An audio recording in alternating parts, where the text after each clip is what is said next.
Not anymore. Don't do it now. Yeah, no, Okay. actually not now. Yeah, get about 5 minutes ago. Bro, what the fuck?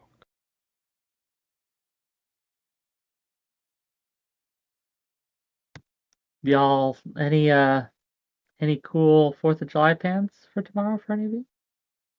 No, not really.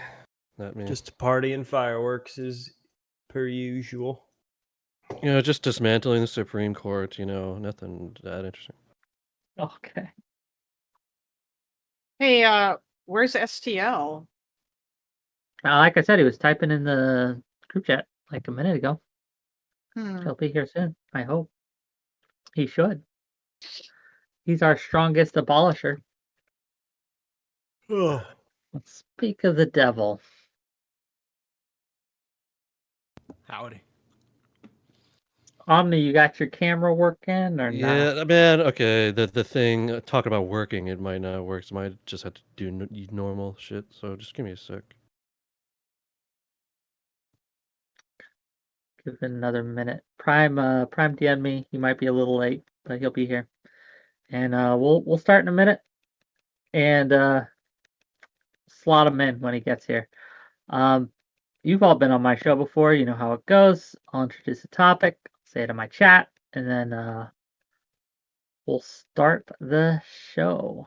Give a brief, concise opening statement, and then we'll get going. We're gonna start, I think, with Sock, and then we'll just kind of go around.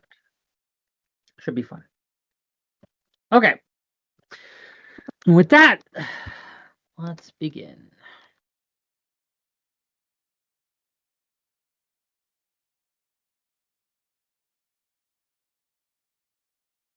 Oh, here we go. I got one. Let me start. Let me start. Give me a second. You guys gotta give me a second. Okay. Hey, there he is.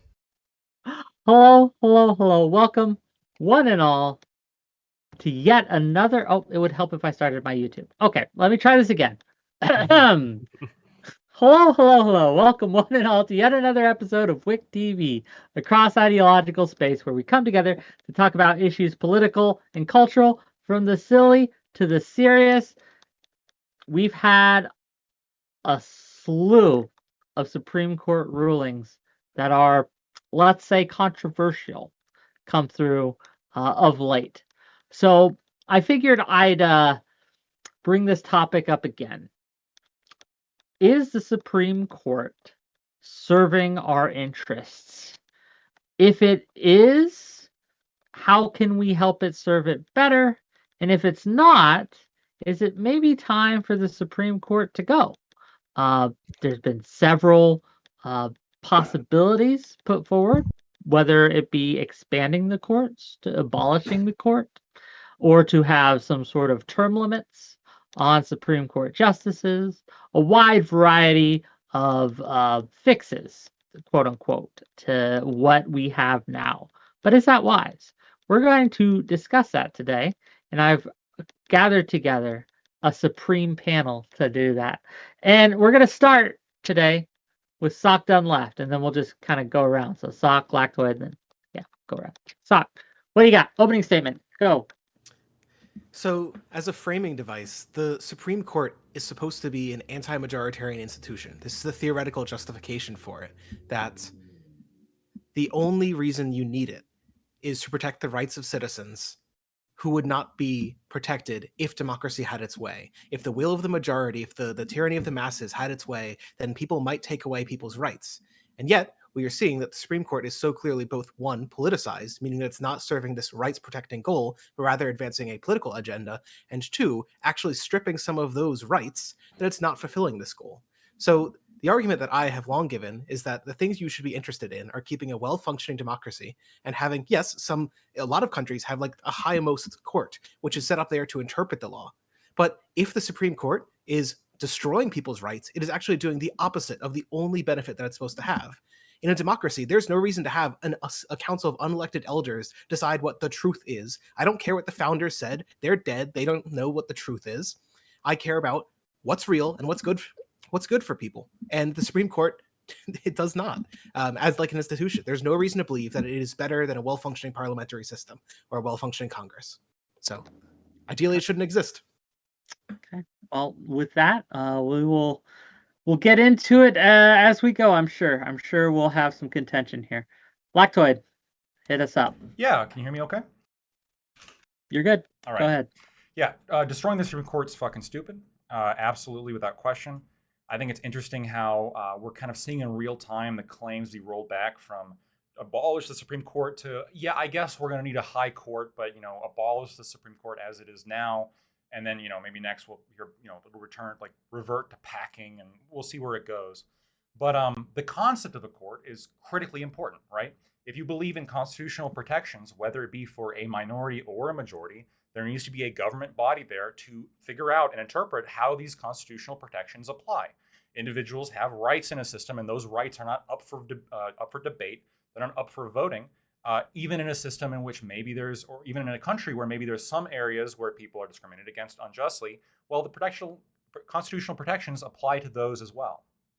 I agree that the Supreme Court is somewhat a anti-majoritarian institution, but if you see the Supreme Court stripping away rights, I think this is fundamentally the wrong way of viewing what they're doing.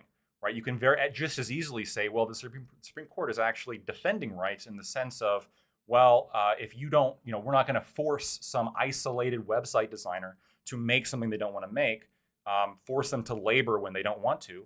We're not going to, allow government institutions to discriminate based on race and discriminate against minorities such as Asians. I think the whole concept of abolishing the court is stupid. Packing the court's not quite as stupid, but it's also stupid because what's going to happen is every single election you're going to have a back and forth where the court's just going to get infinitely big. In fact, I would be in favor of a constitutional protection that would limit the amount of justices to 9. Okay, thank you. Prime Kai, what do you got for us? You're muted, buddy. I need to keep you on your toes, Wig, right? As a moderator. Okay, great. There you go. You good. passed the test. Congratulations. Thank you. That web designer wasn't really a web designer. She said that she had a gay couple ask her to design a site, and she put a number within the text of her suit. And someone actually bothered to call that number, and it turns out that person wasn't gay; he was straight. He was a web designer himself, and he had no idea about the case. She was a complete liar, and the Supreme Court ignored that. So keep that in mind. But beyond that, I agree with my friend Lactoid that we need a court for some level of checks and balances, but I don't know if it's this specific mixture, right? I think it's maybe people have long said that the court is the most powerful branch. It's unchecked, really. The people will say, well, the president gets to nominate them. Yeah, but once they're in, and they can just do whatever. So I am for keeping the court because I think we need some sort of institution similar to it, but putting in some other check on their power, I think, is absolutely crucial. I guess we'll get into exactly what that is because I'm curious as we go. Thank you for being here. Really appreciate you, Prime, even though you keep me on my toes. Kalinda, please. Hello. I believe, okay, I'm not muted. Yeah, so I have a feeling that I'm probably going to be fighting against people on both sides here, except for you, Prime. You're you gave the only, I guess, reasonable-ish take. I don't think we should abolish the Supreme Court. I think that's fucking stupid. But we also shouldn't pack it. If you want to reform it, term limits are a good idea. The Supreme Court is important. It's important to have a court that interprets the law. But I think one of the problems here that maybe a lot of people ignore is that there are certain issues, even just with the law of the land in America, in the Constitution, for example, you want to talk about there's nothing there. There's no real equal rights amendment. Yeah, the 14th Amendment says that you are not equal under the law, or that you can't discriminate, everyone's equal under the law. But that's not the same thing as saying that you can't discriminate against people based on the web designer case. And Prime, you kind of stole my thunder a little bit because I was going to mention that case was bullshit. And yeah, like it's not. I feel like if the actual conversation we should be having here is what kind of laws can we pass, or could we amend the Constitution to change things in order to be able to further people's rights, instead of let's abolish the Supreme Court or let's pack the Supreme Court, ignoring the fact that the Supreme Court has done a lot of good, but it sucks that it had to do that good and that they couldn't just pass a law to make Roe v. Wade better, or like to make Roe v. Wade like a thing like in the law, instead of having it be like the law of the land via the Supreme Court. And the reason why they made it the law of the land, the right to privacy, like that's very stupid. They should have done it a different way, because that didn't hold up, as we all ended up seeing. So yeah, I feel like everyone is kind of missing that, and they're going for like ridiculous, like let's abolish the Supreme Court. Like that's not going to happen. Anyway, yeah. Well, thanks for being here. I'm sure we'll get into it as we go. Appreciate you. Omni, hit us. Okay. All right. So yeah, I don't know. We could. I noticed I got a lot of hate in the last panel that I was on. But yeah, those people are gonna have to deal with it. Because I'm gonna keep coming back on. All right. But anyways, on to the Supreme Court. In my opinion, SCOTUS is a pretty fucked institution in many ways. It's become extremely political and partisan, which it wasn't really intended to be originally. It has a lot of power over the other two branches, but almost no checks against it from them. And this is a problem. And on top of all this, these guys are allowed to receive all kinds of gifts from wealthy donors without any real legal repercussions. And a lot of times they don't even disclose it either. And they also deliberate in complete secrecy when they want to, away from the press. The whole lifetime appointment thing might have been okay at a time in history when everybody was dying at age 40, but we don't really live in those times anymore, do we? People are living a lot longer, so I think we could probably revisit the whole lifetime appointment thing, to be honest. So for all those reasons, I think we need to nerf the Supreme Court if we're using video game terms, and nerf it pretty hard. Omni_slap1 on Twitch and Twitter. Okay, well, thank you, and I'm sure we'll see what the patch notes say after we're done deliberating here. Okay, last but certainly not least, Jebtan, what you got for us? Yeah, I mean, so I'm hearing a lot of, well, at least SDL's biting the bullet on the I want the Supreme Court gone. Though people from their side of the aisle are also really up in arms about a certain Supreme Court case about state legislatures being able to overrule the judiciary in their states in order to gerrymander as much as they want. And all of a sudden, the court becomes very important in those cases, but apparently it's not important on the federal level. One thing that he mentioned that I think should be touched on is he said it doesn't do it wouldn't be necessary in a well-functioning parliamentary system, or at least it doesn't offer an improvement upon a well-functioning parliamentary system. My question is, without the Supreme Court, who ensures that the parliamentary system is well-functioning? That's the reason we have the Supreme Court, is to make sure that everything the legislature does is legal according to our Constitution, and is functioning well. In a well-functioning society, we wouldn't need courts at all, because everybody would just be functioning well and there would be no need for them. But we don't live in a well-functioning society, and we live in a society that has the potential for the parliamentary or congressional system to function poorly, and we need a judicial branch to check that power. As far as people saying we don't have enough checks on judicial power, there's a reason why no one's able to really bring up a specific one that they want implemented, because it's a pretty powerful one to say that the executive branch nominates, the legislative branch confirms. The issue for them isn't that the other branches don't have checks on the judicial system. It's that their side of the other branches don't have significant checks on the judicial system. They actually have to reach across the aisle and get a majority to oppose a nominee. And that's really difficult, because a lot of these nominees are very credentialed. They're good nominees. They do their job well, and their job is to interpret the Constitution and to preserve what's in there and to allow states to experiment with what's not. And that's what they're doing. And you said, for those who like the Supreme Court, how can we make sure they continue doing well and do even better in the future? Get more justices that have originalist interpretations of the Constitution and protect what's in there, and let states experiment with what's not. Okay, and with that, we'll open it up. If you have trouble getting in, originalism is bullshit. So Why? like, understand that. Why? It's literally whatever they want, right? We see this over and over again, where the Supreme Court says that, or a justice says that they're originalists, and they just have a strict reading Constitution, but then they don't actually do that. But whatever, that's fine. When? But like, so you're talking about like I think you were touching on something that was interesting, and that it's about the other side, right? Like the other side feels that that they're losing, right? At some point, everyone is on the receiving end of a bad case, and then they say, "Well, these are activist judges," right? And both sides do that, and then that's when they complain. And I agree, that's like nonsense. I've been doing this long enough to understand that, but I that doesn't invalidate the need for more controls. Like what?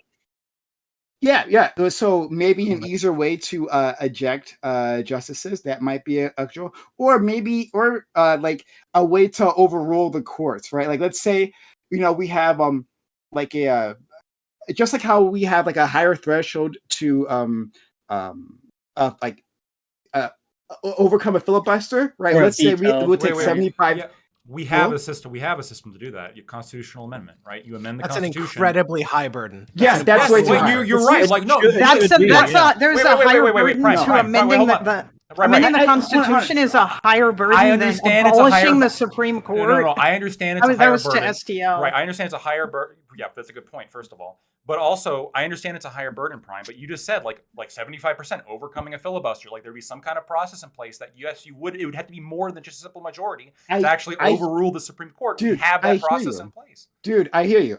You're correct. That is there, right? And Yeah. you can overrule the Supreme Court with that method. That is true. Yeah. What I'm saying is that the controls that we have in place are ineffective because the bar to reach them is just way too high. So yes, we you can do a constitutional amendment, but we haven't passed one in decades, as far as I remember, right? We haven't done that in decades. It's really fucking difficult, and because it's so difficult, it's ineffective for the things that we need it for. Well, hold What on. do we need it Wait, for? real quick. Under democracy, I'm not sure you'd be able to do that anyway because most of America is approving of these Supreme Court decisions. First of all, my other thing I Some. wanted to say, Not abortion. What does that have to do with So what maybe I just maybe said? not Yeah, maybe not the they abortion weren't one, but the approving last of that. Yeah, three but I'm ones not over talking the about any past couple specific weeks. case. Okay. I'm not talking about any Okay, well, specific I'm going to case. ask a question about a specific case in a second because what I want to ask is, Concisely, because we got a lot of people I know, who want to talk. So I'm hearing constantly, and this is said, like you guys, there's too much politics in the court, right? But I think it's rich coming from from people who reject originalism, because originalism, the whole point of that is rejecting politics from the court. Let me ask you. Let me ask you a question. I can do it. Can any of you on the other side name me a single case in which you did not like the political outcome, but you thought it was legally well reasoned and you agreed with the legal procedure? Just one. A single case that I didn't agree with the political outcome, but still I thought it was well reasoned. Yeah, well, like legally it was correct, because I can think of multiple, like where I don't like the political politics of it, but legally it was correct. I'll say Dobbs because I thought the right to privacy thing was dumb, and I don't think that's a good way to defend abortion. Okay, you're not really on the other side though. Like I'm But- asking. But like You're more reasonable for sure.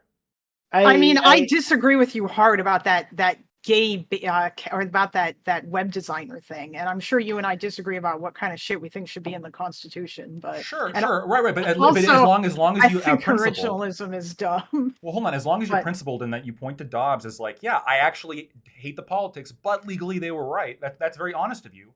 But the people who are complaining about politics in the court, for some reason, they can't name a single case. Okay, you know what? Actually, I will bite the bullet, and I will say that legally, I do think that like they're not necessarily wrong about certain things. Like I think that the the web design case, the 303 creative case, like I think that case was dumb because it should never have been heard in the first place because it was based on false pretenses. That's That not lady true. never had. Yes, it is true. No, That I lady just never looked it up. That had was a false. fucking. Oh really? Where does Yep. it say that it was false? AP News. So the court filings were actually made before the supposed person made this request. She got the request. There's proof of that. Now, it could have been a troll request. Yeah, but it wasn't a and real And she did, request. right, it could have been a troll request, but she received it, and her Supreme Court filings did not rely on that request whatsoever. Yeah, they did. It was in No, there. they didn't. Okay. It was briefly mentioned that she Chris- received one, which she did. I don't Okay. mind talking about, just real quick, I don't mind talking about this specific case. It's fine. It's just I don't want it to devolve into just a specific case. Right, but they can't answer a single case that they don't agree with. Well, That let's they don't give agree him with a the chance. politics. Let's give him a chance. Let's give him a chance. Let's let SDL have a chance. A court case you thought was well legally reasoned, but you you thought it was dumb anyway. Like it was legally reasoned well, but still The wrong. affirmative action one was well legally reasoned. I don't know if Stop. yeah. I want to hear throwing from it Fox. at Fox. SCO. What I was going to say is that the affirmative action case clearly proceeds from like a view that affirmative action violates the Equal Protections Clause. That's a fair like legal understanding. But the whole problem here is that what is legal is not the same thing as what is good. Again, we're all coming supposedly from the perspective that the purpose of the Supreme Court is protecting people's rights. And I want to remind y'all, the Supreme Court presided over a country that kept 4 million people in slavery. It kept 10 million people in segregation. It is not this like bulwark against disenfranchising half the population from voting. It's not this bulwark of freedom by necessity. It only is because right now democracy has forced it to be. We put justices on there that protect our rights. It's not this. You just admitted you want politics wait, in the wait, court. Wait, hold on. It's inevitable. Yeah. Well, There is let's Laptoid, be no do fair, you- though, they have a lot less power. There you go. Laptoid, do you no, think but that there's the never been a non-political court, right? That's the point. Laptoid, do you think that This do you is think the Brown least v. political Board court. do you think Brown v. Board of Education was political? So let me explain. When I'm talking about like a non-political court, what I'm talking about is No, justice. I know what you're talking No, about. but this I'm is just this is asking. important. This is important. I understand there was political ramifications for it, but a non-political court, or the least political court necessary, which is what I'm aiming for, like to minimize how political the court is a court that's making their decisions based on legal interpretation, not based on what is best for society or what they want, like some kind of result that they want. So, for example, like recently when the Supreme Court ruled in McGirt versus Oklahoma that like basically half the state now belongs to an ethno-state, I politically hated that. Absolutely disgusting, horrible outcome. But legally, they were right. Like Gorsuch was right in all of his legal arguments, and I accept that's the legal ruling because I don't want to put politics in the court. I'm actually like a principled legal. Like there should be a principled legal process here, and this court has been the most principled court in a very long time. Because listen, you guys, everybody wants to spam about like Clarence Thomas did things that are bad, right? I think Lactoid and I would agree. He should have disclosed a lot of these gifts. He should have done that, right? This was a 6-3 decision. Without him, it's a 5-3 decision. Take another one out. It's a 4-3 decision. They got walloped because 4-3, and then liberal justices get in. You can't because the math doesn't work.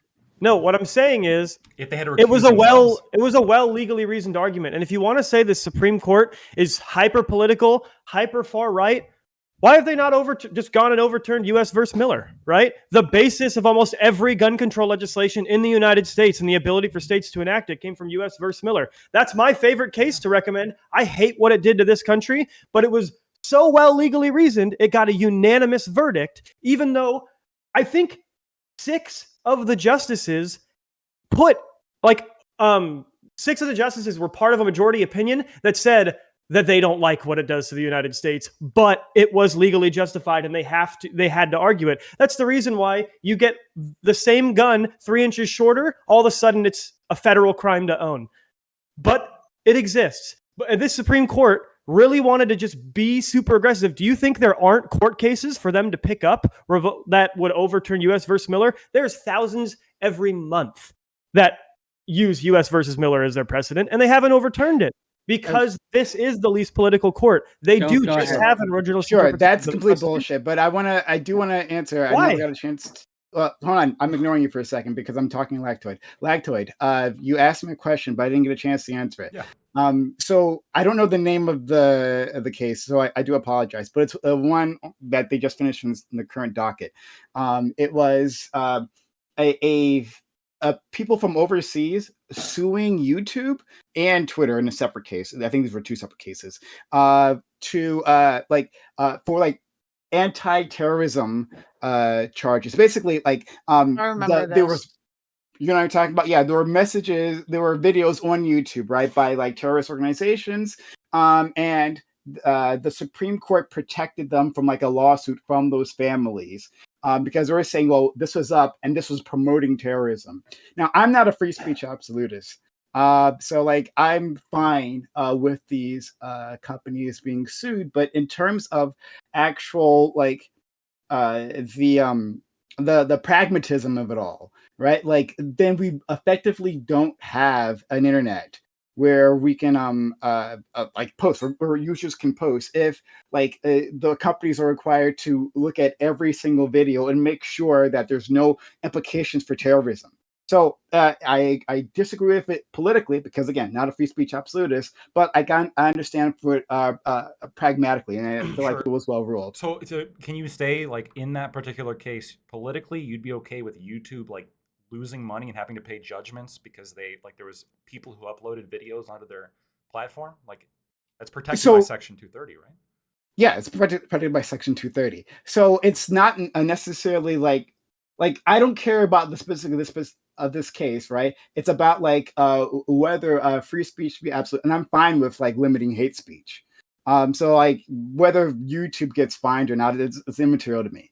But like I'm perfectly fine with limiting hate speech, but in this case, that didn't happen. Yeah, but I don't think this case like made a finding that like there's like free speech absolutism here. What I'm trying to ask is like, because it seems to me that the people who are like right now most angry about like politics in the court, like when you ask them like, name me a case in which like the political outcome that came from this case like doesn't match up with a legal justification to an extent that you want the case to be in place, even though it actually led to a bad outcome. Like I don't know if that happened here. Hold on, but did you? Okay, I don't want to get lost. Okay, sure. This is gonna be like But semantics I back and forth. I'll need to read the case, I guess. I kind of want to needle a little bit because I keep hearing it's bullshit. The court is political. You made an argument against it. That argument's bullshit. I'm not hearing reasons why.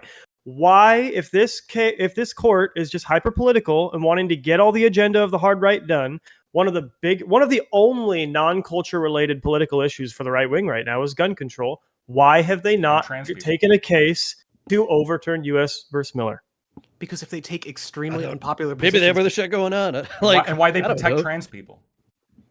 If they take extremely unpopular positions, then it hurts them at the polls. You saw that with the Roe versus Wade overturn, right? Why does it matter? They have lifetime appointments. Their power is impugnable. Because they're Republicans. They care about the broader political project. If I think that it's a political goal, then their goal as partisans is not just like win one Supreme Court term, it's to win everything. Then what happened with Roe v. Wade, right? You said that was an unpopular decision. It materially hurt Republicans in the polls. It's largely what's credited for winning Democrats in midterms. Why did they do that then? Because it's political, but they're not insane.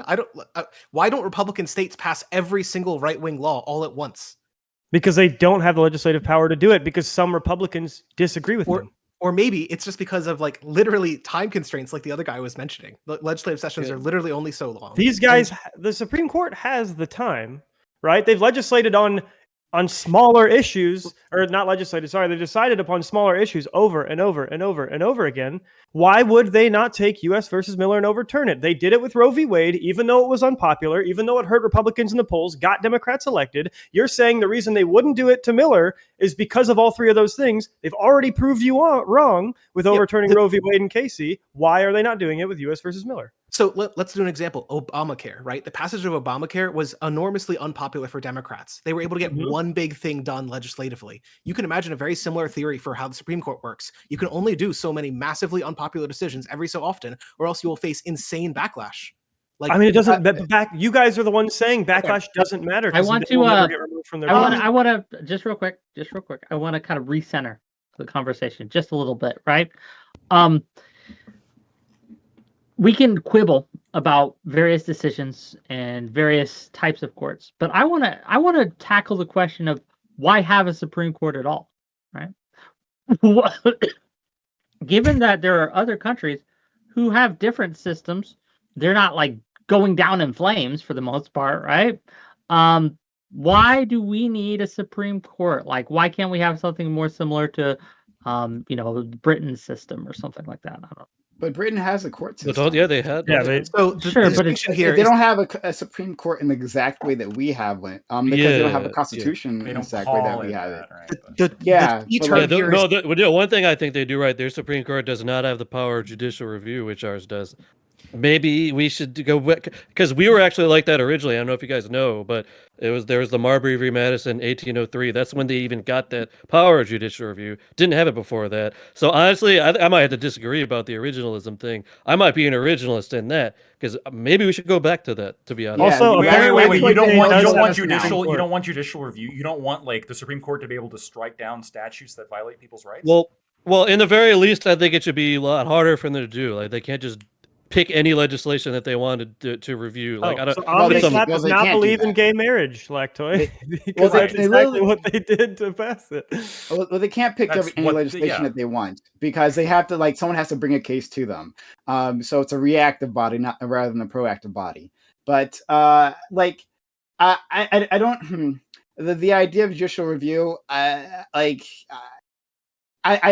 would have a hard time defending removing that completely. I don't know how we do this without that. I think it's been very Every useful. good case, every good case you like is because of judicial Yeah, review. Just exactly so you that. know, okay. I just Also, don't see so the how I could do bongers that. don't freak out. Apparently, there is a Supreme Court in England Yeah. So again, the Yeah. key term or here in, is in the there's UK. Rather. there's a Supreme Court. In fact, there's a Supreme Court in every single state, but that state usually doesn't have judicial review. Like they can't strike down the laws as they please. It's just the highest court of appeal. All they do Yeah, is but interpret laws. here's the issue.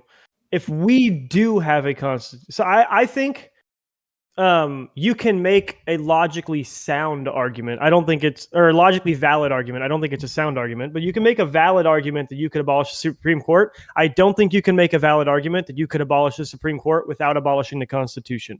If we have a Constitution, you need a body with the power to enforce that Constitution upon the legislature with relative impunity. Like they have to be able, when the entire legislature is doing something wrong according to the Constitution, to be able to overrule that legislature and make them abide by the Constitution. I would agree. Or with we you could almost just completely, change the except for I this wanna idea give of relative space- impunity. I want to give space to Sock because I know he's been tweeting out abolish the Supreme Court, abolish the Supreme Court, abolish the Supreme Court. So I want to give him some space to defend himself. So Sure. Cool.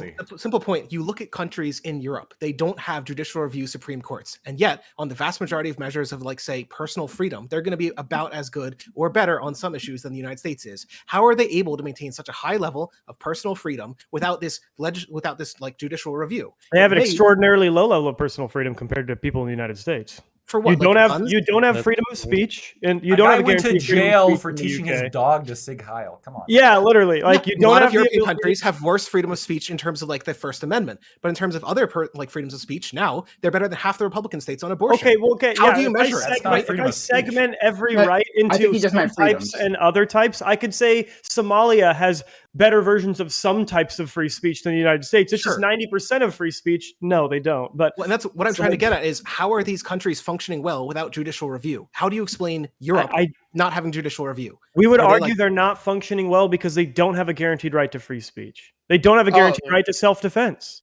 Yeah, They don't have a okay. guarantee. A lot of these Yeah, guarantees. so By so that then logic- we're just not agree. No, you go first, SCL. I apologize. Well, by that logic, when the Supreme Court said that, hey, maybe it's fine that black people don't have the right to vote for fucking 50 years, that was totally fine. And we did have a Supreme Court. So what the fuck happened? So hold on. The Supreme Court, first of all, dictated that black people could vote, and they also in 2003 exercised their judicial review and said, Yeah, "Sorry, you today. can't." Yeah, you What can't have happened?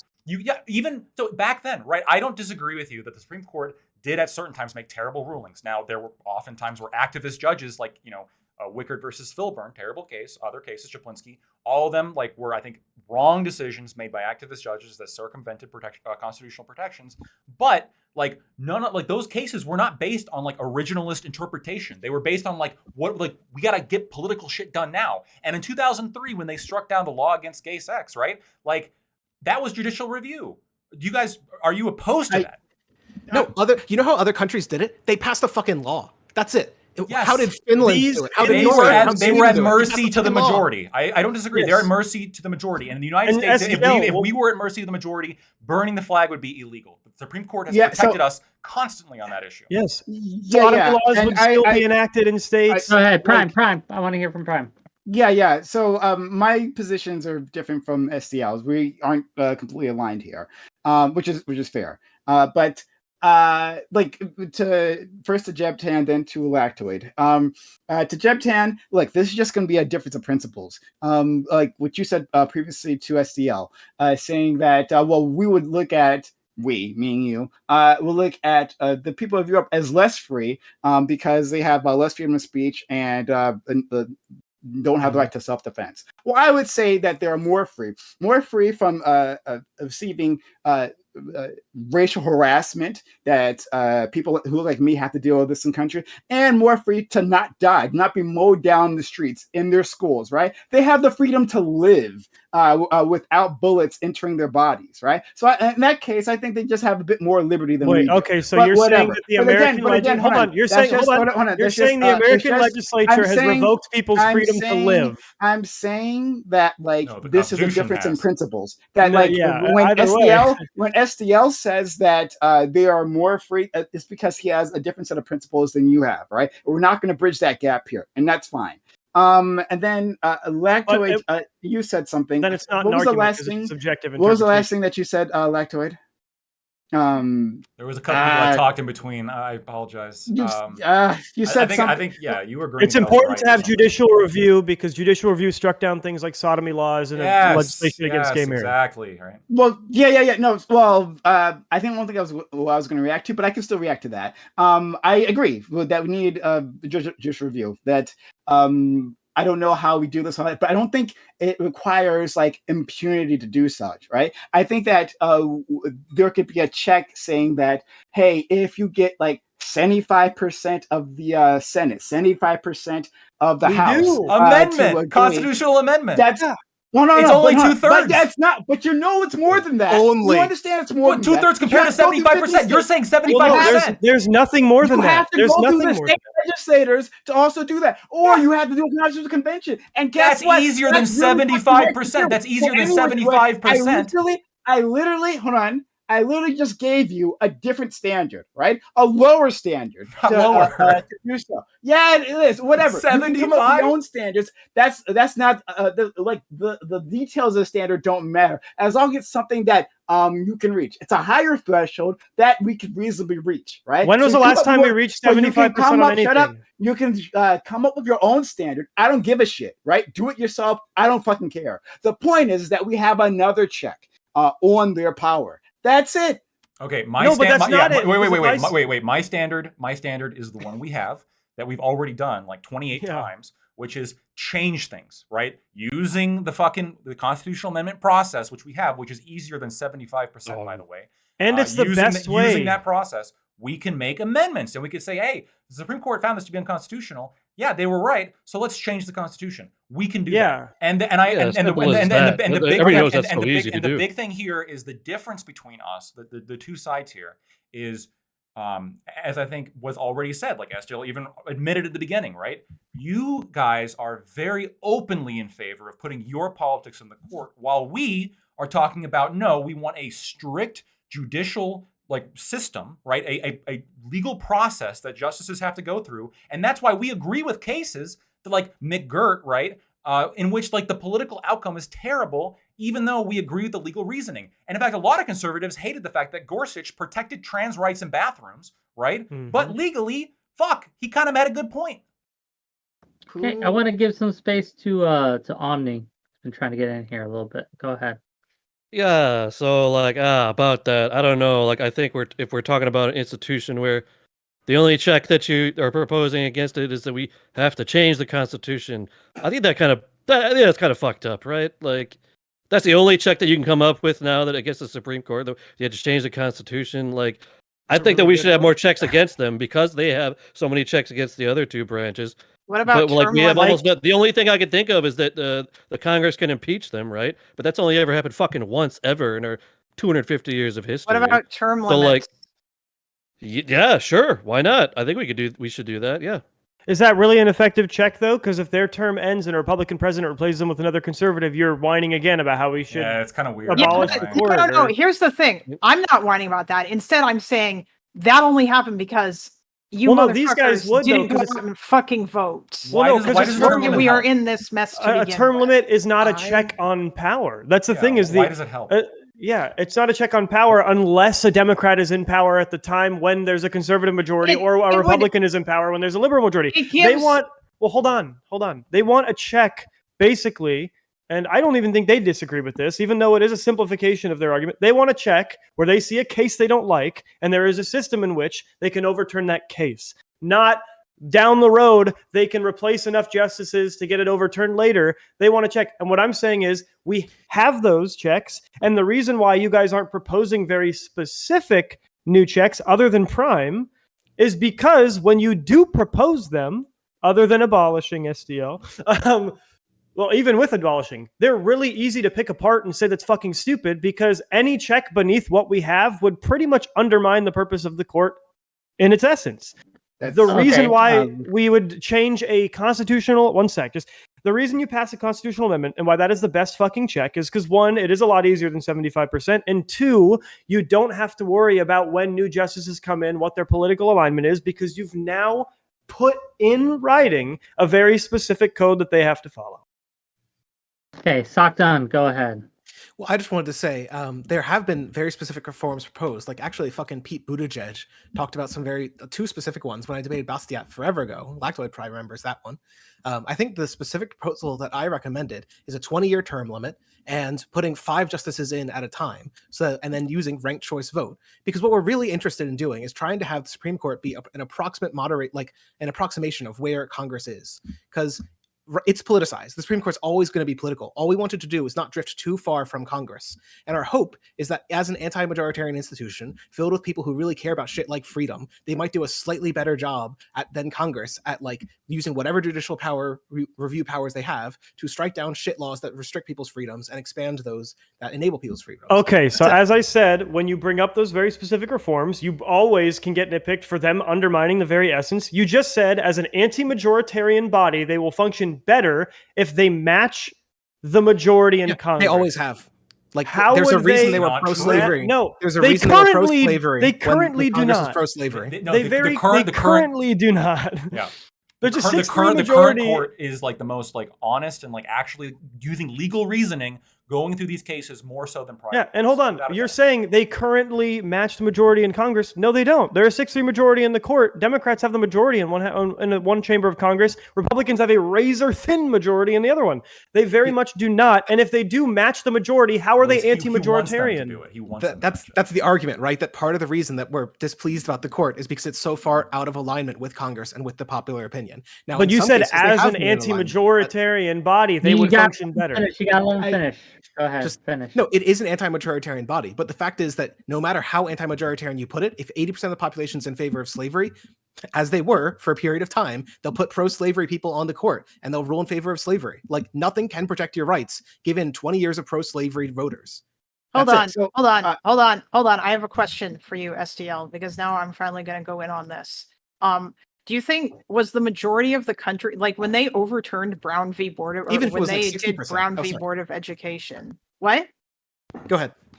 When they did Brown v. Board of Education, it's not like that was something that was like super popular and that everybody wanted. Like, fucking Eisenhower had to send like men with guns to escort like the first black girls to that school, so that there was no violence about it. Politically, it'd be even more, like less likely for these like good things like ending slavery and shit to happen, right? Because it wasn't like winning democratically. Well, so it was about 10 years ahead of winning democratically. And so the idea is that the Supreme Court, by like the nature of being highly educated liberals from Ivy Leagues who care a lot innately about freedom, like it's literally just a personality thing. They tend to be the type of people who select for cases that enable more freedom than do Congress people. Also because Congress people are elected by the public, and the public but they did it like their reading of the 14th Amendment was better than the Plessy v. Ferguson one. Wait, that's better that they're like more freedom oriented than Congress, right? So why would you want to put the power, like all the power back in Congress? You want to limit judicial review to a certain degree, and you want a better, like the ideal is a better functioning Congress.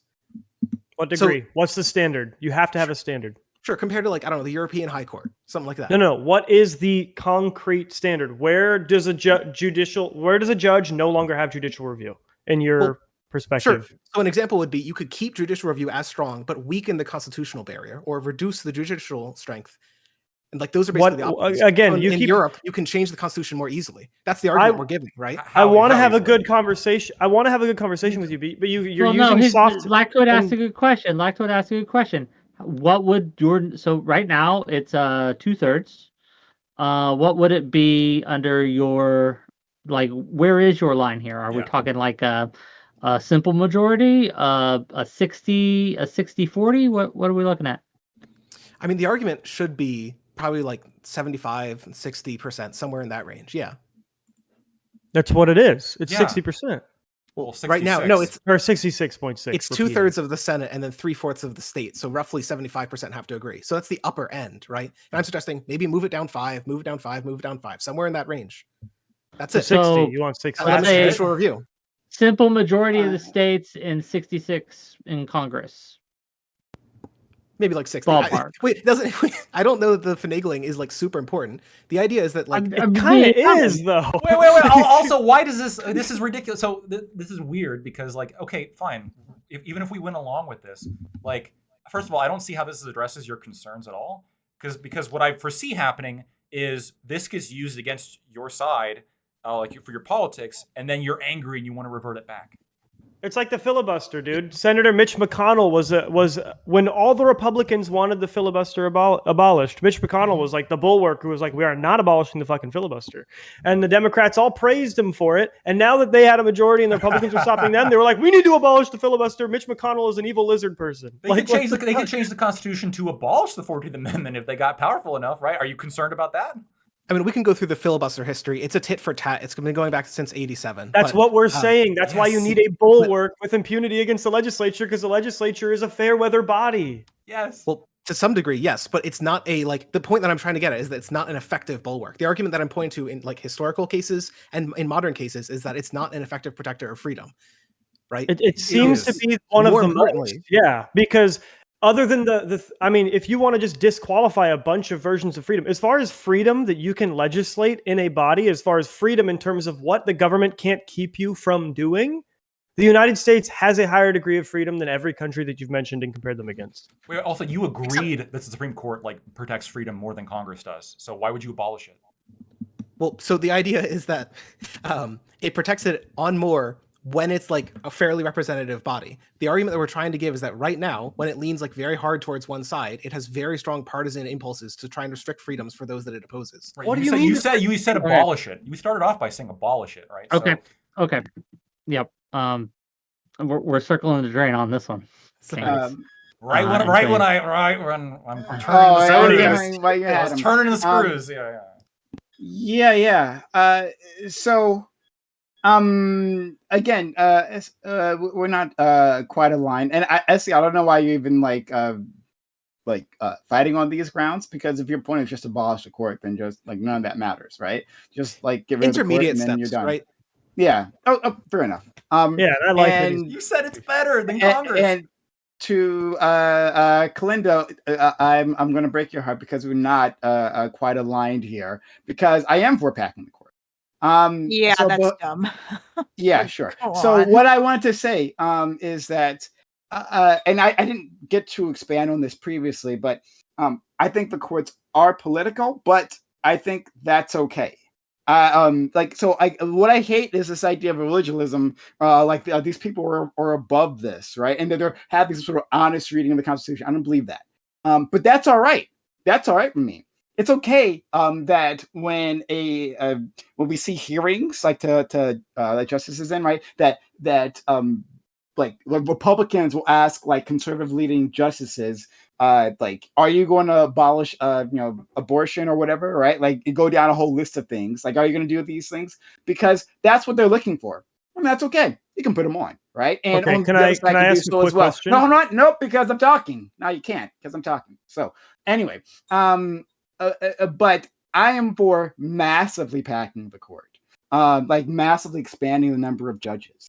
Hey, can you define that? Even if massively? Donald Hold on, Trump was president. Jeff, give me a minute. He can't. Like, help are we himself. talking like 4 justices? Yeah, 5? because there's so No, many like, gaping holes. hold on, my God, you literally can't see what I just said. He can't help himself, and then he did it again because he can't help himself. Shut No, up. I can't. All I right, disagree. shut the fuck up. Shut the fuck up. Shut the fuck up. All right. But so having 50 justices and then like having them rotate. That way it dilutes the power of any particular judge. That way it's not like a life or it doesn't feel to the populace like a life or death situation when a Supreme Court justice leaves the court, either in a casket or by retirement. I just want to dilute their power. and I'm okay with them being partisan. That's fine with me, right? They're human, and that's the way it's going to be. They're going to look at things through their own experiences, their political lenses, their religious views, and that's all right. Prime, would you compromise? We expand it to 50, but we keep like the amount of originalists the same as like the percentage at 66.6%. If the Republicans can get them in, then that's their prerogative. Then what's the point? Well, Like, you that's my thing is like, But as no, far hold as on, but hold on, no, you can keep the number the same, right? But it would be like a random selection, like per case or something, or maybe like per like a per year, like whatever. Yep. There's all kinds of ways to divide this. So like you wouldn't be the same number of you wouldn't know when you're going to the Supreme Court who you're going to get, right? So And how they to would work that just so I understand this, it would be a pool of 50 that when a case comes before the Supreme Court, they would draw a certain number amongst that pool to hear and rule in that court, and that would be randomized. Yeah, they draw like in lower courts. They draw like from a pool of judges. You randomly get a judge, and that's how you do it. Like that's how we do in lower courts. So why don't we can do that in the Supreme Court? A pool of people, and we get a group together, and then they hear a case. Yeah, a lot of countries do this, by the way. So, like England does this. They have panels of judges decide this. So, like, it's not, That's something not doesn't happen. necessarily. Jeb, and I'm done talking now, so you can talk too. Wait, That's not go ahead. necessarily. sorry, you went so many places. I forgot Yeah, my I'm sorry. question. Was it too big brain for you? Sorry. As well as No, you just said so many. With, apparently not you. If I this is what you mean by explain to you packing, again, and I can do it very slowly.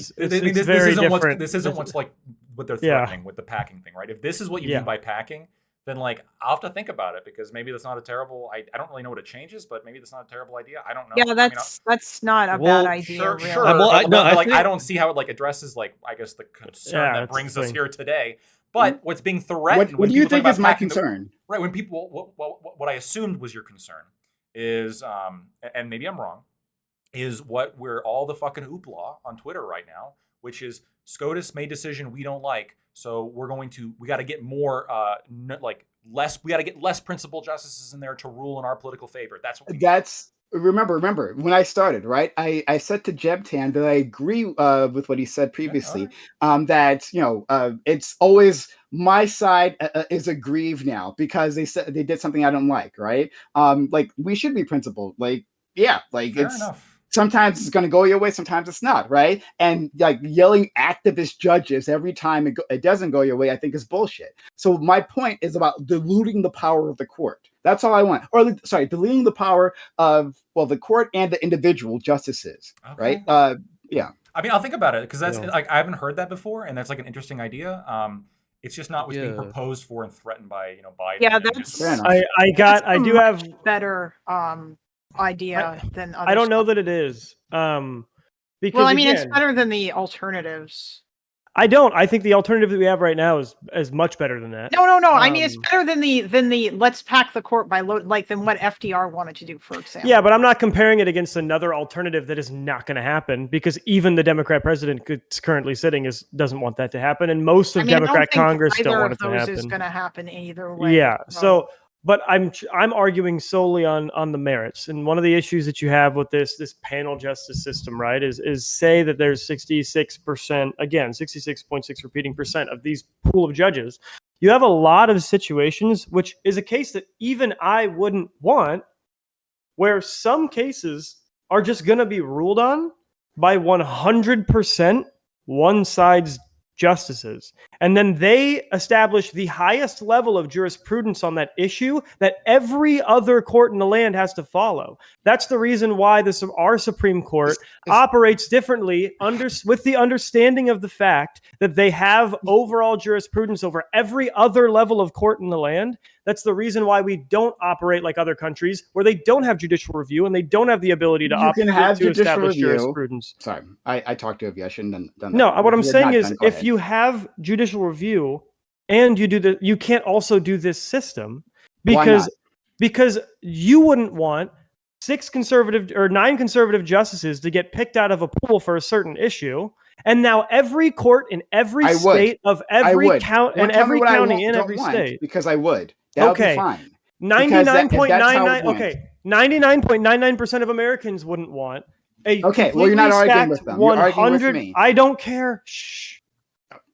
God damn. Most people don't. This isn't going to happen because most people don't want a 100% stacked One Direction court to decide on something that sets jurisprudence for every court in every county of every state of every.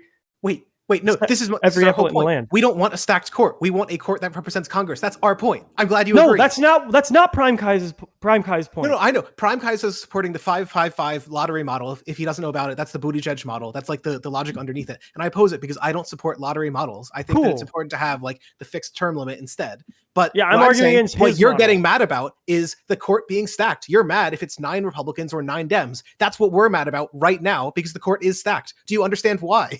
It's so frightening. I understand that. What I'm saying is that's the reason why we have one court of 9 justices that both the legislature and the executive branch nominate and then approve. That's why we have it this way. But it's a random function of when they fucking die. Yeah, it's not. like, it's not that random because you still have the executive and. Okay, let me ask directly. As opposed to 20 years, why is that? Like, why is 20 years somehow like less random? Because like, it's aggregate. Well, no, it's fixed, it's fixed, but you don't know who's going to win the election that particular year. So exactly. Like, what are you accomplishing with a 20-year term? My suggestion was twofold. One, do like a 20-year term, and then 2, elect 5 at a time through ranked choice votes. So you'll get like 1 left, 1 right, center left, center right, and 1 middle. Right? So yeah, but you also don't want judicial review in the Supreme Court. Well, the initial thing was abolish the courts. I'm glad we moved off that. We're back into like reasonable territory.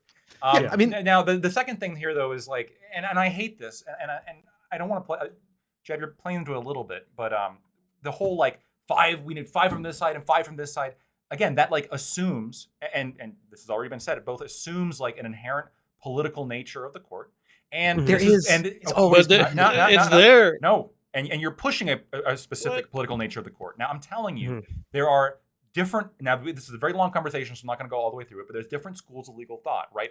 Textualism, originalism, living constitution theory, et cetera, et cetera. And what my point is that like these are not equal. It's not like, oh, it's like one side and the other side, it's equal. No, it's not how it works, right? Like living constitution theory is explicitly and openly partisan. They are intending to be partisan. They want to change the Constitution to match like the quote needs of the day. That is inherently partisan compared to originalism, which is not about that. They rule based on like the actual like legal reasoning of historical interpretation about what that particular law was supposed to be about. And that's why when you have like originalist justices, they rule in ways like recently we saw, like protecting trans people in bathrooms, like in McGirt versus Oklahoma, and a number of other cases where they didn't rule in favor of like the Republican agenda. They ruled specifically against it because legally they actually are principled, as opposed to people like Sotomayor, who is not principled and in fact like false, like literally misrepresent stats in her own fucking dissent. Like they're that just, also like, reminds brutally me. partisan people. That reminds me of my question for Prime. I just want to say, when I have time, pass it to me to ask that question to Prime that I now remember. Okay, $5 from Temperate Takes to say, should Supreme Justices be voted in by the federal judiciary like how cardinals choose the Pope? Mostly a joke, but still curious what the panel thinks. So should the justices, so what that means basically is, so the justices appoint and vote on other justices rather than the Congress at all. Please no. Please no. Why would we want that? Does anyone want that? I don't. Well, that would maybe that not? Maybe that might insulate depoliticize them a little bit. Oh wow! Because now they don't have to appeal to like partisan politicians now, right? You can okay. You know that there's liberal courts and conservative courts. Everyone knows you go to like the XYZ district and you'll get a liberal ruling versus a conservative. You basically create an upper class. There's right? originalists like and a special upper class, like whoever happened to be in the court at that time. They are like they can push their views into eternity now because they can pick the people who pick the people who pick the people. So like, no, I would hate that. That'd be nonsense. No, I would like a changing Congress to be able to pick the justices. It'd be less political if they didn't have to appeal to like openly Hold on, but partisan according to you, congresspeople. that doesn't. Hold on, according to you, that doesn't actually happen though. So what happens No, is like it does they happen. go into the hearings, right, and they say whatever, right? Usually, well, I'm going to rule as the Constitution tells me to, right? They'll just say that, all of them, conservative leaning ones and liberal leaning ones, but then once they get there, then like the originalists will always be originalists. So then it actually doesn't matter what they say in those hearings. No, right? no, that's not what I'm saying. What I'm like, I accept that there's going to be like, unfortunately, I'd like to minimize it as much as possible. There is some like political bleed into the Supreme Court. The goal is to minimize that. I said at the beginning, right? You want to minimize that by having an actual principled legal framework as to how to analyze law, which is like historical review compared to what like the fucking like quote unquote liberal justices support, which is just whatever suits the political agenda of the left. I just want my guys to be able to pick the ones. No, it's not equal. It's not equal. That's exactly what you just said, right? No. Like the people agree. In a world of partisanship, principles feels like oppression. Pick other originalists, and then we'll solve our problems. In a world of partisanship, principles feel like oppression. Yeah, that's literally what's happening just right agree now. with me. All right, good to know. Okay, I want to pass it over to Stockton left, and then we'll go to Omni, and then we'll go to Jeb. I had a question for Bastiat. Let's say that you had a constitution, and it was laid down by Karl Marx, and 400 years later, people say, I'm an originalist. I'm just interpreting things as the founders wanted. Would you say that's a non-political ruling? So if they're interpreting it as to you would say that originalist Marxists would be non-political, as long as they're interpreting the law as like from the Constitution in which it is written, and there's like an actual process to it, not like the needs of the day, then I would say it's a non-political process. Yes. What do you think politics is? Yeah. Where do you think that? Who was it written by? Okay, so there's like okay, I'll answer. Right, there's like the general. There's like the general, like I guess, politics of, you know, everything is political or whatever. But what we're referring to here is like partisanship in the sense of you have somebody who's trying to get a particular like political agenda done. The court should never do that, ever. The court should only be focused on a honest using a honest legal framework to come to a conclusion. The founders didn't have political intentions, right? They weren't slave owners. They weren't rapists. They weren't doing any of the things. When did you say that? Because I didn't hear you. They weren't capitalists. Inculcate the power of white men. They had none of those things in mind. And so when we look at that Constitution, when we examine it, right, we should definitely ignore all of that. That doesn't exist, right? This is why I said like. Ultimate, like there's the general definition of everything's political. Yeah, but it's the politics that you like. No. Basically, no, it's not. I was able to name multiple. I was able to name multiple cases where the politics were not what I liked. Okay. Yeah, that doesn't matter. Let me finish. That doesn't matter. It matters a lot, actually. It matters. It matters a fuck ton. Okay. Because what I mean by non-political, what I mean is that you could put somebody on the court who deeply hates the idea of giving half of Oklahoma to a literal ethno-state. They despise this idea, but because legally, like the legal historical analysis demonstrates that actually this legally needs to be the case, they do it anyway, right? They do it in despite of their political interests. This is what I mean by non-political. They're actually doing their job. They're following the law. It'd be like a cop. When I'm referring to like a non-political cop, like you could say, well, aren't laws political? Yeah, I guess, but I don't want cops to be enforcing laws based on their own personal political beliefs. I want cops enforcing the law based on what the law is. Same thing with Supreme Court justices. Yep. Yeah, but the law is political again. Like that's not an argument for what we're talking about. It's not handed down by some fucking deity. So yeah, but this goes back. This goes back to what I'm saying. Every single one of you who are willing to say that like the Supreme Court's just political, we should get rid of it or completely reform it? Are you willing to also throw out the Constitution with the understanding that the Constitution then is inherently political and so it shouldn't be involved? Yeah, I'm willing to change the Constitution. Yes. Yeah, we can do that. We can do that. Yeah, it's really fucking hard to do. I've stated from the beginning. Good. I've stated from the beginning that it's fine that it's political. Like I'm okay with that. That's all right, right? Republicans want to put their people on. That's great, right? And call them originalists, sure. Whatever. No, but that's the thing is you disagree with Lactoid that originalism. Hold on. you disagree with Lactoid that originalism is actually based in the Constitution. Yeah, but that's a separate argument. What I'm I saying know, is for but the- you should have. Yeah, hold- I'm hold going to on, push hold you on that Dude, with I my don't know why you question. don't understand this. So I'm gonna try it again with you. all I right? understand Try to listen very very clearly. No, I don't think you do, because then I wouldn't Sure, have to say explain it this to you, again but so I I'll can do it understand again it once the again. same way I do. Great, Sure. any which way. So I think that that the court itself fact. is perfectly fine being a political or being staffed by political people, because they are human beings and they have a perspective, and that's going to bleed into anything they do, right? And I can't expect anything better of them, right? I hate the pretending that they don't, right? Which is what originalism is. But I'm fine with people having that interpretation. The whole point is that each individual justice, at least for me, other people are making a different argument. Each individual justice is just way too powerful. Way too powerful. So You let's said this dilute already, their so you want a individual power. rotating? Yeah, and you want to dilute it, didn't rotate and you system. didn't I get it understand. before. And So, then, all right, great. I'm going to ask you a question now. Can you handle two questions, or is that going to lead to another rant and I can't ask the second one if I I ask? actually have a question I want to ask. Hold Lactoid, on, but because I had I'll this one like 30 minutes Yeah, ago. he was being obnoxious. But see, that was already one question. I couldn't handle one Okay. question. After And so, Jeb can I Tan's handle Would it? I you don't know. agree- Stop. After Jeb Tan's done with his questions, he gets Yes. two. 3 questions. And his riddle's 3. So- Okay, his riddle's 3. Then Kalinda, you're up next. Go Okay, ahead. would you agree then, since your idea is that originalism is political, no matter what, it's not actually originalism, that your system sort of hinges on that idea?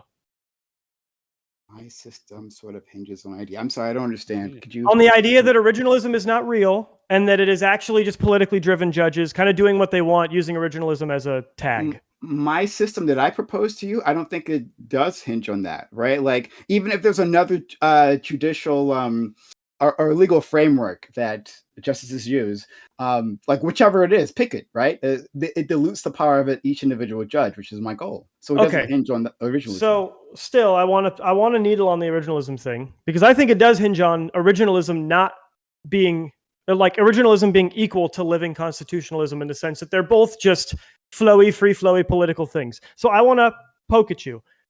Can you point out one Supreme Court case with an originalist ruling and point out how their legal argument was Brown not versus actually Board of original? Education. The I'm originalists in I'm asking 1868 Prime were Kai. racist as fuck. Okay, I'm asking Prime Kai. He means Plessy v. Ferguson, I think. Can you point out a currently standing Supreme Court decision that was an originalist court decision, Prime Kai, and tell me what part of their legal reasoning was not originalist, since you are certain that is the case? So I don't have one on hand. I'm sorry, I'm not a legal expert. So like I don't have one on it. I'd have to provide or look up one of those. Cool. Okay, is that your questions? Cool. Riddle's 3 That's it. answered. The One Ring of Power continues on its way to Mordor. Kalinda, go ahead. Okay. Lactoid, I'm curious because I'm wondering about originalism. Do you think I don't know if you're a Christian or not. Do you believe in secularism and the separation of church and state? Yeah. I mean, more or less. I personally am like a hardcore like atheist, like Christopher Hitchens nerd. Okay, what about you, Jebdan? I guess so you disagree with conservatives who say that the separation of church and state is bullshit and it's not in the Constitution. So, Sorry, Okay, she was asking my opinion on it. You too, Lactoid? Yeah, either one of you. Yeah. So what I'm okay. So the separation of church and state, like the foundational principle is the First Amendment of the state should not respect the establishment of any religion. I absolutely agree that is a foundational tenet, and that absolutely needs to be enforced. That doesn't necessarily mean that like people's like secular moral codes can't be influenced by their like religion. So an example of this would be like abortion, where I think that like Congress people who are like quote unquote pro-life for like religious reasons, but there is like a secular basis for like pro-life decisions. They're not like enforcing religion; they're just like legislating morality. Yeah, I know. I'm not talking about abortion. Actually, Sure. The example that I usually like to go to is prayer in schools, which I don't think should be a thing enforced by the school. And I believe agree. that it used to be. Okay, then I don't think that either one of you, because I was trying to find like an instance of like I do think that originalism is basically it's literally just conservatism. And like if you don't think there's anything political about that, then I think you're being kind of silly because there is something political about that, right? Because you're basically saying like we don't want to update like our reading of this or whatever. And I would argue that like over the course of its history, America has in some ways updated its reading of certain things. Like I know that the Declaration of Independence is not in the Constitution, but that idea that everybody is equal under the law. Well, the Declaration of Independence originally read all men are created equal. But this idea that everybody is equal under the law is like I think been one of the guiding principles of America. But it just Yeah. took them a while to get there. You know what I mean? Right. Let me, But let me, what let we're me s- clarify real quick. So when you say it's like originalism is conservatism, it depends how you're referring to like conservative. I don't. It's I mean, true. It's we true don't that- want to change anything. Right, That right, could- right, that'd right. be actual meaning. I agree that like yes, originalism has like it's because you're like doing a analysis of like what the intention of the people who made the law was at the time. Like under strict definitions, that would be inherently conservative, but it's not partisan in the sense of like right now there's like conservative Republicans who push for like crazy shit like outlawing burning the flag is a great example. That is more popular among Republicans, and Trump pushed it. And the Supreme Court has consistently, four times the Supreme Court said, no, you don't get to do that. The First Amendment protects your right to burn the American flag, regardless of what these crazy Republicans say. And I think that's a good thing. I think it's a good thing when you crush anybody being partisan and crazy when it comes to the Constitution. Yeah, and when we're saying originalist, we don't necessarily mean you can't update your reading. What we're saying is when you update your reading, you update it for accuracy to what the original intention of the document was. You don't update it in terms of, well, what would people think of it now? You update it based on, oh, we understand now that men in that context means man, like humans, like not men as in like heterosexual straight white males, right? That's what we're saying is you can update that that's reading what all I'm men are saying created when I equal. say update reading, not what do people think of it now. Yeah. So yeah. we think you can update it for the sake of Gotcha. accuracy, just not for applicability to the current day. That's Sure, not what but we're. let's talk about applicability. When you asked earlier for an example of originalism leading to like a bad conclusion, I pointed to fucking Brown versus Board of Education. Mhm. When He they means drafted, Plessy v. Ferguson. right? no. I mean Brown versus Board of Education. Wait, really? When 1868 rolled around and they put out the amendment saying equality under the law, a lot of the people who legislated that went on to be fucking insanely racist. Some of them wanted to send black people back to Africa. They probably would have been fine with a lot of the Jim Crow laws.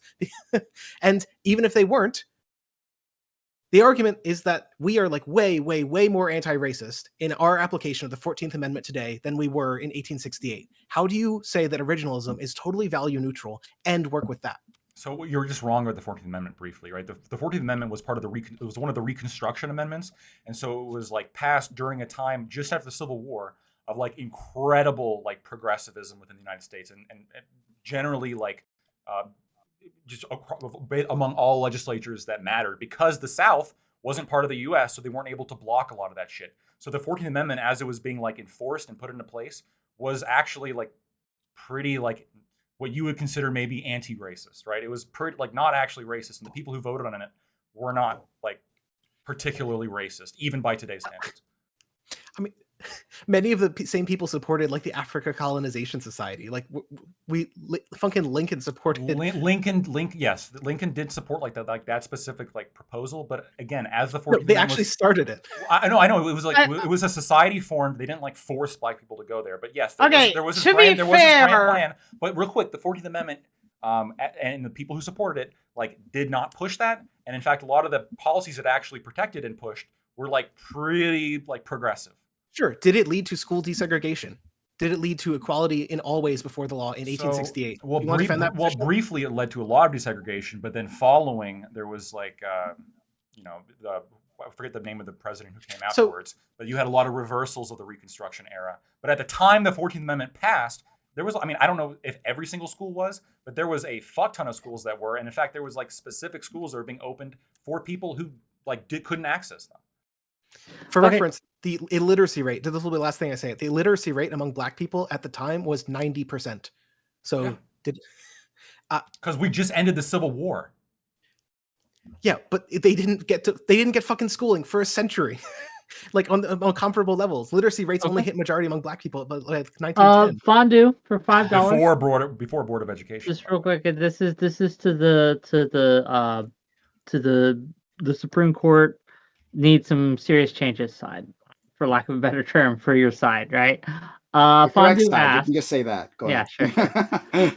sure. Should The human base rights exist? Should they be codified by law? And should laws be consistent?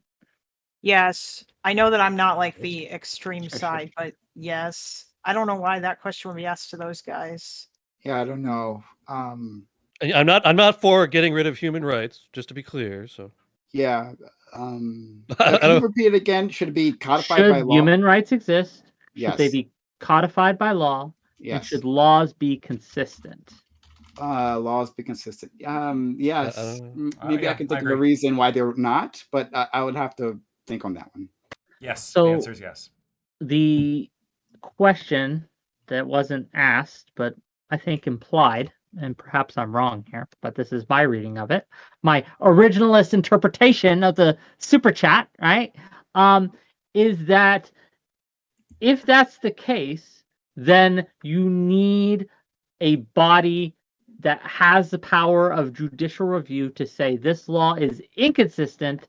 It does not represent what's codified in law right now. I guess that's SDL. If you want to answer that one, Is that SDL. how do we square these things? Is what I'm asking, right? Like, how do we square to STL? Sure, to STL specifically, if he's the only one that has a stake.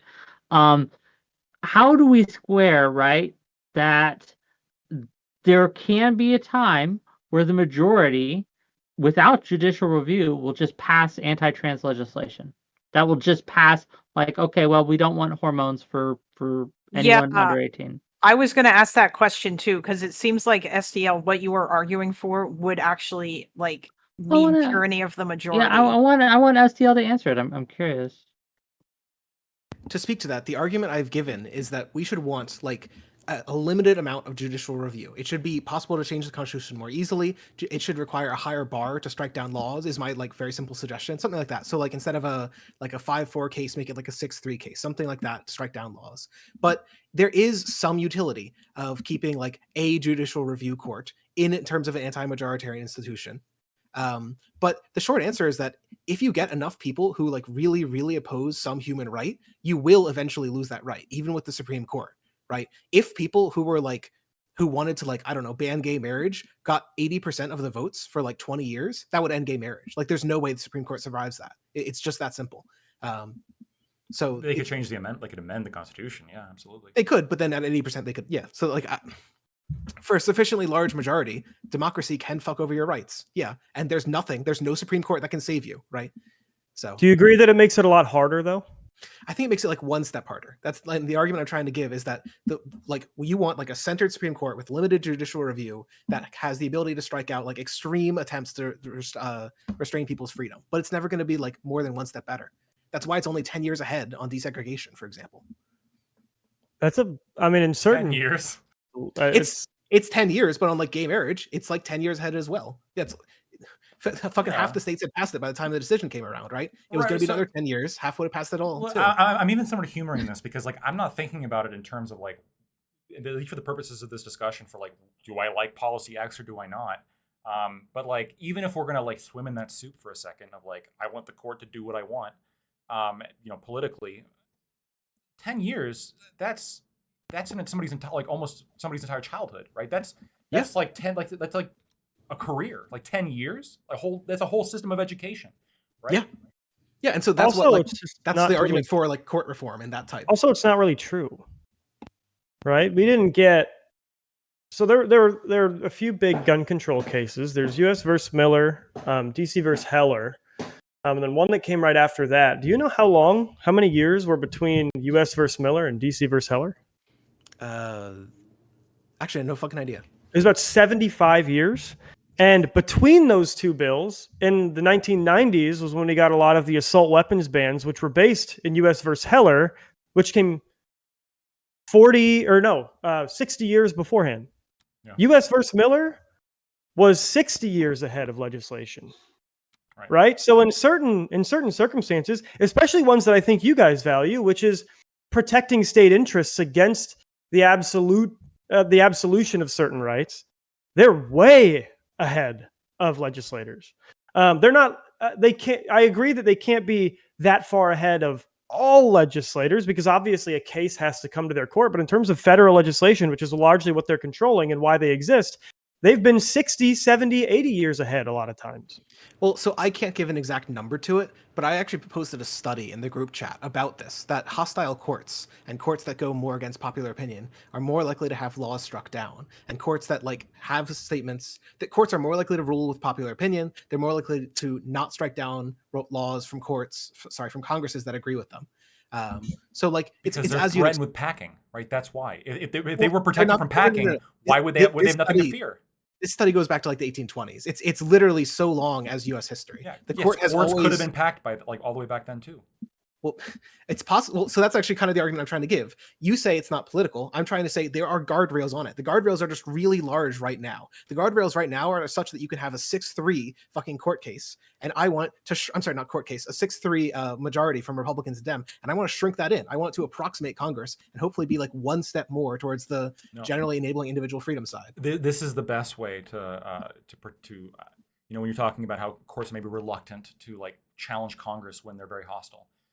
If you pass a constitutional amendment, which I'd be in favor of, capping the number of justices, so no more talk of packing at all, wouldn't that prevent them from fearing Congress stepping in and packing the court if they challenge Congress's will?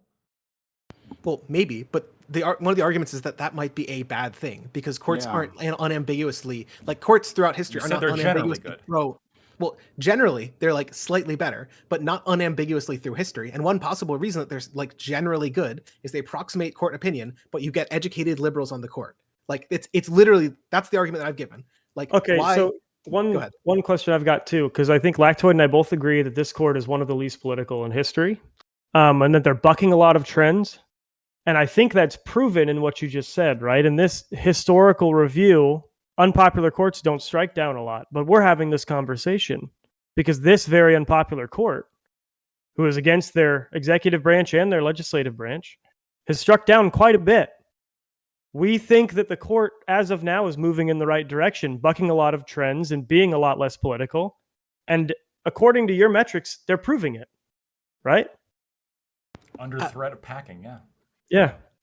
They are doing what you are saying we should control. We should try to fix that popular courts strike down a lot of laws and unpopular courts don't.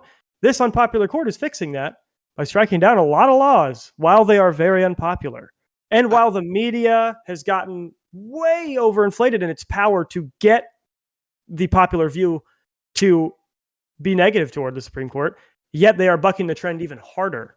Sure. The argument I'm giving is I'm not pro or anti bucking trends or whatever. I'm pro trying to expand freedom.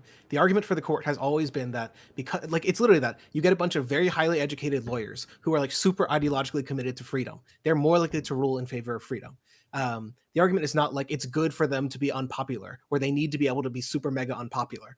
It inevitably the courts will follow Congress's decisions, if not through the threat of court packing, through fucking dying and getting replaced. But what we're saying is what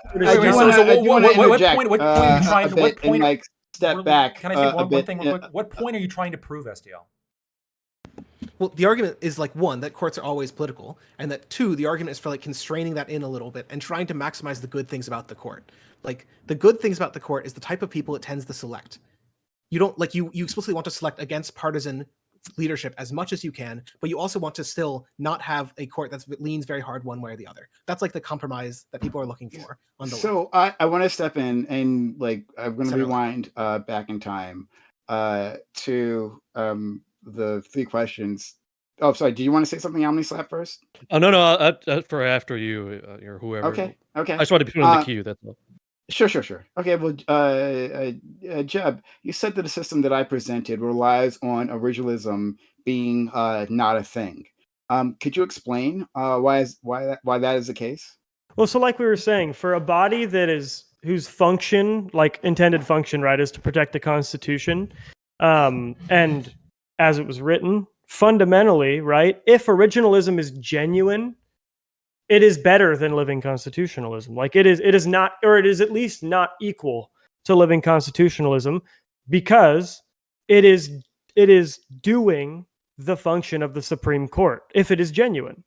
That's why I'm saying, if you are trying to create a court that is balanced with the idea that it should just kind of be up to Congress to create whatever pool they want, and we should randomly select from that pool, that fundamentally suggests that living constitutionalists are equal to originalists. Me and Lactoid don't believe that. And the underlying argument there is that originalism is genuine. And if it is genuine, it is better because the stated purpose of the Supreme Court is to protect the Constitution as it was written. So yeah, that's nonsense. You just make it like a logical leap, right? You say, tell me how it is. Sure. Okay, I'm doing it right now, right? Like as I'm saying it, as I'm speaking, I'm making it happen.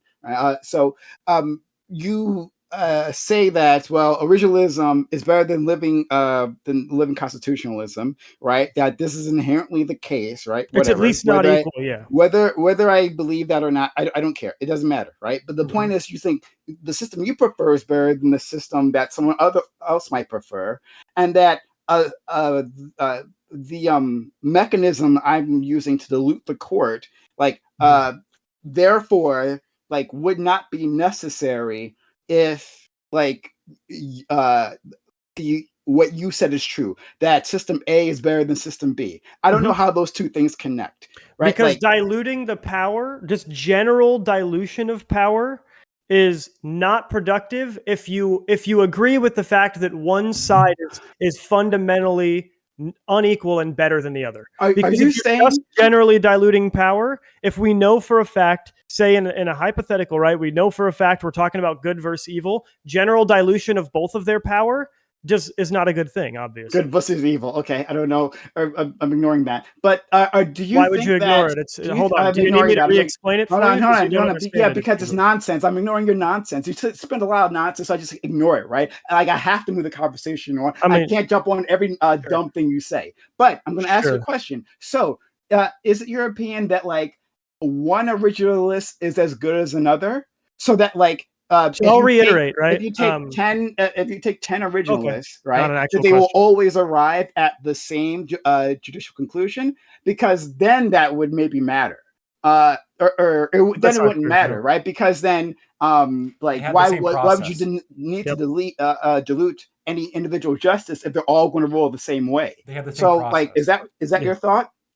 No, so what I'm saying is what Lactoid is saying. They have the same process and the same intention, right? Obviously, everything we're fundamentally all agreeing everything is limited to human capability. Your argument is that they're not even trying to reach the intended conclusion of the Constitution, that they're just being political. I'm saying they are, and if they are, that makes them better than living constitutionalists, which means that your system is not. But I don't care about living constitutionalists. I don't know why you keep bringing that up, right? Because anyway, your plan we can understand that implies that living constitutionalists is they can look at a law and disagree, right? Unless you guys think this is like some sort of. Here's a good analogy. I got an analogy maybe that can help explain this.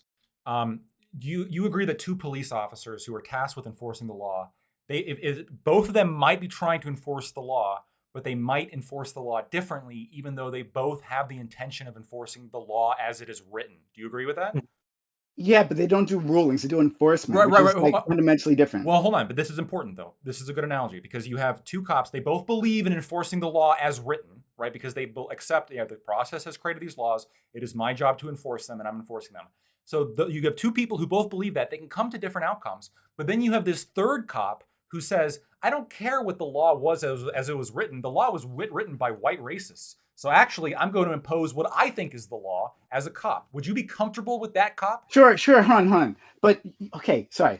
I want to be very clear, right? So, like, Jeb asked me to come up, like, the originals case previously. But I don't have that, one, because I'm not a legal expert, fair enough. And two, because that's not what this debate was about, right? Wick asked me when he had to do this debate, he says, hey, Monday, we're going to talk about Supreme Court, and we should pass, I should abolish it, etc. Want in? That's it. So I didn't come here to argue about originalism. And the system that I put forth, right, for diluting the power of the justices doesn't rely on that. You guys seem to think this is the case, but it's not. Well, right? I didn't say that.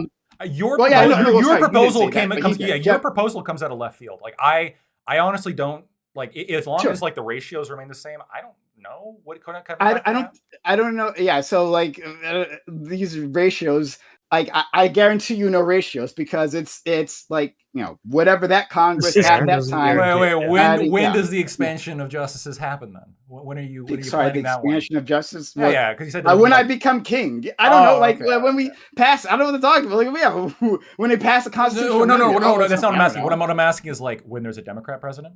Is that the idea? Okay. See, no, that's fair. Then Yeah. we could stage it, right? We could stage it like it would have to be over like the next few presidential cycles. Interesting. Okay. To ramp it up. But that's a good point. That's a really good point. But in any case, yeah. So like my system doesn't rely on that. All it does is dilute the power of the court, right? Like if like it is a political crisis, and I think you guys would agree. Hopefully, you would agree that it's a political crisis every time a Supreme Court justice dies. Right? Everyone rants up. We have to get one of our guys in, right? Or we don't have the president that we need, and so it's an utter disaster. It's the end of the world.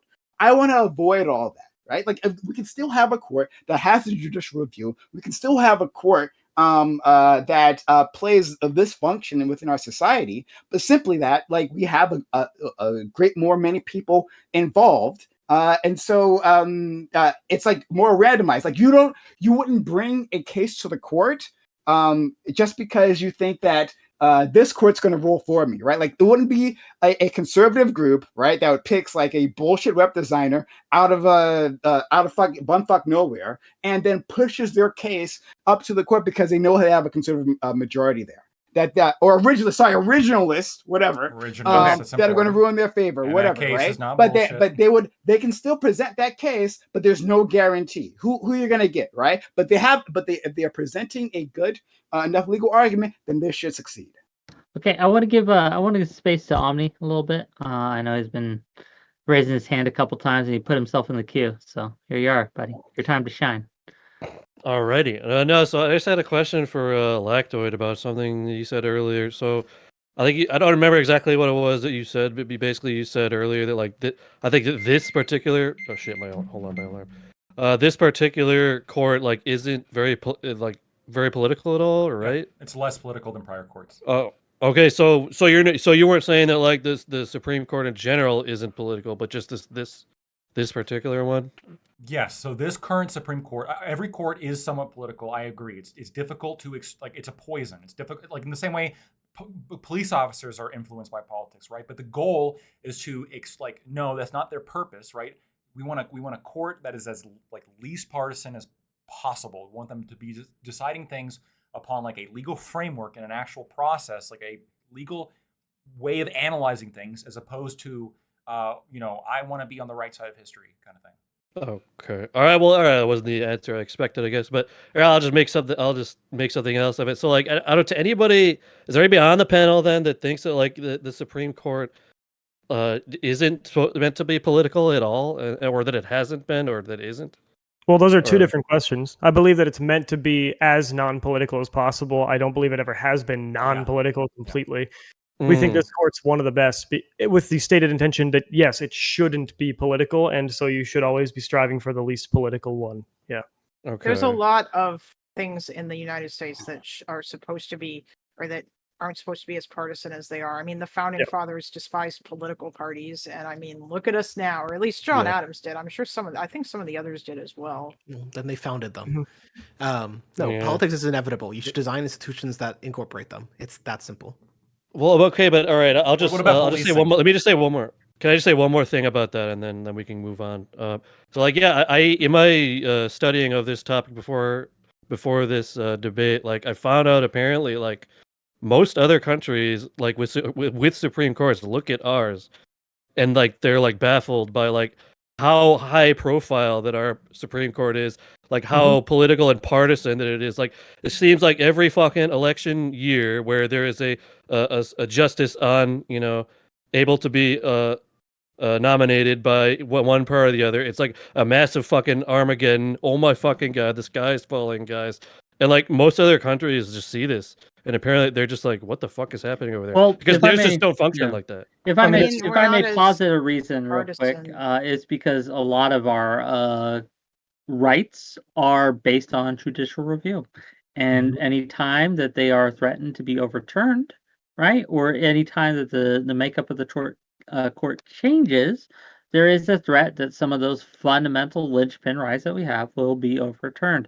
And this is why people are mad at the Democrats for not putting Roe v. Wade into law and instead relying on the judicial review court precedents to keep I have this. I have a question about thing that, safe. and maybe Lactoid can help me answer. I really don't know. Like, what difference would it have made? Like, if they had, well, I think I know what your answer is going to be now that I think about it. But like, I know what your answer is going to be. Give me an opportunity to answer though.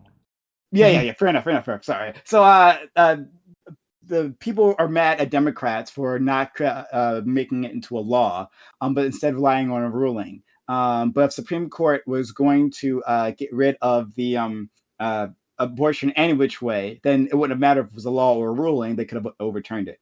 But I think I know what your answer is. Yeah, which is that the Supreme Court went along like a principled legal framework and did not rule out states from like passing legislation on this. They just said it's not like a protected right.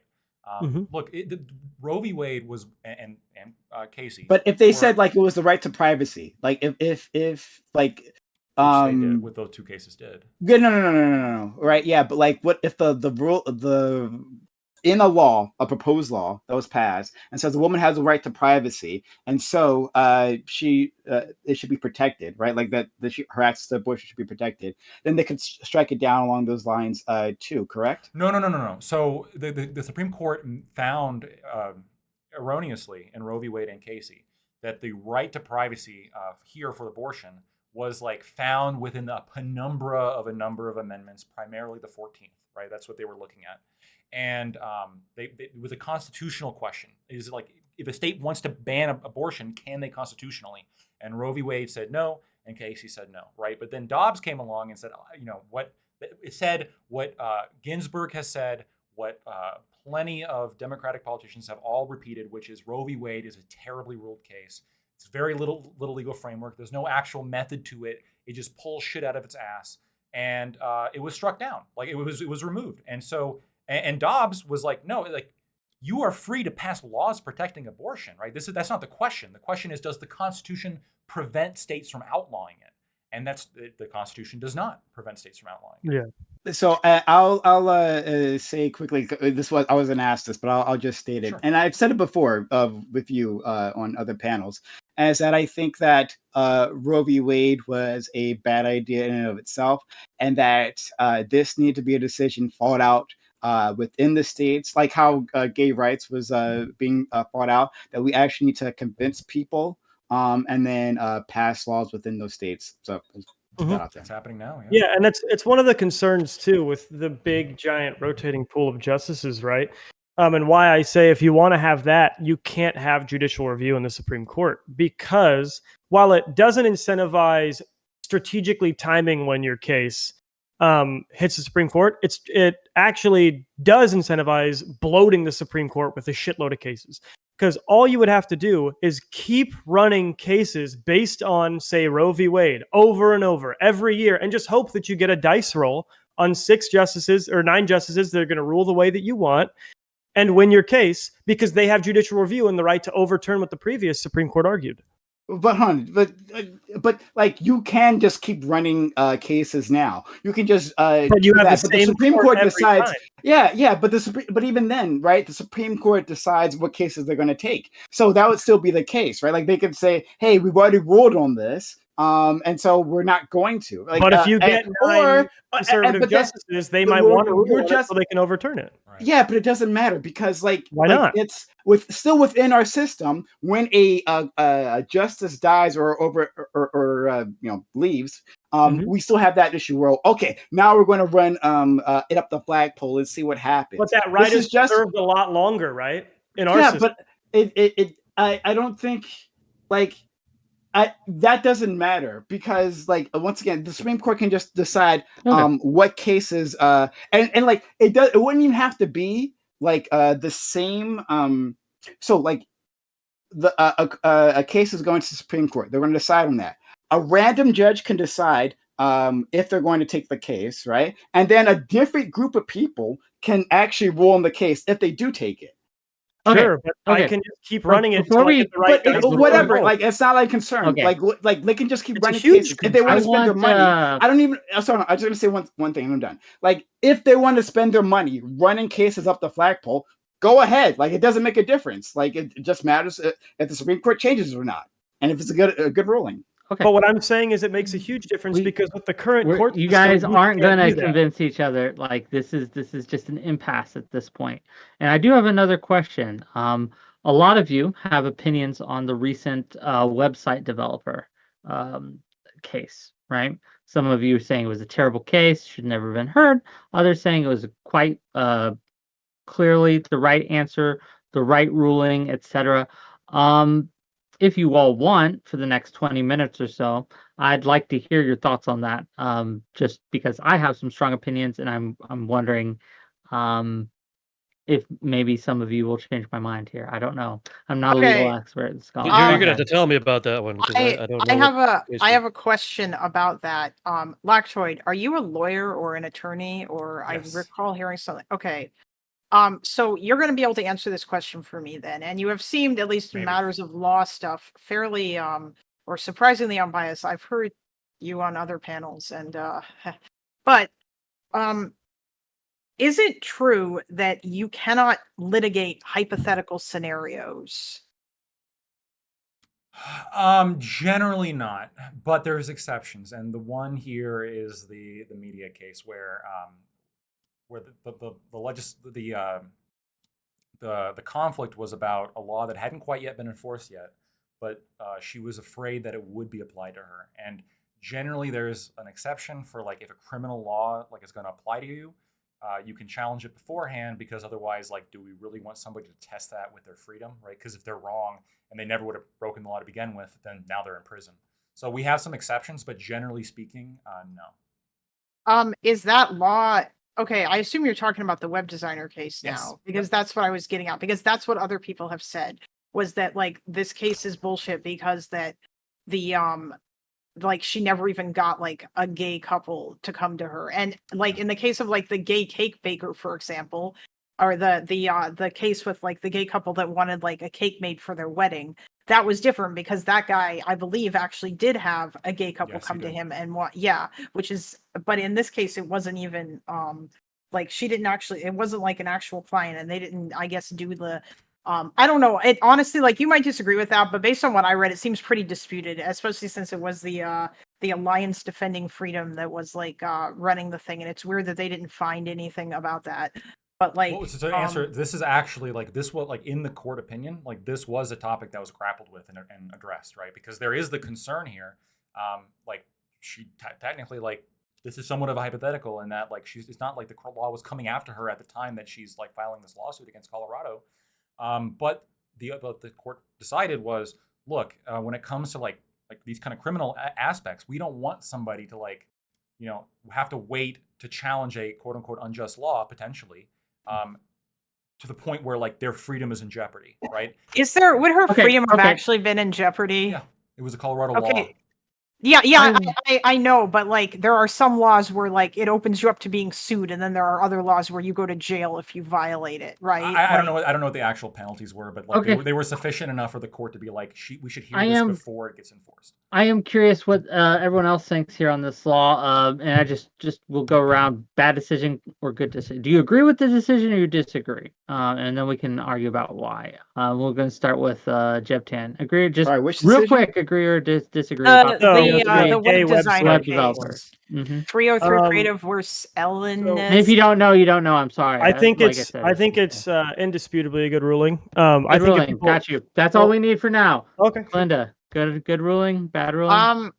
I guess under the law, it makes sense to me as they read it, but I disagree with it on a moral level because I Fair don't enough. like Okay. that. Okay. Blackfoot, I love it on both a legal and moral level. It's perfect. Thanks. SDL. Don't care about the law; it's immoral. Don't care about the law. It's an immoral thing, regardless of the legality. Got you. Prime. I'm honestly torn on it. Fair enough. And Omni, you said you were unfamiliar. Well, yeah, no, I remember that you were more specific about like but I don't know enough about the case Fair enough. still. I'd Okay. say. Um, Can I yeah, go do a ahead. dance? So I want to clarify what this ruling is, because the media has pushed the thing. This isn't a ruling saying you can deny business to gay people because they're gay. This is a thing that you cannot be compelled to create original artwork representing an idea that you don't agree with. So a Nazi can't come into your paint shop that you've sold paintings to other people for and force you to paint a portrait of Hitler with a swastika armband on him.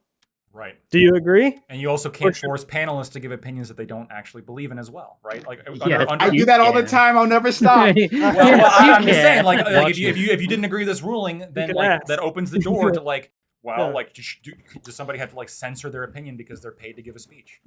Yeah. Well, why do you think it's immoral? So, Lactoid and Jebtan are jumping for joy at this. Why do you think it's immoral, Sockton? Well, wait, hold on. Since I don't know much about this kid, you would just give the spark notes on it. Okay, real quick, TLDR. A woman, Colorado passed a law you cannot discriminate. Basically, it's a freedom of speech law, and this woman thought that because of the way the law was worded, that if a gay couple asked her to make a website saying about their wedding, about their gay wedding, she would have felt forced to do it. She did not want to feel forced to do it, so she sued and brought. Okay, yeah, I wanna- all right. I don't give a shit. Honestly, I don't give a shit then, because to me, it's like find another fucking web designer. Then, like, I don't care much. That's Thank kind you. of Well, like in some ways how I feel about, like, I am also torn about because of the freedom of expression, but I do want to ask another question, kind of test where we're coming from here.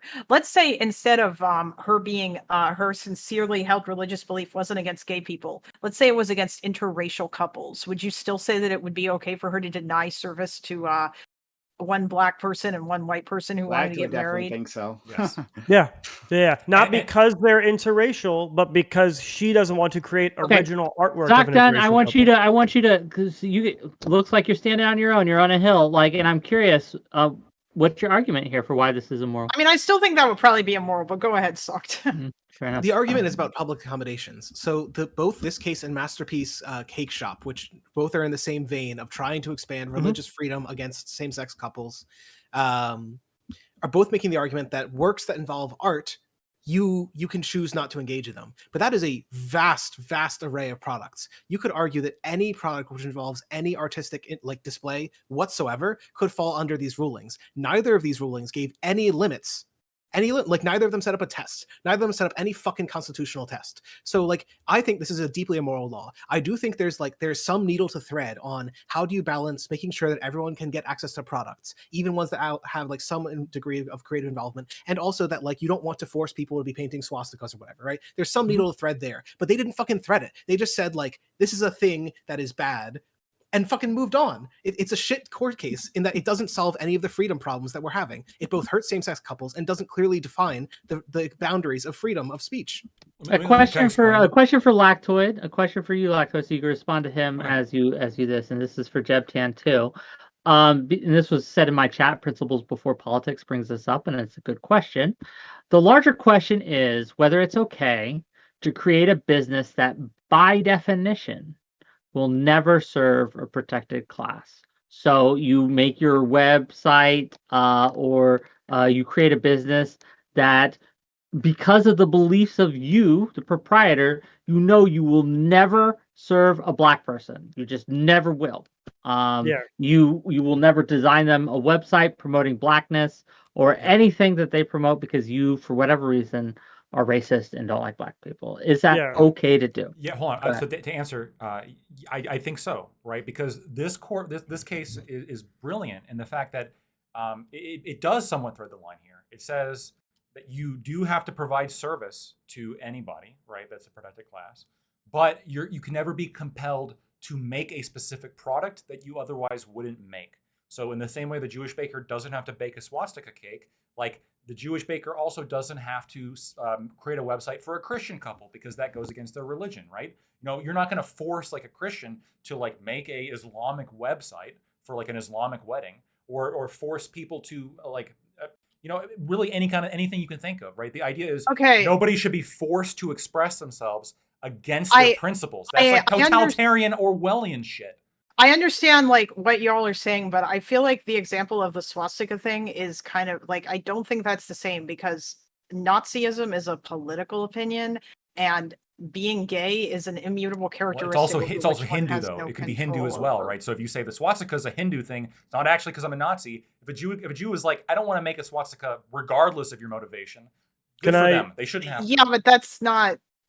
I mean, Hindu is a religion and protected class. Yeah, Hindu is a religion, but I feel like that's like more of an edge case, and you might be able to make like. I'm just saying that I don't think that the Islam. Also, Christians shouldn't have to paint Islamic paintings either, but that's not an edge case. It's a very popular religion. Yeah, well, no, honestly, like, okay, let me ask you a question then, because this gets into something else.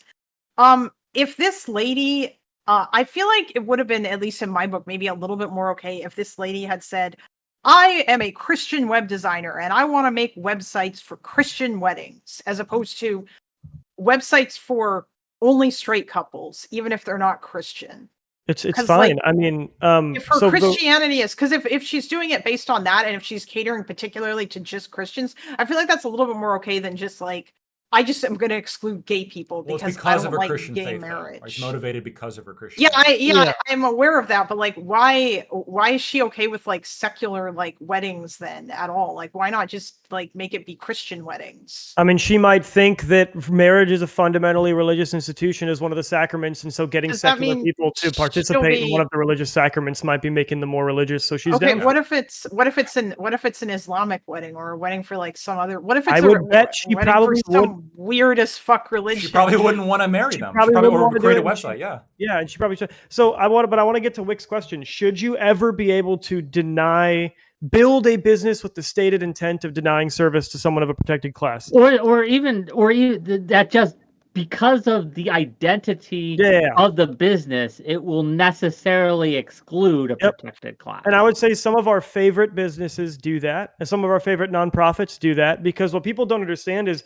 Black, Latino, and Asian are not the protected class. Race is the protected status. And when you're talking about disability as a protected status, both disabled people and non-disabled people. So any business that fundamentally is for producing products only for disabled people is fundamentally built to discriminate against a protected class, because even the status of not being disabled is a protected status, because it is your disability status that is protected.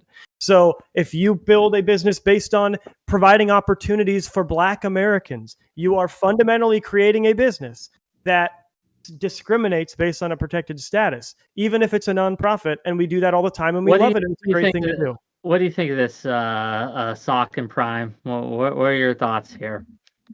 Do you want to go first, Prime? They're kind of hogging the mic. Hold on, I have a question. The disability example. Can I ask something about that? I feel like that's a really dumb example. Concisely, but then I want to get Prime and Sock in here.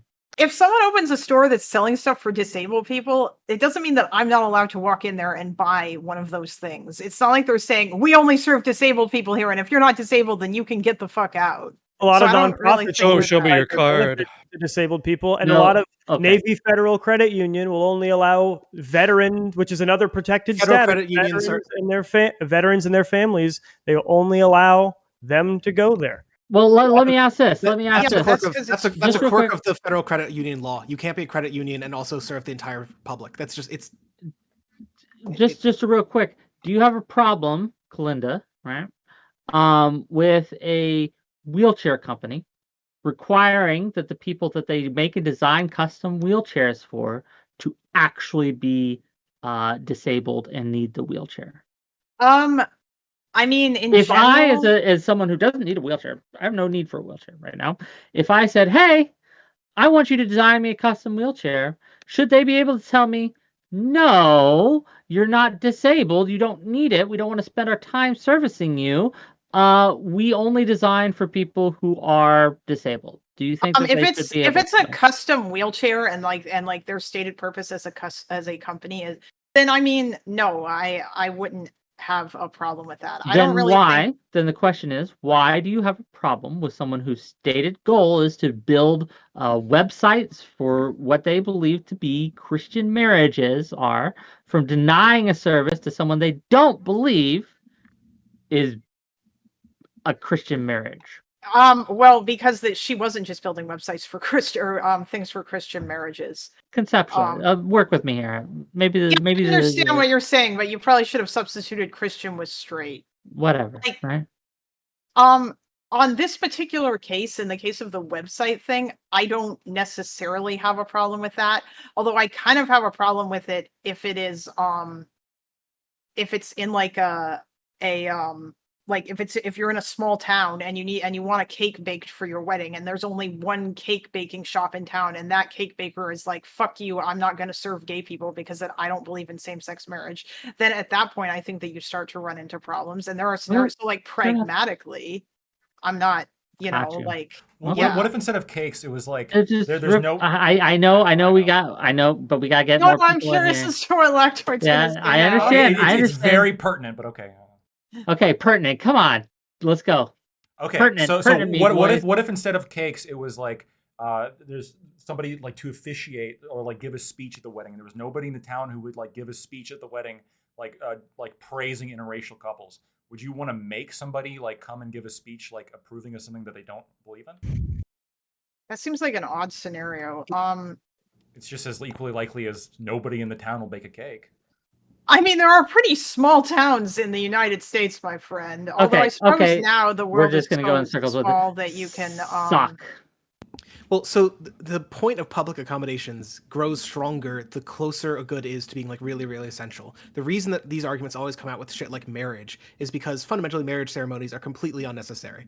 But when it comes to stuff like, say, disability access, that's a really poor example because like it's often necessary to disabled people's lives. Like the average disabled person makes fucking shit money, often like on SSI, Medicare, Medicaid.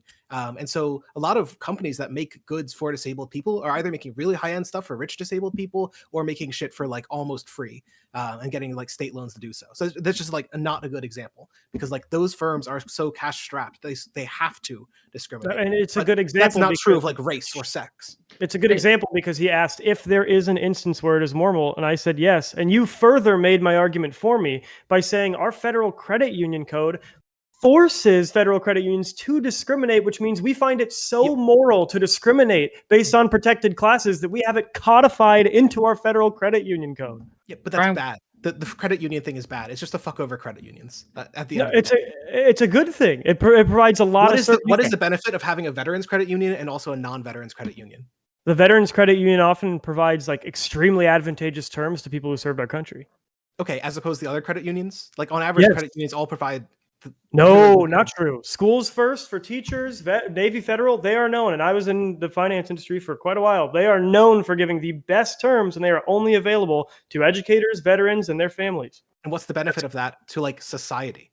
Because the whole point of this is it incentivizes people to be members of the military and to be educators, which are what we find to be very virtuous and society-driven. I feel like you could do that without fucking up the credit union structure. Yeah, I mean, we as a country have decided that those credit are unions. Classes, we can debate on credit unions another day. I'm curious, Prime's take here. I'm sorry, I didn't hear all the takes that Jeb and Lactoid made. Could you someone give me a TLDR? So, like, what? So basically, for example, well, you know Lactoid's take on this. He thinks that discrimination is okay. They can a person if the person doesn't want to serve a black person, it doesn't want to write a sign that says Black Lives Matter and support black businesses and things, they should be able to turn away anyone who wants that. What are your takes? Better than his. No, I think that on an individual level, it's difficult to force an individual to do things, but like I think on an organizational level, you can't force organizations. So if there is an organization, let's say a diner, that doesn't provide to the public at large, then we can shut that diner down, right? Those individuals can still go on and be free to not serve Black people in their individual capacity.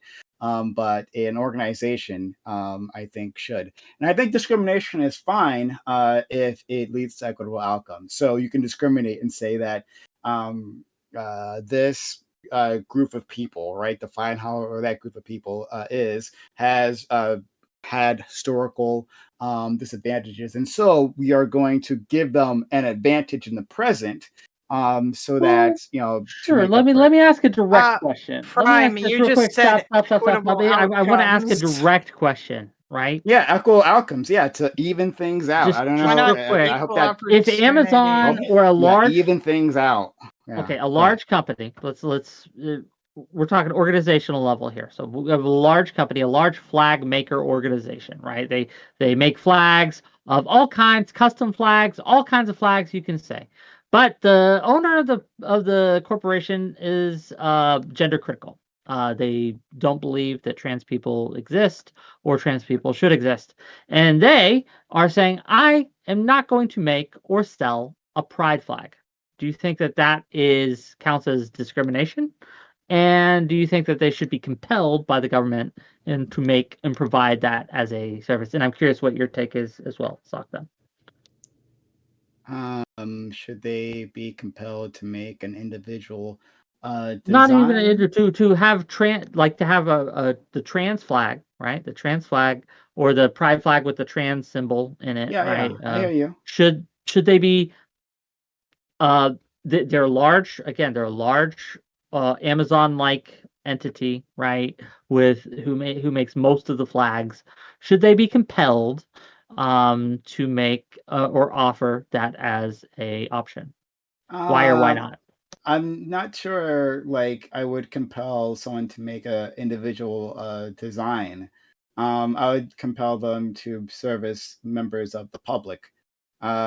So, like, yeah, like, but they may not provide a like a specific. I don't know if that like practically works. If I would make them like this is the specific design that you must have, like by order of the government, like print this type of flag. It's like if gay individuals are ordering flags and they don't want to give flags to gay individuals, that would be the problem for me. So I guess I'll leave it at that. Yeah, I Yeah. So think he that's agrees with the Supreme Court in this decision. That's why I said okay. that's why Yeah, I said I was That's torn. I torn, didn't yeah. fight that one. yeah. That's why I was torn. I've been sort of torn on this as well. Although I do want to ask another question. I guess. Well, I want to get Sakdan's answer before you do. I want to Okay. get Sakdan's answer. Oh, and I have a gotta go. super chat Sorry, for you. I gotta go. Oh, Um, I Thanks also for Prime. being have here, to go. Prime. Oh, I Yeah, forgot that Thanks for being here, my Lacto. God, the time sure flies. So, gang, I am curious what your answer is, Sakdan.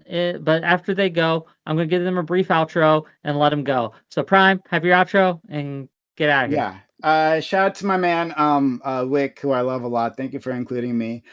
This has been great, and to everyone here, right, including Jeb Tan, I give this guy a lot of shit, but like, he fights back very well, and he has great points, and dealing with him is very challenging. So I love it, right? So shout out to everyone here who participated. I'm going to go start up my own stream, right? And we'll like actually be live soon. and we'll be live in a second, but then we'll actually start in like 5 minutes from now. So if you like, you can come and join us. We'll have our friend Lactwit there as well. We'll be talking about is America too dangerous? Should other countries ban the citizens from coming to our country? And we'll also be talking about the Supreme Court. So come check us out if you will. And I'll say one last thing. Twitch.tv/PrimeKai or YouTube.com/PrimeKai, PRIMECEYES, if you want to come and join us. And last thing is, okay, I will admit, I got paid to say this, but I actually do believe this. Is that you should go check out Lactoid's server. And because Lactoid's a great guy, and which I believe, and you should have different opinions, which is why I have him like every week on my panel. And it's better for you to have a mix of political influences. So shout out to the person who gave me a donation to say that. But again, I actually do believe it. Lactoid's amazing. All right, I gotta go. Bye. Okay, Bye, bye. Prime. Okay, and Lactoid, Just to clarify, I didn't pay him, and I didn't ask anybody to pay him. Just to be clear. But yeah, if you like my How much? takes, I didn't. I promise. If you like my takes, you can find me at Lactoid TV on Twitch, Twitter, and YouTube. The last thing I'll say is SDL. I've known you for a very long time. What I expect is a apology on Twitter for your statement when you said abolish the court. This whole time you've not talked about abolishing the court. You've talked about how we need a court. I want you to make a tweet saying Lactoid was right. We should not abolish the court. So I'm looking forward to that tweet. Are you going to compel him? I'm not going to compel him, but I'm expecting. Yeah. It. So I appreciate all of your time. So So-called consent maximizer wants to compel my speech. Yikes. Looks like. Okay. I do know that we have to go, and we're going to raid out into Prime Kai. But I want to ask Socked on the Left a question, like I've been trying to ask, right? Like, what do you think on that? All right.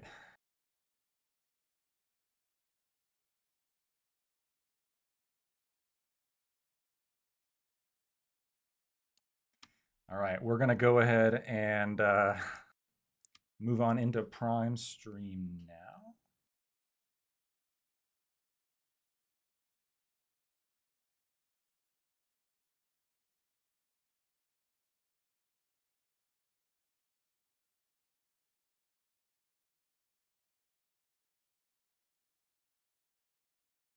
It's like, hey, Ty's smoking. He's either having a really good time and he's like chatting and he's having fun, or it's like Ty's not having a good time and he's like,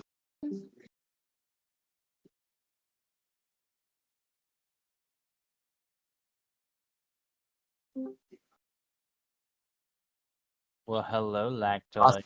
Come on. What's up? Hey, Lactoid, I witnessed that shellacking that you just got. Shellacking? That was one-sided. I don't know what you're talking about. Yeah, one-sided. You got the. I agree. You got the shellacking by Prime. Other way around, brother. I don't know what you're. You got a No. I witnessed it.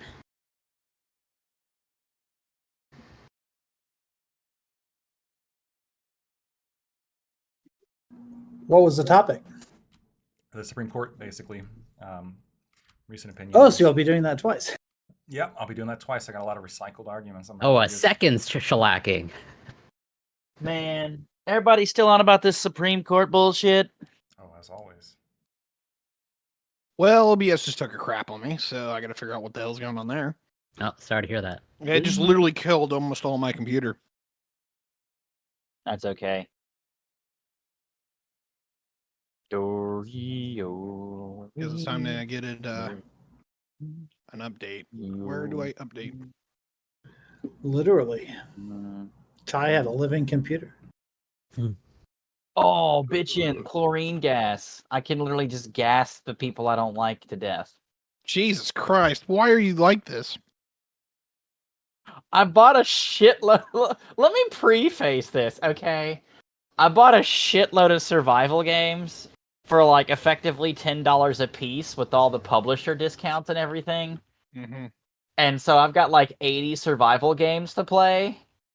And I'm just going to go ahead and say there's a lot of love left to be had for the AI.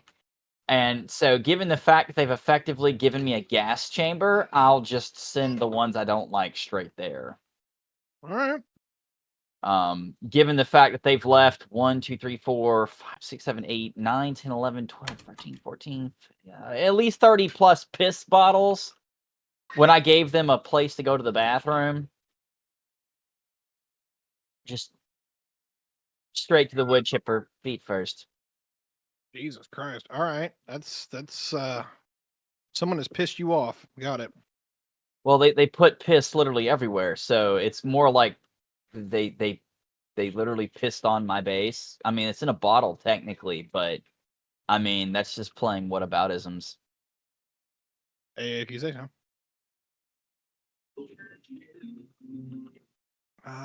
Shit. I need to. I'm so glad iCal's here. Like, I need his help. Ico? Oh, yeah. Between iCal and Lactoid. Yeah, like on the Supreme Court stuff, because between iCal and Lactoid, you've got to be so fucking tired. No, I'm ready. Well, I'm I glad told you. you're. I'm glad. Warming Yeah, I'm up. glad you're. I'm glad you're ready to go because I was watching that last interaction there, and I'm just like, oh crap. Was it affirmative action mostly, or what was it? It was really just like about the Supreme Court generally. Yeah. And we talked about a few cases, but this is my thing, dude. I've got a lot of energy. The day that the opinion dropped, the affirmative action one, I did like a 3 hour and 40-minute like solo stream where I tried to crash that a little bit, but I talked. wasn't able. Yeah, I talked the entire time, like for 3.5 hours. I mean, it was. It's almost like you're a lawyer or something. I know, right? It's almost like this is my thing. Hey, guys. Thanks for What's up, Brian? around. Yeah, it's a little weird start because I was just on Wick's panel. Yeah, just want to congratulate you on the shellacking you gave to Lactoid. Oh my god, yeah. Like it's hard work. It's hard work beating a lawyer at his own game. Representing real well. I am fortunately I am intellectually capable of doing it all. The cope is real. Gee God. No, I was actually just talking to Lactoid about if he was tired, from that because From like the, you guys were extreme beating. No, moreover, like how you all were slogging it out. Like SDL was throwing punches in there, and then you had the guy you were arguing with. I know him. I can't remember his name off the top of my head. Jebtan? Yeah. Like just Prime and Jeb were just going at it, and it was. At one point, it was super uncivil. I was just like, oh shit. So it's not any more uncivil than how we get here. Sometimes it can get really uncivil. Like yeah, anywhere, right? like I mean, and don't get me wrong, I've gotten hit, shitty too. Like for some reason, whenever I'm on Leaf's panel, like me and Debate Queen go at it, and it's like, oh god. Debate Queen's on what panel is she usually on? She's on Leaf's panel on Wednesdays a lot. Who is Lee? Leith Watercoy.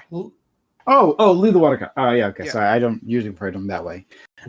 But yeah, like fucking Scott, who's not here, would call me a genocide apologist and a fascist. So like, But don't forget rape apologist. Rape apologist. Rape apologist. You too, that? rape apologist. Yeah, That was so much fun. That's pretty much the only thing you're absolutely. That's pretty much the only thing that you're absolutely against. Sorry. Keep your stuff muted. Oh, in so are you StreamYard. using Discord one? Okay. Yeah, Discord for audio, no problem. Cool, But you, man.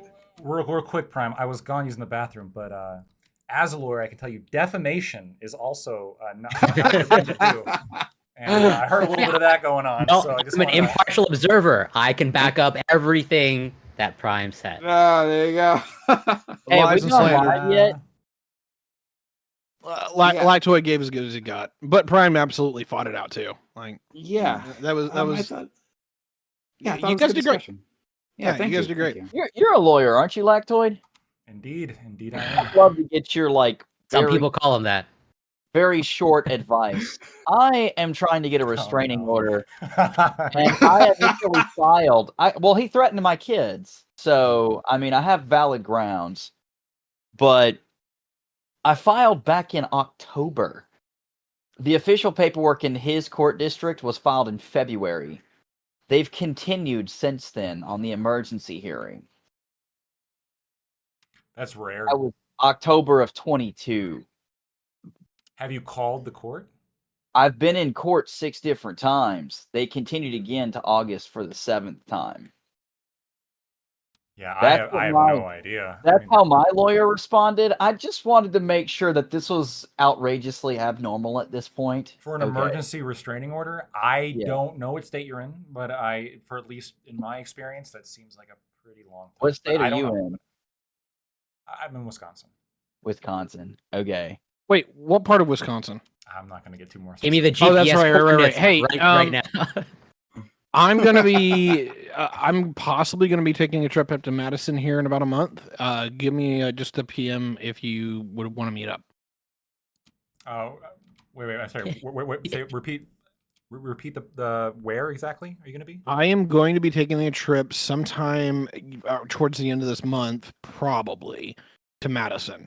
If you are interested in that, maybe we can do something. Cool. Yeah, I'll let you know.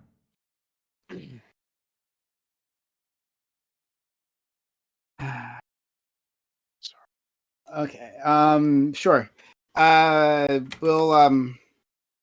We'll figure it out.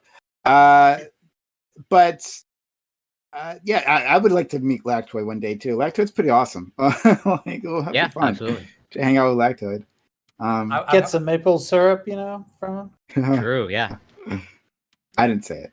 I've heard I'm a fun guy. I don't know what to say. Yeah, I think it'd be pretty awesome. Yeah, so I've actually met two people. Well, more or less, actually, thanks to you, Prime. I met Eucharist in person. Another. Yeah, you did. We saw pictures of that. Hey, Wick Raiders, thanks for being here, guys. We're just waiting on. We'll wait a little bit for some other participants, but we'll get started soon. Thanks for coming in, Wick people, Wickers. Is that what you guys call it? Oh God, it's so weird. I hate it. I hate like saying that. It's fucking weird. You're real careful. Yeah, but not all right. Wickists? Yeah, like Wiccans would make more sense. Like I would do Wiccans, but like all right. Any which way. Thanks for stopping by. I hope you stick around. If not, hit that follow button if you have Valen HD, Hick TV, and Gluten. I don't know. Gluten. Yeah, I see what you're doing. It's GLU, the number 1, the number 0, N. So Gluten. So that's very clever of you. Hey guys, stick around, join us. We're gonna have a really good time here. If you want to see Lagtoid once again, legally embarrassed. For some reason, I remember it going differently. Let's check our blood alcohol levels and see who's who in remembers. terms of a like libertarian, like in terms of food chemicals, lactoid versus gluten would be really interesting matchup. Such a bad pun, Heiko. I assume that's the intention of the handle. No, I don't even know how it comes of the gluten handle. I mean, the gluten handle. Oh yeah. Shout out to all. We'll wait just a few more minutes and then we'll get started. So stick around for that. And we'll do other things. Okay. Falinor, though, it's really nice to see you. Like, we haven't had Falinor here in forever. Like, how are you? Muted. That was perfect. It's like I've been muted. No, I've been good, man. It's been wild. I was gone for several months because I was working with the FBI, and I was just between the Quantico drive back there and back again every week for Georgia to there and everything else. Man, I was working. I don't even remember, close to 100 hours a week between the drive and everything else. So I was just. I hear the FBI is very interested in Georgia. The FBI was a very interesting experience in general. I learned a lot about a lot of things, and most of it I can't talk about. Well, we're glad that you're back here. And in fact, we won't wait any longer. We're going to just get started. And hopefully our other two participants will join us soon. But if not, we still have a great group of individuals here. So, hello all. This is a Revy Roundtable, which we have Mondays, 8 p.m. Eastern. We have a fantastic group of individuals here. We're going to talk about some great topics. We're going to get highly annoyed at each other. It'll be entertaining, so stick around and watch. Hit that follow button if you're on Twitch. Hit that subscribe button if you're on YouTube. And consider supporting the channel if you can. Okay, so we'll start with our friend Lactoid. Lactoid, thank you for being around. I was just with Lactoid on Wick's panel, and we had a great time, as we always do when we're either arguing or agreeing with each other or whatever. We always have a great time with my friend Lactoid. No, it was a fantastic panel, and I'm looking forward to this one too. I think I got a feeling it's going to be just as amazing. So yeah, you can find me at Lactoid TV on Twitch, Twitter, and YouTube. And yeah, I appreciate it. Okay. Next we have my friend. Hold on. I'm sorry. This is wrong. And I see the look on his face. Okay. He was mad with me, and I didn't want to disappoint him. My friend Corey in his proper place again. Corey, thank you for being here, friend. How are you? I'm doing. Thank you so much for the correction. Getting triggered there. But yeah, I'm doing super well. And I should say to my fellow comrade Lactoy, I'm a little bit late, but happy Canada Day. Celebrate Canada Day, July 1st on Saturday. It was great. I'm sure Lactoid had a great time. But You yeah, guys copied us. what? Yeah. No. And look at Canada, like trying to be like ahead on the calendar. Oh, we're gonna beat them by 3 days and call it Canada Day, right? Like, come on, we see through you. Listen, to be perfectly honest and transparent, as a Quebecer, like, yeah, I'm supposed to say like F Canada Day. It's all about our Quebec national holiday. But yeah, always happy to be here and to be invited. You can find me on Twitch, twitch.tv, CoreyCampbell84, and Twitter, Instagram, it's Corey Campbell. Thank you so much. Thank you. All right, let's go to our friend, another friend, Tiberius. No matter where he is on the screen, Appreciate the devotion. Thanks for being here. No, it's great to be here again. Very interested to see. We got a great crew here. Falinor, don't screw it up. We'll see how this goes. But I'm very interested to see how this goes because that panel that Prime and Lactoid just got up was pretty good. And I hope we can keep that party rolling. I don't think I need to give an introduction. I think most people know who I am at this point. Like everyone's a familiar face. So great to be back, and hope we have fun. Thank you. We have a friend, a debate coach extraordinaire, here with us. And so there should be no reason why he can't spank all of us, right? Like he does this literally all day, gets paid for it. So we expect him to come out on top, and if not, he's a failure as a man. Aiko, how are you today? To be fair, I don't debate all day. I coach debate. And of course, as everybody knows, if you cannot do, you must coach. So that puts me at a disadvantage, not an advantage. Thank you. Yeah, but I'm happy to be here. These are topics that I'm very interested in. Hey, great. I'm happy that I came up with stuff that you guys were interested in.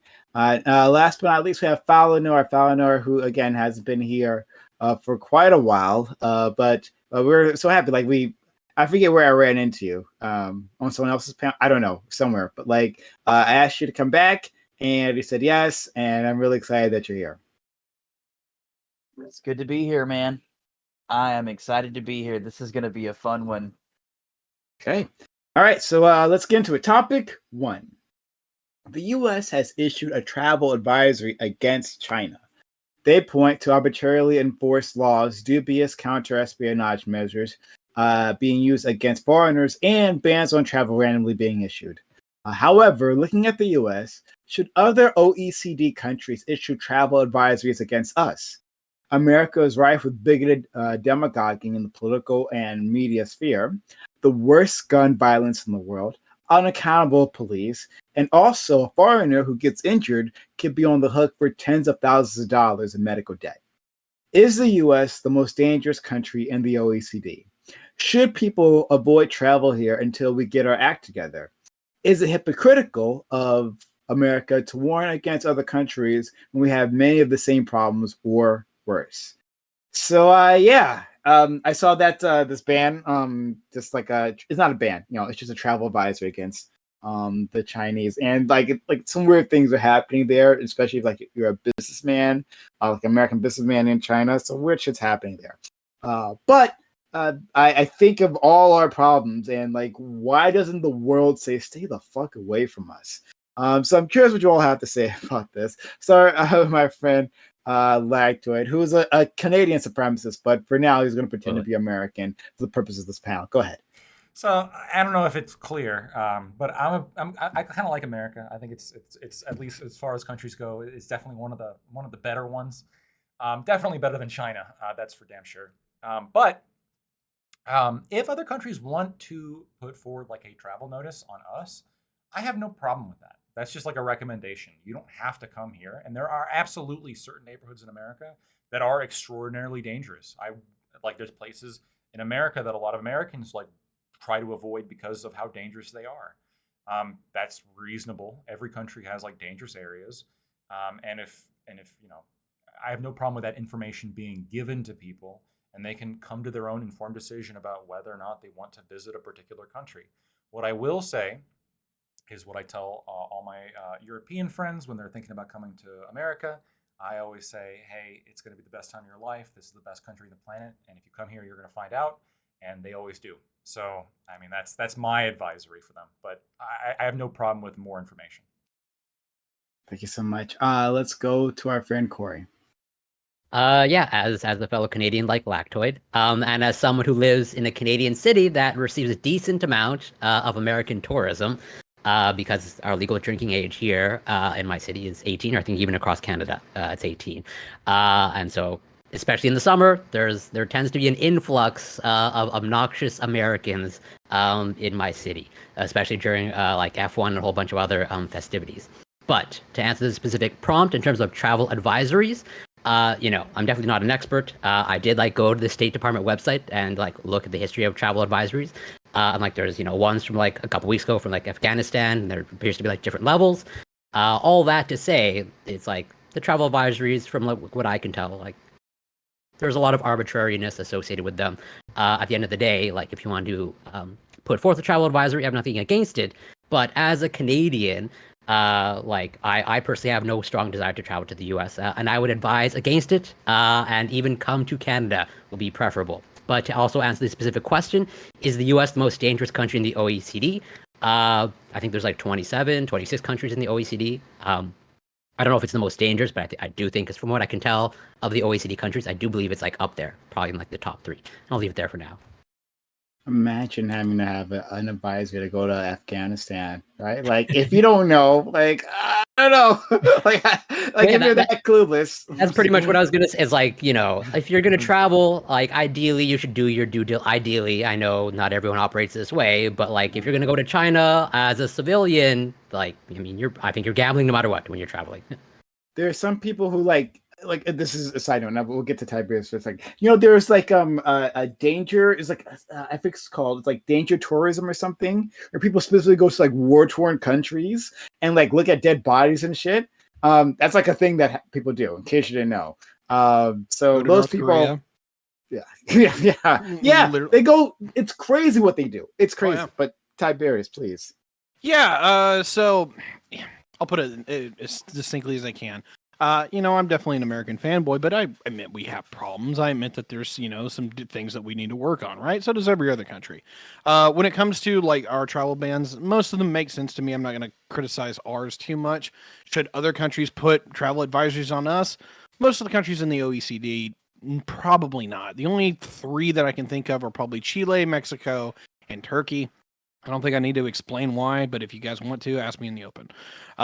When it comes to where we are now, is the United States like the worst country in the OECD? No, that'd be Mexico. Just straight up, that would be Mexico. Are we on the bottom tier of that list? Unfortunately, yes. We do have a resurging crime rate. We do have a problem with just people losing their collective shit. I'm literally like on my first week of medication. Like we're all probably in this together, and it kind of sucks, right? So the long and the short here is, I wouldn't blame anyone for being like, hey, certain places in the United States are great, and if you go to New York City, you're probably going to be treated right. But there's a reality where, you can be a tourist, you can slip into that wrong place because you don't know where you're going, and you get mugged. It's a very real thing, right? Without further ado, I'm going to pass it on to Aiko. Yeah, this has happened before. Does anybody remember, like when we started shutting down our borders over COVID, we started requiring passports, like for Mexico, for instance, to come into the country, and so they reciprocated with, oh yeah, well, Americans need a passport to come to Mexico now too. Like there was that reciprocation that happened, and it didn't last very long on the other side, because all of these countries that retaliated by trying to make it hard to go into their country, they were just hurting their own economy. So they dropped it, like once they got over their like sense of pride or whatever over the issue.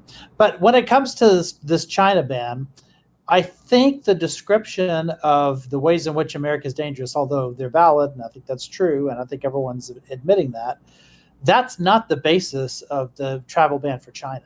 It's not about, like, say, the crime rate in China or the possibility of encountering disease or whatever.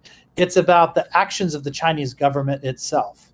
It's about Americans being able to go into China, especially if they're like Chinese Americans, to go into China and then getting detained and not being able to come back home. It's about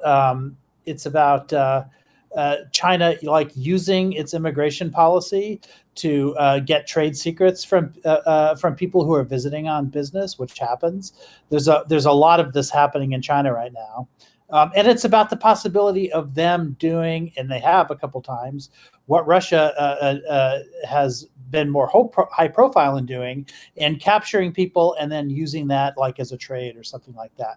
So I don't know if the administration is thinking about, okay, maybe that we're getting closer to an invasion of Taiwan, and they might be looking for leverage, and they might, want some of our people in order to do that, which China's not above doing. They've done that in recent years, and Russia's done it a lot too. These are not things that the United States does to other countries. There are plenty of reasons you might want to issue a travel advisory. In fact, there have been travel advisories issued about the United States and other countries over the issue of guns, and that's fair enough. I don't have any problem with those. But as far as retaliating by saying America does the same thing as what is listed in this travel advisory, like, to me, that's not an apples to apples comparison. Eleanor.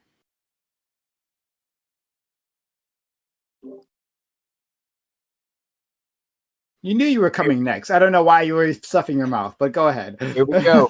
I just waited for him to eat, and then I stopped. Quick moment. Classic debate tactic, Ika. I'm sure you coached that. I love the Yeah, I teach that. Yeah, every month. the wood paneling. I'm a big fan. All right, now that I've recollected myself and my gummy worm, I gave myself a good boy pill, so I'll keep it that way. I would not agree that out of all the countries that America is the most dangerous or even close to it. I'd say we're one of the safest countries pretty much out there. There's only a handful of places in this country that I would not go to. They're all democratic cities, and they're all democratic states. It's been proven countless times that if you take away the democratic top 5 cities, completely out of calculations of shootings, we go straight to the bottom in terms of number of total shootings. 5 cities, and it completely transforms our metrics from the top 5 to the bottom 200th. I think it's 215 out of 219 or something. There are places in the entirety of London is one good instance that I will not go because the stabbing ratings are so high. So risk-wise, not going to France, not going to the UK. I'm not going to parts of Germany. I did not feel comfortable or safe in parts of Germany. In regards to travel advisories, our country hasn't had to issue travel advisories for a while now, for the most part. I think pretty common sense ones of don't go to Afghanistan where the Taliban are or Al Qaeda are, where they're actively hunting for free ransom. That was a given. Iraq, Iran, running away. Don't go to these dangerous places. If you can't pronounce them, you probably shouldn't go there, is a pretty good one. If you can't speak the language, you probably shouldn't go there. If they don't speak English, you probably shouldn't go there because they haven't developed in terms of trade. These are all pretty given common sense rules that you can use in regards to travel. If they don't speak more than 2 languages as a country, you probably shouldn't go there because they're not very friendly to outsiders. Let's see. In regards to China and Russia, they're one of the most hostile countries to us and have been for a long time. They're also extremely hostile towards anybody traveling with national secrets, anybody traveling with weapons systems, information, high-end technology secrets of any kind. The U.S. government has been actively warning people in the classified spaces since my entire career that if you go to China, they're going to kidnap you pretty much the second you land. That's why I've never been able to travel to anywhere in Russia. I've never been able to travel to anywhere in China. I've never been able to travel to Thailand. I've never been able to travel to Taiwan. I've never been able to travel to Singapore. I've never been able to travel to South Korea. anywhere beyond certain points. In terms of safest places, hands down, Japan. They're one of the best places out there, in my personal opinion. Second best would be Belgium. I've never felt safer outside of the U.S. than in Belgium. Okay, but hold on. Hold on. You specifically said if you don't speak more than one language, you shouldn't travel. The Japanese speak just one. They Right? speak English too. They speak English, they speak German, and they speak Japanese. That's not an official language. Yeah, random people German. can speak stuff. They can teach things in school. Goes we back teach to things the in school. access. Like I don't understand. Like okay, So, whatever. so don't But in travel to the terms of U.S. Cultural support, the vast majority speak English as their second language. All the newer generations, they speak English. I don't know if that's true. Yeah, I'm not. There's a lot of people they're taught English. I mean, I've been to Japan, and they're taught in English. Yeah. But it's not that like They but know people English use it the so- way we know It's Spanish. 30%. Yeah, exactly. After that. 4 years of Exactly high that. school Spanish. I would say 30% exactly of that. the population supported speaking a second language is effectively adoption, because you have to wipe out the oldest generations, and that's going to take, for Japan, at least a But good we're 25 talking about even the younger generations. It's okay. It doesn't matter. We don't Yeah, have but to the go whole this We far. country's did. the World War older II was generation. a long time ago. Like that generation's gone. Are we in the open now? Yeah, we are. We are. Okay. So- Yeah.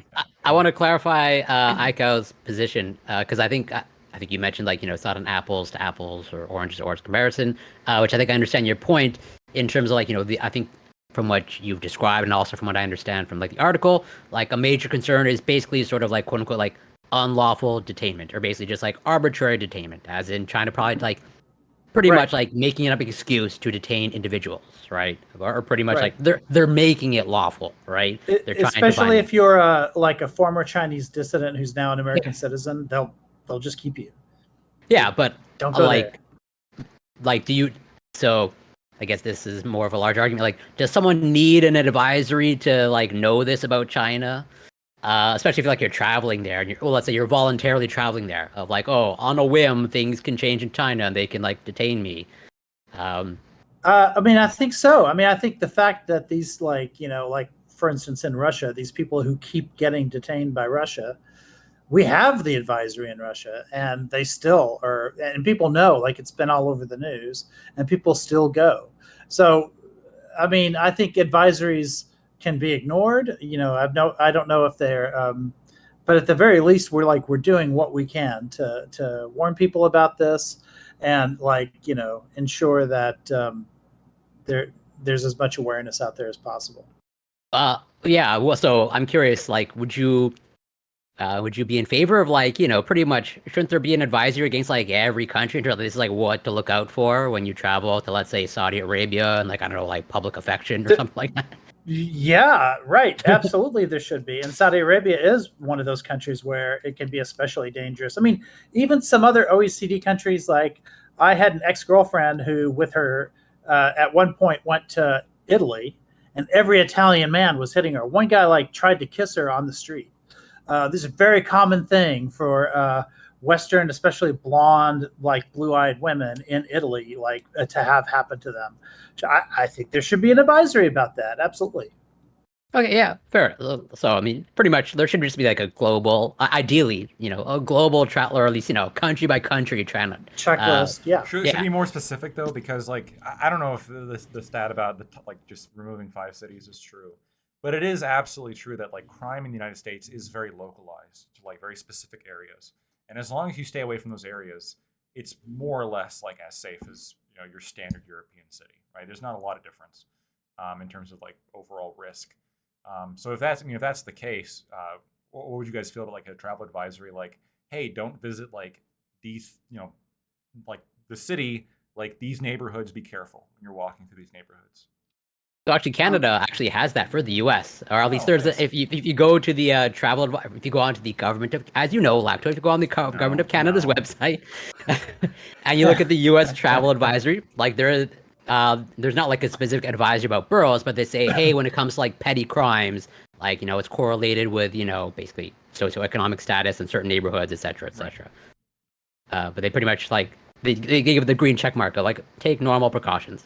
Right. So if anybody's coming here to America to like visit a very rural area where they're gonna have a great time with all the entertainment With that Lactoid. the farms provide, Yeah. then they don't have to worry about crime. So Yeah, I once went to Panama, and my guidebook said, "All right, these are the neighborhoods you should avoid, but especially if you see a bar or a cantina with swinging doors, you know, the old Western style swinging doors. If they have swinging doors, do not go in." Why? Like, it was very specific advice. Do we know why? Apparently, they're known to be occupied by ruffians. We actually went into one. Okay, yeah. We actually went into one. Of course, we totally ignored the advice, and it was like an old Western where we came in through the doors that they swung Advisories behind don't us. work then. Is that okay? And like it was like the piano player stopped They playing. stopped? Everybody turned and looked at us, and for a second we were like, "Oh shit, the guidebook, was real or whatever." And then like a moment later, everything just started again, and they ignored us or whatever. And then people started buying us drinks, and it was crazy. But the advisory turned out to be like, at least in our case, maybe we walked into the right bar or whatever.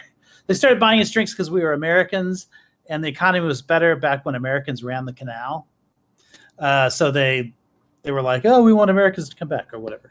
But the point is, like, yeah, there are advisories in things like guidebooks that say stay out of this area, stay out of that area.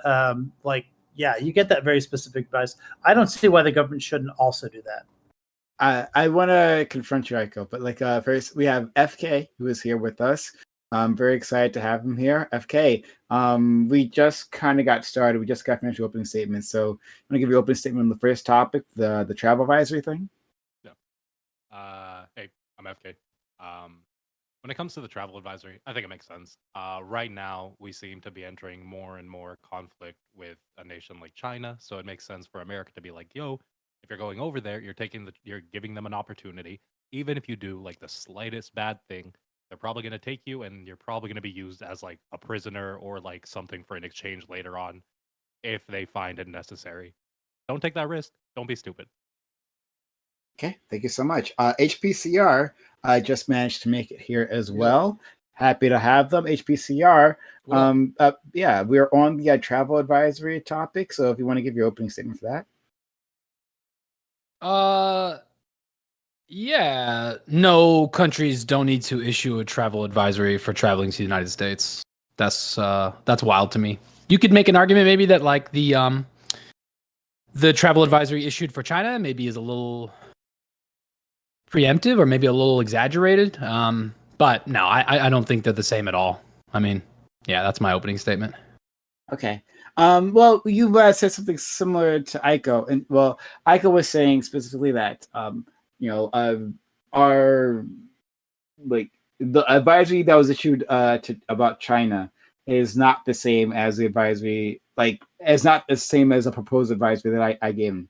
But it wasn't supposed to be the same, right? Like it wasn't supposed to be that. It's simply that it's the U.S. has a whole list of issues that are dangerous to the health of anyone who steps into our shores, and should others let their citizens know? And are we being hypocrites ourselves? So, Aiko, you said specific. Let me just address them and then back to you. Yeah, Aiko, you said the government doesn't do anything, right? Like China is taking proactive actions, and that's what makes them different from the U.S. You said that, correct?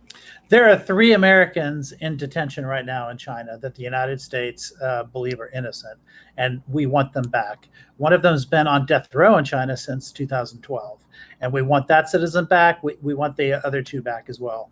My guess is that this action has been in response to that. Not only in response to that, but in part. But the U.S. takes active actions too. I mean, one, our judicial system is an action of the government. How we set that system up, and it's resistance to change. The proclamations of our elected officials, when they're nonstop attacking not just China in itself, but Chinese citizens, right? Talking about the China virus and its dangers and demagoguing against them. That is a danger to its citizens, right? And I'm just using China as an example here. And then I don't know what China's health system looks like. I don't know enough about that. But for any other citizen, like coming here, you're rolling the dice. If something happens to you, They you have can travel be insurance. yeah, you have to buy a travel.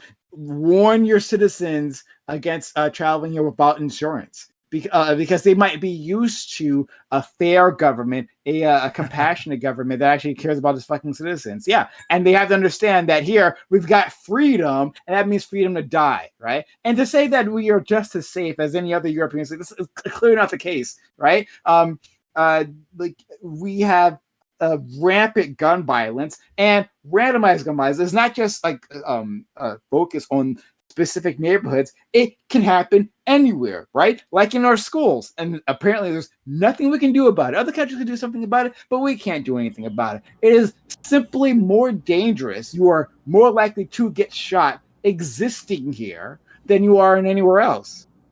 Real quick, I think it's country. This very well could be country dependent, but I actually had a relative visiting here from Sweden, and he had a massive heart attack while he was here, and he had like a heart surgery and everything like that. And the government of Sweden reimbursed the hospital for that operation. So Beautiful European socialism. Part of it, could be travel insurance that you buy, but also governments themselves might offer like a reimbursement program for treatment that you get in the United States. That could also be true. So for the countries that offer that, then there would be no need to include that in the travel advisory. But for countries that don't offer that, I think it's fair to say like if there's any kind of good that's offered like at taxpayers' expense, not for free, but at taxpayers' expense to the population, like advising people, hey, this country doesn't do that.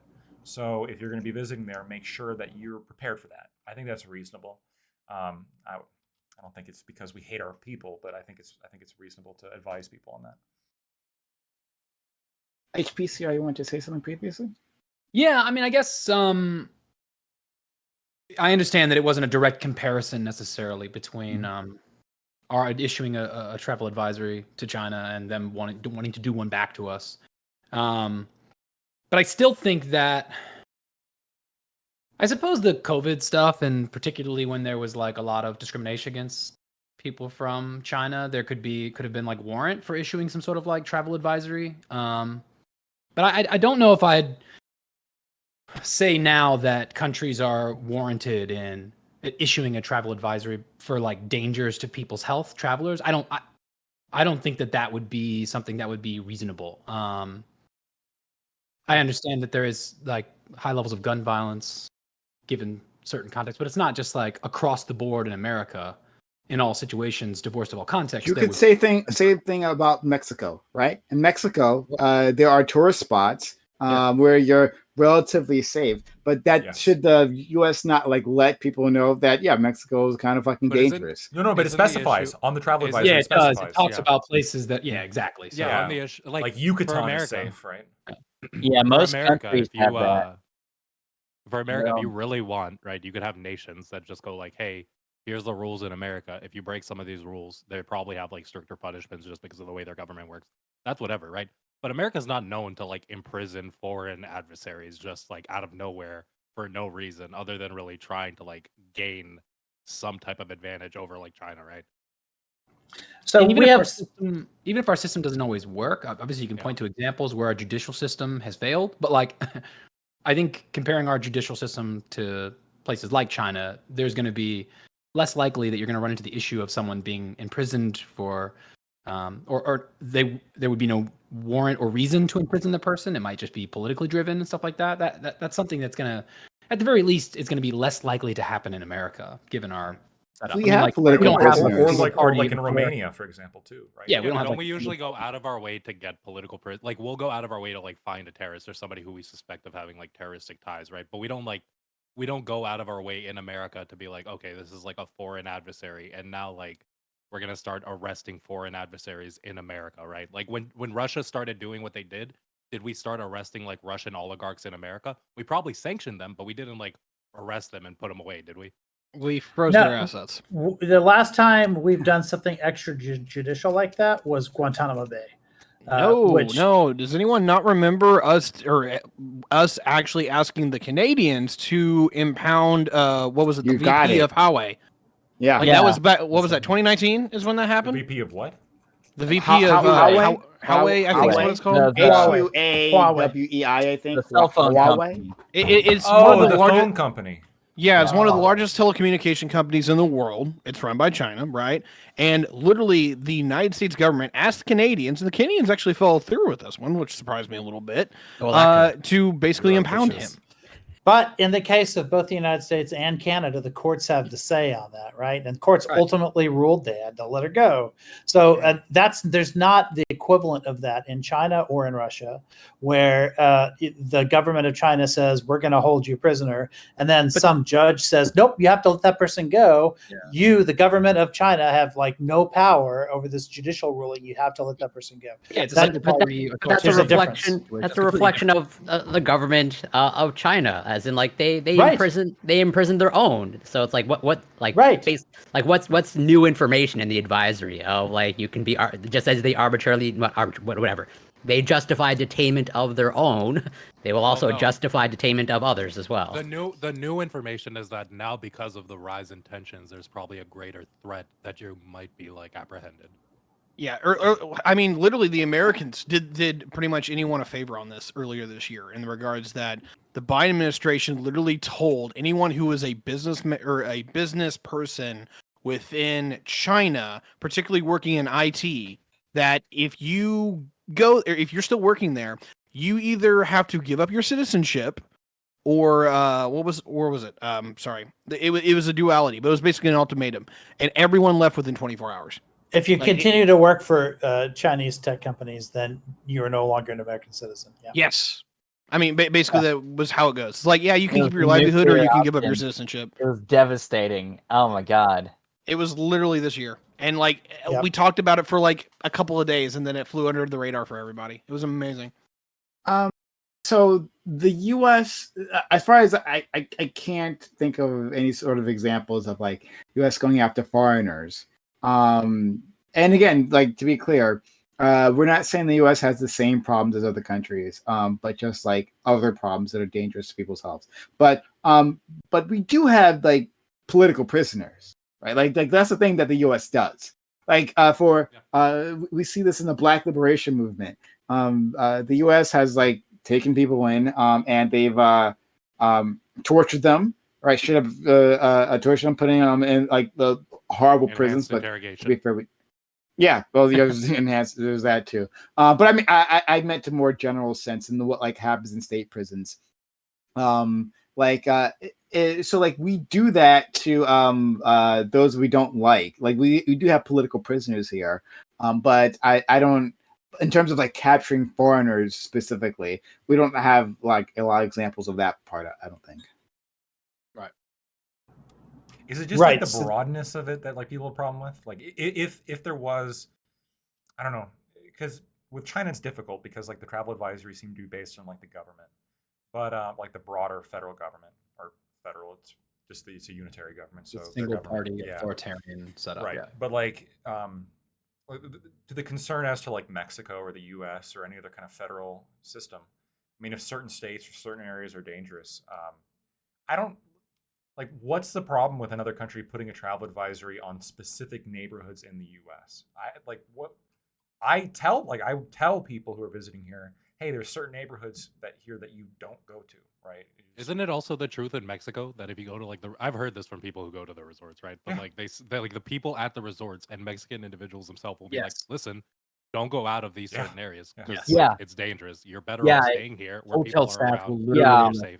Yes. I was in both Cancun and Mexico City, and that was 100% the case. One of the reasons why you are safe, though, on the resorts is also because of the fact that the cartels have major financial investments in those areas, and it's in their financial best interest as well as also as their underhanded dealings with the local politicians and federal politicians that the resort areas are to be off limits to criminal activity. And as long as those areas remain effectively free of criminal activity and enterprise, then they can be present for enterprise. So, like, to put it in perspective, like, I was in a club in Cancun. A guy literally walked up to me point blank in broad daylight and was like, "Yo, you want to buy some cocaine?" In the most English way ever. I thought dude was from the States because he said it so cleanly. But that's how they do business in those areas, and nobody bats an eye. Cancun sounds scary. Fucking Cancun was like, awesome. I have a dare medal actually from my childhood, so I avoid that shit. Fuck that. He never fails to bring it up. Every stream, he talks about the big dare humble medal. brag. When I smoked my first bowl, of weed out of a water bottle, I took my dare pencil and I broke it in half. Wow, edgy. That's it for me. So just to be clear on something that several people have talked about, I looked it up. OECD members, we're talking about.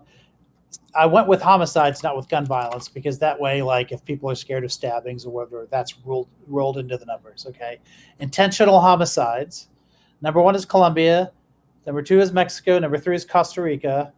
Number 4 is Lithuania. Number 5 is the United States.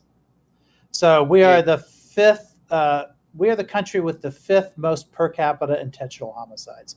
So we are 5 per 100,000. You're failing, a failing grade basically. Yeah,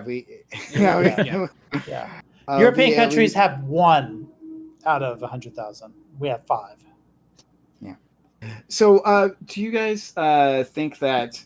Maybe not now in France. Okay. Yeah.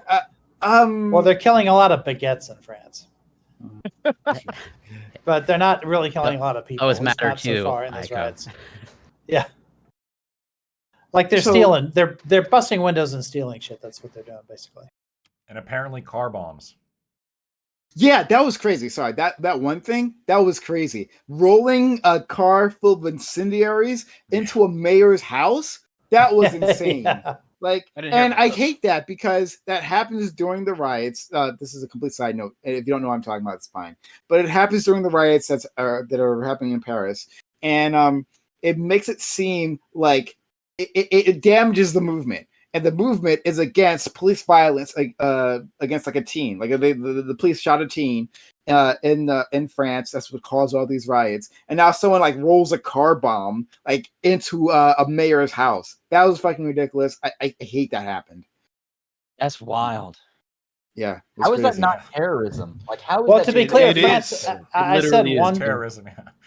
I said most European countries were a 1, but France is actually a 2. Hey, I was right. Hell yeah, I knew it. They haven't caught up to us yet, but the but new fires and violence, the super violent riots in France right now. Like, I don't know if y'all have had a chance to discuss that or look at that. This is a quick side note, but those are crazy. I feel like I've seen wild videos of France in the past too, though. Yeah. Like cars being thrown out of fucking parking lots and shit like that. Saw the police tactical vehicle literally driving through multiple burned out cars back to back. It looked like some shit from like straight up from Kabul or something. It was wild. And I was like, that's France? Yeah. Not to be clear, that's not unusual for France's history. Yeah, they protest, and I don't know about riot, but they protest. Like they're strong protesters. Oh, you gotta. Weren't there a few the reign riots? of terror? Literally, the last time they protested over their health. The Yellow Jackets. Yeah. Well, the Yellow Jackets too, but that was different, right? Writing is kind of Was a that something? national pastime in France. Let's be real here. No, it is. Yellow Jackets is yet a third one. Like you could name 5 violent, like nationwide protests, like in the past decade. I'm fine with riots as long as they're directed at people who the started appropriate it. target, right? So if they're directed at the government, not like car bombs into a person's house. But if they're like directed at like police stations and stuff like that, from what I understood, that's where most of the violence was directed, like at like the city, like town halls and stuff like that. That makes more sense, in my opinion. But others might disagree there. How young is France's population right now? How young is it? I think it's pretty Yeah. young. It's Just- actually one of the 3 young countries in all of Europe. Like this is one of those weird things about like the statistics, like Because of how immigration. violently we. Yeah, like no, seriously. One of the big things about like how safe Europe is that people don't realize that, you know, of the crime demographic, which is in young men from 25 to 35 that usually do like 80% of the crime in any country, is that most of Europe is old as fuck, and they didn't have Gen Y. There is no millennials in Germany. Or, well, I mean, there is, but it's like, what is it? Per capita, they're literally at half of what we are. No, I'm dead serious. I'm not like just pulling this out of my ass. I can like even show you the It's statistics why on they this. brought the Syrians in. Yes, like literally Germany and pretty much the entire Eastern Bloc is running out of running out of millennials or basically young people in general. France is the exception. Sweden's the exception, and UK looks like they're exception. But everyone else, like the Dutch, nah. Like they're all out of young people. You should bring in more black people to breed. So we Jesus. well, breed? yes, I mean with the white women. That's what I mean, right? That's all, I don't know what you guys saying it like that. little I spicy. feel do. like it is a little bit biased here. It sounds. I am all for the browning of Europe. So like it's like an admirable project. I think we'll have a better world, honestly, if Europe is more brown. It's not there. Do you think this process would involve? Because the way you're describing it, Well, it sounds hopefully like it would involve me. Well, no, it sounds like it would involve a ledger and some ships and maybe a trade. You want the entire population of Europe to bro, fall you're on your describing it as shoulders. Crazy. I think it would just involve like taking those refugee boats that are already going their way and just like helping them get there and and letting them loose upon a very horny populace. I'm just putting it out there. But okay, we can talk about that if you guys want to. But I was gonna that might need a travel advisory, maybe. But like within our this country, not our country, some here are foreigners. But within this country, there is a lot of demagoguing. We have free speech here, and that includes a lot of hate speech. So, but in other countries, they don't, right? And we specifically make, especially if you're coming from Latin America, we make existing here more dangerous for you. We make it existing here as anything but white, specifically more dangerous. And like the people who are saying these messages receive no consequences where they might have in other countries. So would that not be a reason for people to not travel here? Basically, I'm asking, like, not just about the travel advisory, but is it reasonable for people to look at the state of America and decide this is not a place that I want to be at? It's dangerous to my health, or is that a completely unreasonable view? I'm going to push back on this one. No, I'm actually going to push back on this because this is like incredibly normal throughout everywhere. Like as much as like the demagoguery is here, right? One, it's always been a thing here, but two, you look at like the rest of the world, you're having that on every level. Whether it's Brazil and what we had between Bolsonaro and someone remind me of his competitor just won. You have that in Germany. AfD is the 4th largest party now. Le Pen, you know, didn't win in France, but she's kicking ass. As far as actually being represented within the general overview, you have Italy just elected basically a semi-fascist, if not an outright one. Like United States actually, as scary as this may sound, is one of the tamer nations when it comes to where we are right now. If we're putting up a rule for hate speech, does America just put up a rule for every Romani American to be like, hey, if you go to Europe, watch out? Like the reality is, I think it might make it more dangerous if we lived in an era right now where it was like very common for that to lead to like a direct violent act. But I think the fact that in America people will say things that are kind of like wild or racist or out of pocket or crazy doesn't make life inherently more dangerous for like a foreign national traveling. I think if you're like walking down the street of New York as a foreign national, on average, you're probably gonna have like a normal day and be fine. Maybe you might hear someone say some crazy shit, but that could come from anywhere too. That doesn't just like I've seen a lot of the videos, right? Those black Hebrew Israelites. You could be a white guy walking down the street or a Jewish guy walking down the street, and they'll tear you up. It's over, right? But that doesn't make the New York a more dangerous place for you. I concur. How? Well, before I go, Corey, you wanted to. I forgot the point. You said that like it was reasonable for people Oh. to. Yeah, well, I mean, I always come from a different perspective as a Canadian, where it's like I'm always, comparing Canada to the U.S. or U.S. to Canada, where, at least the sentiments that I get, even that I heard from the past panel that you and Lactate were on, of like, oh, in comparison to other countries, there's the most freedom in the United States. And I think that's just like an arbitrary metric, where it's like you always cite free speech, but then like whatever, if you're a cannabis smoker, I think you have more freedom in Canada than you do in the United States. And it comes to when other drugs are, so it's like you don't have the freedom to put whatever you want in your body. And so you arguably have like more freedom when it comes. So like I think just like this metric of freedom, I think is pretty arbitrary. And you just happen to slice it to make it work in your favor. Well, in the United States, you can go to a different state and do mushrooms.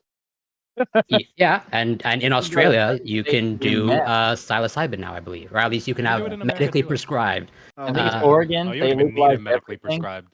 What would you think There about are like a travel advisory? different levels of freedom in different countries. Sure. Yes. What would you think about like a travel advisory the U.S. puts on like Europe, saying like, "Hey, your speech is not protected here. Be careful because you might get arrested, like if you say the wrong thing." That doesn't really happen in America to the same extent.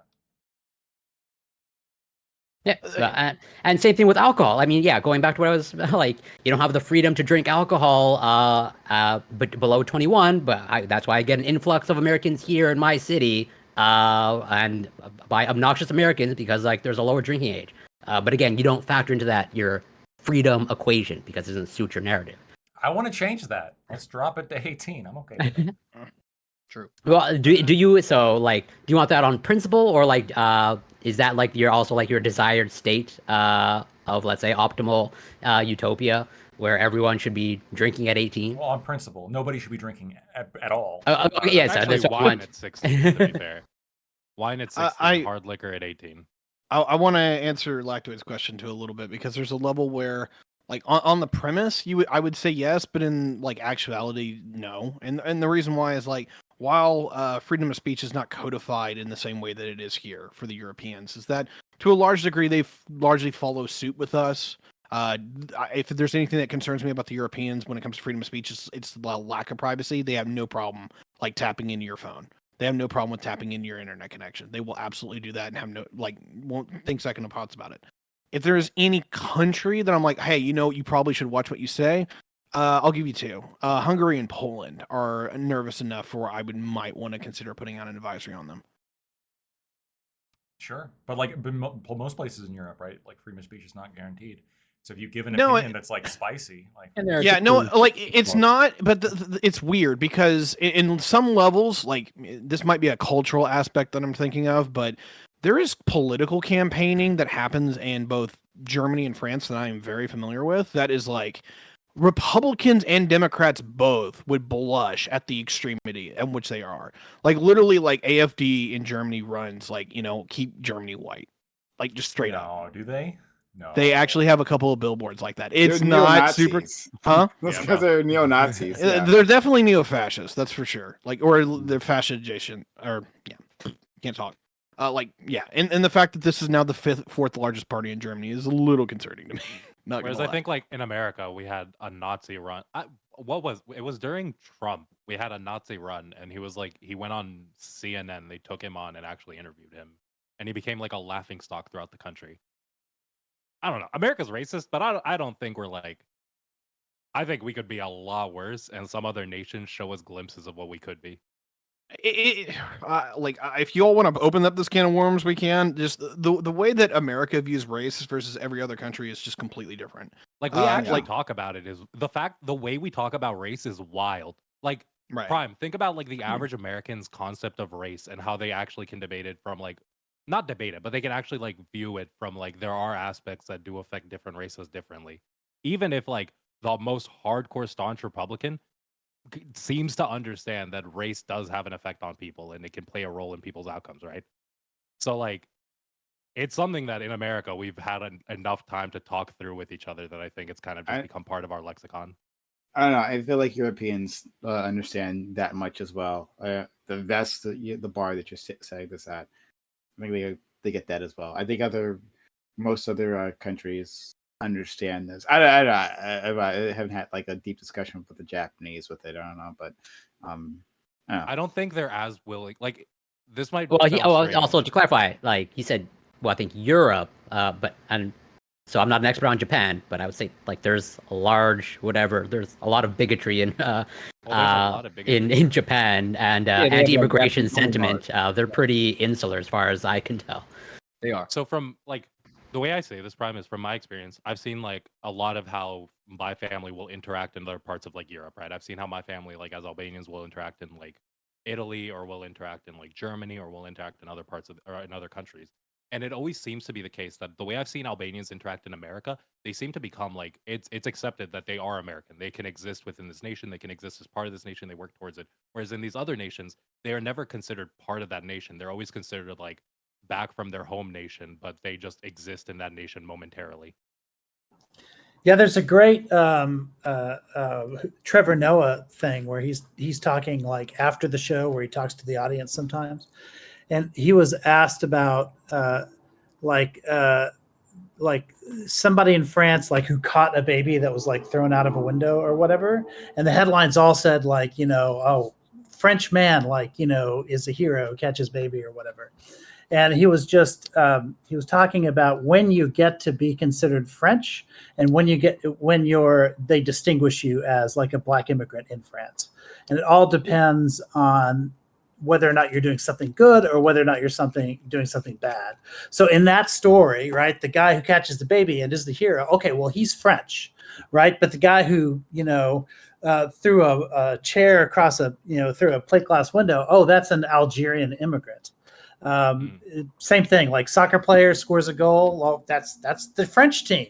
But if he like did an own goal, then that's that, you know, Moroccan player. You know, it's Wanda Sykes had a similar joke years ago, directed towards Tiger Woods. Tiger Woods, who at the time was beloved, and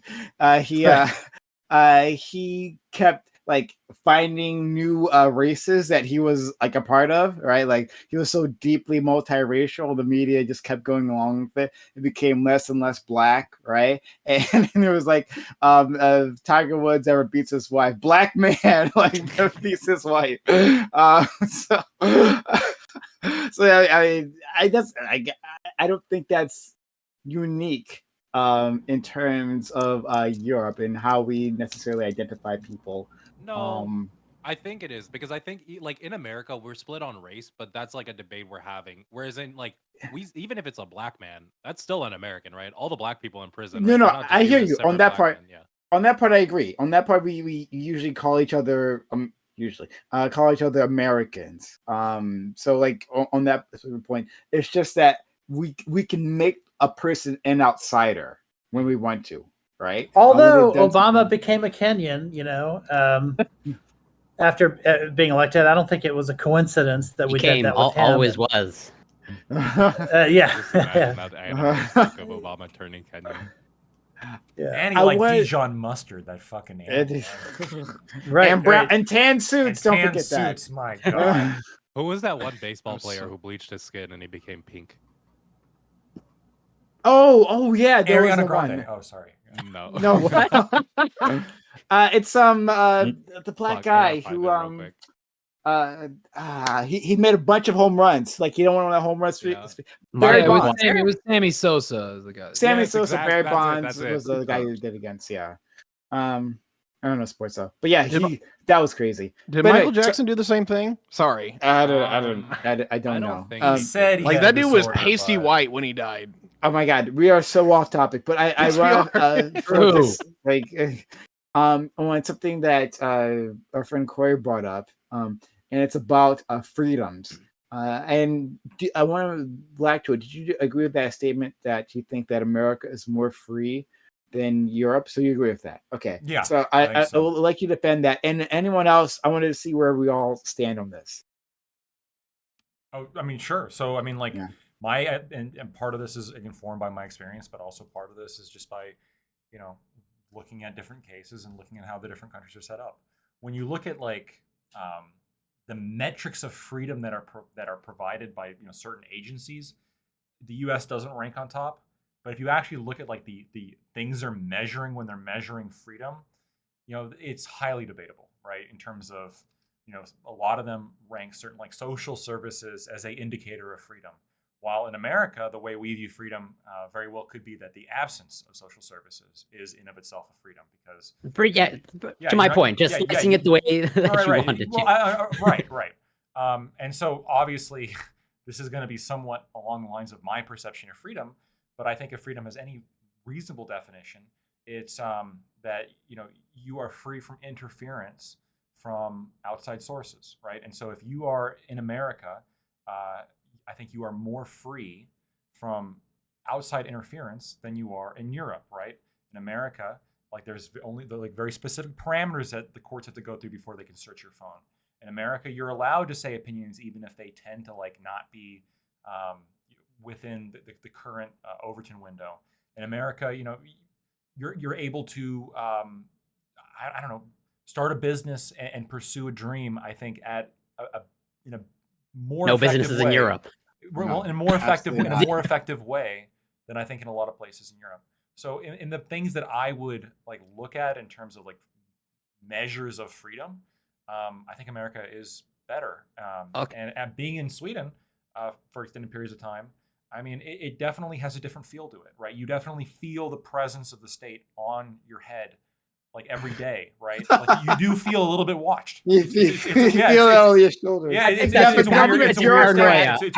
On your shoulders. I think that's a self-report. Totally a self. Like, you're walking through the city. You're walking through the city. You're talking okay, to people. so I will accept. I will attempt to accept even your framework. So I would ask the question like, how free are you to have no interference to engage in sex work in the United States in comparison to some parts of Europe? So, with exception to Nevada, that's a great example.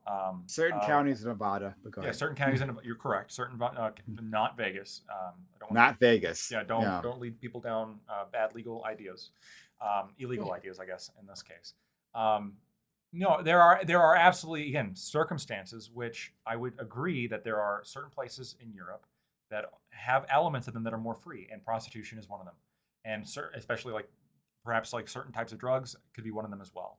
But I mean, obviously those are specific things that I advocate for America to be more free in, right? I think we should look at Europe and say, okay, here are a couple like aspects of freedom that we should also incorporate within America, but also not give up our conception of freedom, which I think overall, like the freedom of expression and the freedom of thought, it ranks so highly for me that I'm willing almost on that alone. There's other factors, but almost in that alone, I think the United States is more free than any country where the government can come get you if you say the wrong political opinion.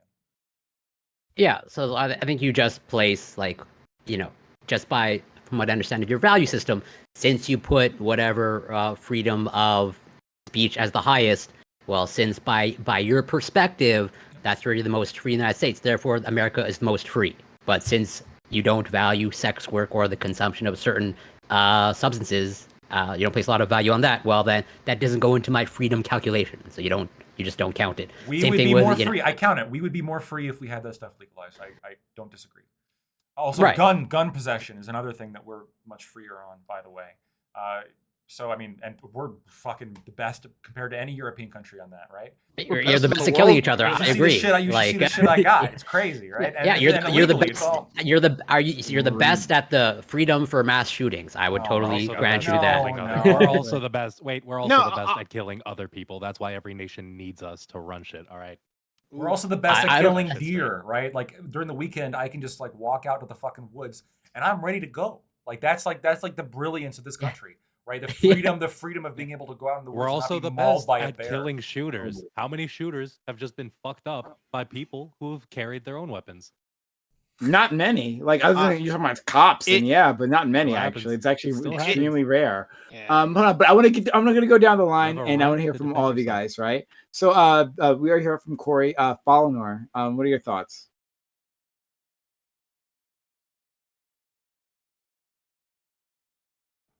You're muted. You muted. You muted. Nah, but he was going off. Y'all don't even know. Toy, you're up with no Oh, one. and taxes as well. I wanted to point that out. Okay, so Falnar's having some trouble. Let's go to Ty. Okay, just make sure we're on the same page. We're talking about like who's more free and like what constitutes that freedom. We're not talking about like just our travel bans anymore. Yeah. Okay, fair enough. It's really weird for me because like freedom is a kind of a nebulous concept. Because like a lot of people describe freedom as like, hey, just the freedom to do whatever you want. Like you can just choose to do it, go do it, right? And for me, this has always been a little asinine, quite frankly. For me, freedom has always been about like, do you have the ability to choose what responsibilities you inhabit? Do you have the ability to actually responsibly practice your speech? Do you have the ability to become a homeowner? Do you have that ability to become a parent? And most of the Western world's largely on the same page with these kind of things. Like we don't deviate too much. When it comes to like firearms, since that's going to be the contentious one compared to all the Europeans, right? Yeah, it's weird, right? And I'll absolutely bite the bullet in the regards that like, yeah, we allow the freedom of firearms, but it also has consequences, right? We do have mass shootings. We do have more suicides than anybody else or per capita because of the fact that people can just eat. When it comes to the other side of that, though, is there a benefit that we don't see? And I just I'm sure that there is, but the problem is it's really hard to put that into numbers because the argument that the right makes, and I actually will support this to at least some modicum of degree, is that if you're pissed off the government and the government knows you have a gun, they are a little less likely to play with you. And that, I do think that is a very real kind of thing. Is that something that's worth that calculation for people? That's up to your own ethics and values. And quite honestly, I haven't figured it out myself yet. Yeah, I think we're all at least largely on par, is basically what I would put it as. Thank you. Falnar, are you ready? Yeah. I would say y'all can hear me, right? I just want to make sure. I would say overwhelming. America has the most liberal level of freedoms pretty much out there. You can say whatever you want. You can do whatever you want. You can go wherever you want, however you want, whenever you want. There's very, very, very, very, very few restrictions, and most of those restrictions are actually in place to ensure people have more freedoms. That is absolutely not the case in most European countries. That is not the case in most Asian countries. I wouldn't even begin to recommend trying or attempting to figure that out in most Middle Eastern countries. You'll probably end up dead or yoshogi'd by the end of the month. I would say there are consequences to freedoms, as with all things. If you give someone the capacity to do something, you've given them the freedom to do it. They're going to do it. But just as good people will do it, bad people will too. The problem is criminals commit crimes in 100% of cases. No amount of regulation, legislation, or preventative measures are going to stop them from breaking the law, because inherently it's what they do natively. It's how they become declared a criminal in the first place. And so you're not going to change that by giving people freedom. People who do the things that they want to do because they enjoy freedom are going to have those freedoms, and they're going to do those things. The best thing that you can do is try not to criminalize things that are overall not harmful or negatively impactful to others other than the ones conducting it. For instance, marijuana usage, I could really give a shit less if someone tokes up. I do care if you do that while driving, but otherwise, I could care less what you're smoking or consuming in your own home yourself. Not what you give to someone else, but what you consume by you, for you, by you. But that's my thoughts on it for the most part. I would just watch what you say in countries, especially Europe. You're gonna end up in a bad place. I'm gonna fight you on this later on, but let's go to FK. Oh. Wait, what was the question? Is America the freest country? Yeah. No, it's comparing America and Europe and whether which ones are. Yeah, I really agree with Lactoid. It feels like, I don't know what the reason is, this might just be really anecdotal, but for some reason, every immigrant that I've seen, and I've seen a lot of fucking immigrants fresh off the boat, people who've been here for a while, they keep wanting to come to America. I've seen a lot that have even said, I'm going to go to Canada, and they just end up coming back to America to open whatever small business it is they want to open. Sorry, I gotta stop you there. That's like the ultimate observation bias. The immigrants who come to America really like America. Like, no. Come on, that's like it's the for some ultimate reason, observation bias. Wait, I've seen like a lot of different like types of immigrants, but for some reason, there's like a large proportion of them that keep wanting to come here to like specifically open up businesses here. And like a lot of the arguments they'll usually make is they like how they're taxed better, especially like here around Texas, right? They like how there's less regulations and less red tape on the certain like way or certain businesses that they want to open, right? Yeah, the ones who chose it's just things America like like America. Like so, Good to as know. as a Canadian like Lactoid, just FYI, there are immigrants in Canada. As in, like our population only grows actually now because of immigration. As in, I think we just hit 40 million people browning of in Canada. Canada. Go ahead. Yeah, Yeah. it's like And you guys will probably have to start loosening up some red tape restrictions you have if you want some business. Loosening up those legs is what I'm as talking far about, as but I go can ahead. tell, yeah, this notion that like everyone just wants to go to the United States is just like simply like not true. Like I'm in Canada, I intend to stay in Canada, and just by my anecdotal experience, I know other people that want to stay in Canada. It's like I don't know what argument. They're brainwashed. All of them are brainwashed. I mean, that's cool. They can stay in Canada. I'm just saying, I see a lot of people who come to the United States specifically for that like business opportunity and that capability, But right? all you're And also, saying is that a there's person chose there's bias America. in this, but I personally watched, like, I've watched my dad, right, go from that position of like come to this nation, no ability to speak English. He literally took like a year of community college, learned some English, started working in the restaurant business, and after like 20 years now, he got his own place finally, right? And he's working in his own place, and he's like doing everything the way he wants to do it. And funny enough, he specifically opened in a really like not rural, it's like a farm area, right, where a lot of people have like cash money. They have the good shit, but like it has a lot less restrictions, and he's a lot happier with that lack of restriction there and that ability to literally like walk in, find the business he wants, talk to the owner there, set up the deal, and get that shit done quick. And now he's working within the span of like I think 3 weeks it took him to start working there.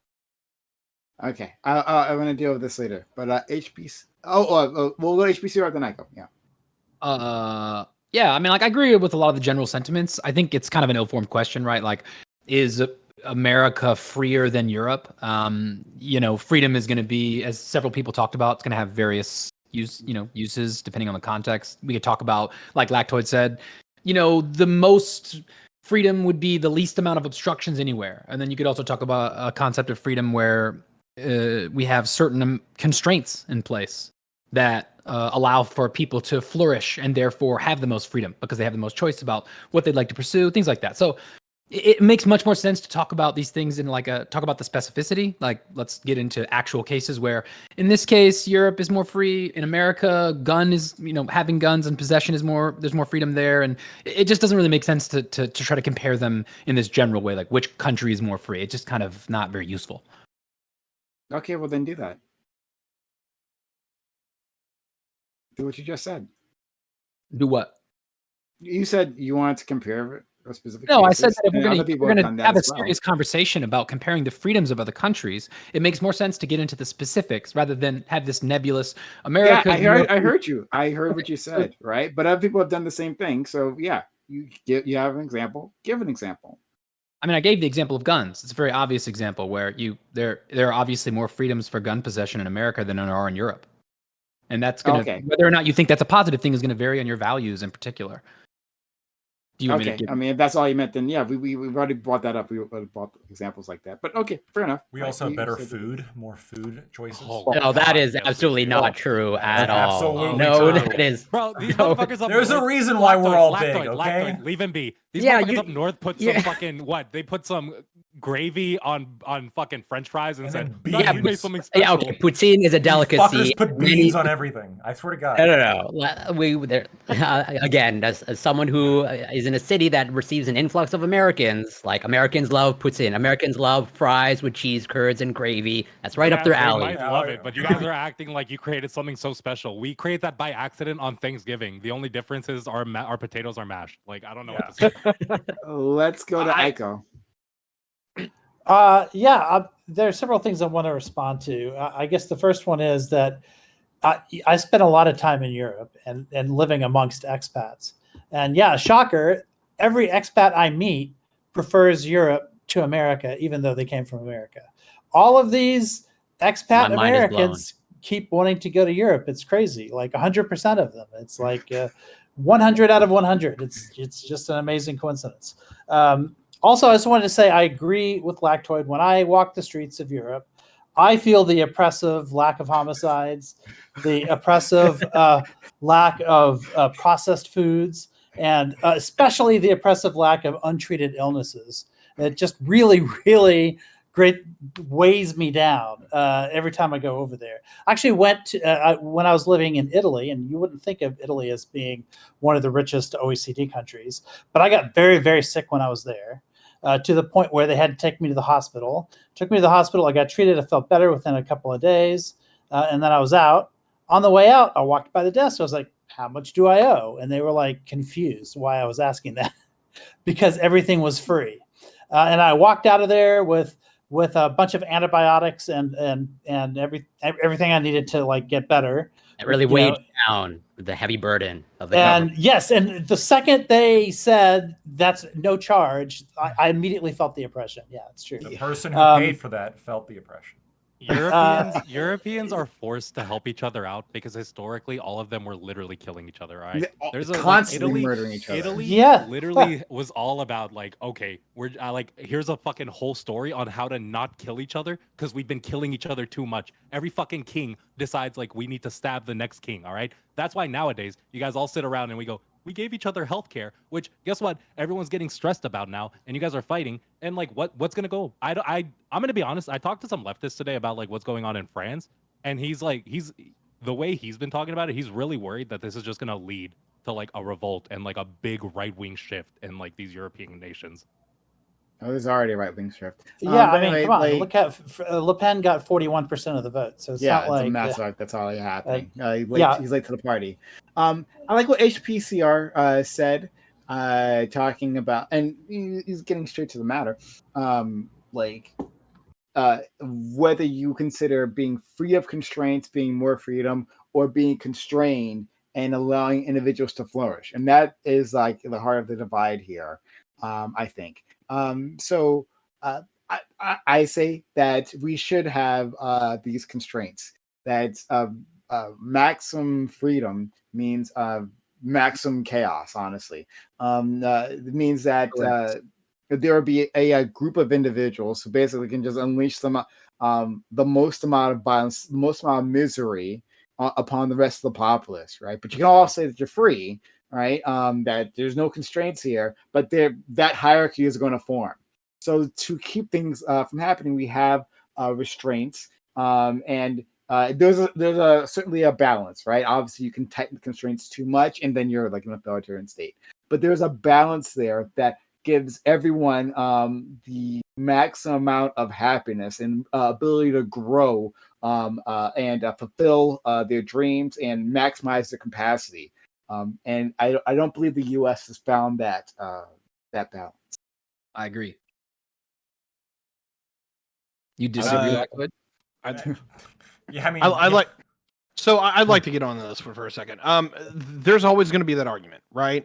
Between people who like value maximum freedom versus like, hey, if I'm safe and secure and I get if I get food and all that, then I'm good. That really is just going to come down to like people's ethics. Here's the part where like my analysis gets in. The United States and its government is built to be far more of a, for lack of a better term, rural government. It is built to be a highly decentralized institution and largely not reliant upon the government institution itself because it wasn't supposed to be there that often. but we've transitioned to a point where that's not working as well as it used to, because we're not that kind of country anymore. We're a suburban country, for lack of a better term, right? We have very strong urban cores that have a lot of voting power, but they also have a lot of problems that are indicative of themselves. And we have not really struck the balance into like adapting that into our national psyche. I do think that is a huge problem.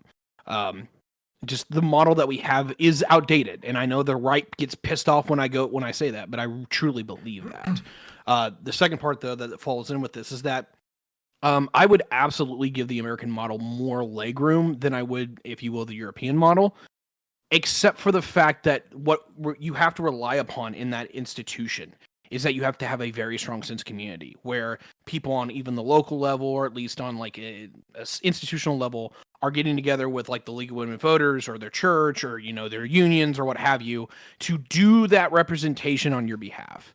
And unfortunately, the United States has pissed in that shoe for the last 60 years. We don't have hardly any of our former communities that are still left and thriving. There's only like 2 left that are still active, competitive, and doing what they need to do for their own constituents. And that's like the military, and I'm going to say it, it's the gays. Okay. I wanted to. So when Aiko was talking about his story in Italy, I said, you know, when he was kind of sarcastically saying, you know, the oppression of being able to walk out the door, and what I said was the person who paid for it felt oppressed, right? And there's truth to that. The United States is the highest disposable income in the world, right? If you want to talk about freedom, right? The U.S. is the highest median disposable income in the world. In the U.S., your run-of-the-mill person can afford more of everything than anywhere else in the world. On top of that, our housing space is on average twice as large as Europe, right? That's another thing. We have a lot more space. We have way more space. We have way more income. We can say whatever we want.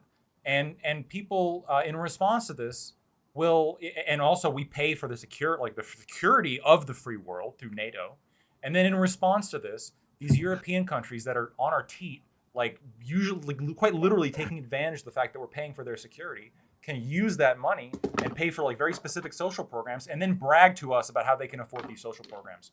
Yes, I agree with that. Yeah, I agree absolutely. with that part too. Yeah, right. And so, like in terms of being the locus of like the free world, the U.S. is absolutely number one. Okay, so hold on. The space thing is nonsense, right? Like this, I think the state Literally of freedom to move your arms. So Like that's dumb. freedom. Literally, this. I think the state of Pennsylvania throughout the is United States. The space. bigger than like Medium, almost every single like European nation, right? Like it's just like one of our states completely eclipses them. Yes, we have more space. We can. And he's discounting Canada, obviously not the in Europe, housing but size. Canada. The housing He's talking about size. housing like square. Yeah, Yeah, it's the square footage of houses like here but are it's like not twice as large.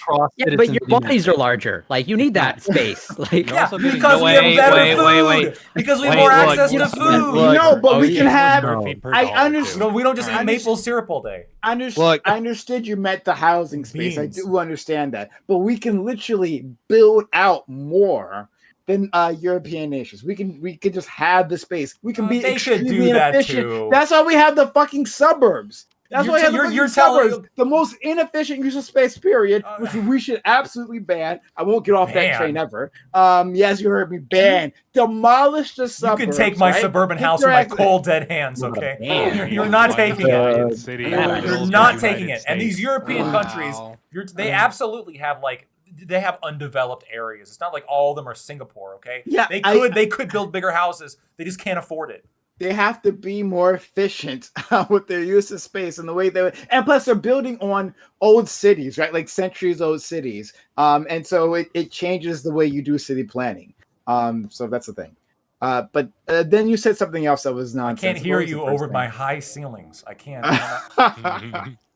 I figured that If Lactoid was in the United Kingdom right now, his neighbors would be yelling.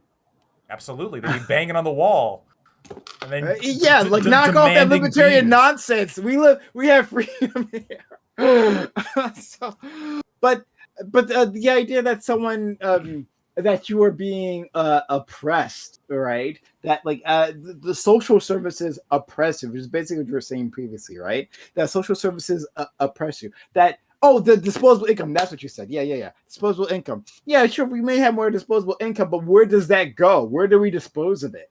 Right? We dispose of it, making up for all the services that we don't have. No, that's not the calculation. Which makes it not really disposable, right? Because if it's not money actually is taken out disposable. of your paycheck They in order have to pay for socialized medicine, No, that's after disbursement, so it includes like insurance costs. So it's Right, like but- quite, it's dispersable income. It's not like the calculation doesn't include that. I mean, that could still Right, go but- to things like outside of your insurance and stuff, which a lot of people have to pay for. Like even just going to the dentist. So U.S. copay, like insurance pays way more, but the U.S. copays aren't that significantly different than a lot of other places. I got a quick question about that because I can't ever recall the conversation occurring, and maybe I'm mistaken and it did, and I was just too drunk to realize. But everybody loves to go on this tirade about free healthcare in Europe. Have we ever actually collected the data on the impact of free healthcare and the actual health of the citizens of the collective? Oh, Yeah. yeah. Corey can talk about private that. healthcare in the U.S. Yeah, not perfectly. Well, that's what I'm saying. it's It's like hard. we kind of should because it's like the water's free. Yeah, well, the water's free because it's loaded with lead. So like, what metric are you interested in specifically? Because like there's a whole bunch of metrics, and some of them are difficult to compare across countries. Like for example, infant mortality, stuff like that. But I can use a specific example, and I can back this up. Of like, so if you can look at a specific patient population that actually requires a high amount of medical intervention. For example, cystic fibrosis patients. And like I'll link this study in the Discord chat. But on average, cystic fibrosis patients live about a decade longer in Canada than they do in the United States, and I think that matters. And when you also compare just mortality overall, like just the outcomes overall don't favor the United States by just about any metric whatsoever. That's because we eat ourselves to death. With all that good food. Oh yeah, Lactoids. There are trade-offs to freedom. There are trade-offs to freedom. Okay, like I look Cajun crawfish. Eating yourself to death is not freedom. Are there microplastics in them? Undoubtedly. Okay, but am I gonna stop? We've had this conversation, Corey. Okay, when I have like a whole giant fucking bowl of Cajun crawfish, and you're sitting up there with your beans and maple syrup. Yeah, okay. I guess so fucking oppressed we are here in America. I'll be okay. Jesus. That's true. Canada. Oh wait. Crawfish, Cajun crawfish. You're thinking the French for that, right? Okay, no, it's like no. It was an American thing. It's like chicken tikka masala. Technically, England developed it, but we all, But we made it. Well, no, diversity is our strength, Aiko. Come on. Does France have crawfish? Does what? Because does France have crawfish? Because once they got on American soil, and those Frenchmen were stepping on American land, they might as well have been American. That's Cajun Absolutely crawfish. right. That's an Ooh. American delicacy. How very open borders of you. That's I am amazing. very open borders. That's great. Yeah. I am so open borders. The second you step I'm so foot open borders on, that there shouldn't be any borders. There should be I'm one nation. so open under borders. God. Like we Indivisible, just liberty had a and justice for Russian all. show up at our borders with top secret plans for a bomber plane. I'm so open borders. Just let him walk right on in. Oh my god! All right. So, sorry. Do you want to go, Tiberius? I don't even. I had something great to say, and somewhere along the lines, y'all made me fucking forget. We'll just have it. to Like, believe that. We'll have to take your word on that one. Well, look, I understand that you would hate almost everything I had to say anyway. So, like, I respect it where it is. That being said, I'm super psyched for topic 2. So hopefully we can get there soon. oh yeah, me too. So, Lactoid, you've made me angry again. Oh, no. But no, so this idea of restraining freedoms, right? Like you understand this as well, right? You get this. You said it before, like your freedom ends like to swing your fist ends where my nose begins, right? Like you would agree with that constraint, correct? Yeah. So like again, infringing upon somebody else's person, right? That's a clear, like, okay. Consent. I think is a better word.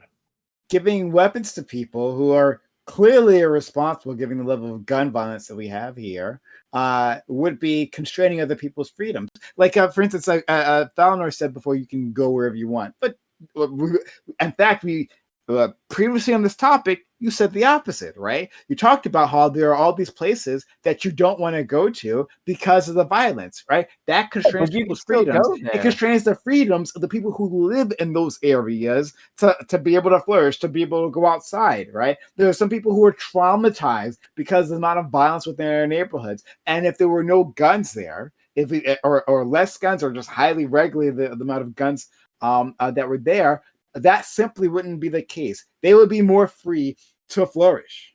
I disagree with that, and I'll give you a U.S. based example. Chicago just said the exact same thing, and they have an all-out gang war where they literally have, it's like Grand Theft Auto San Andreas level car shootings, driving down main streets, gunning at each other in broad daylight.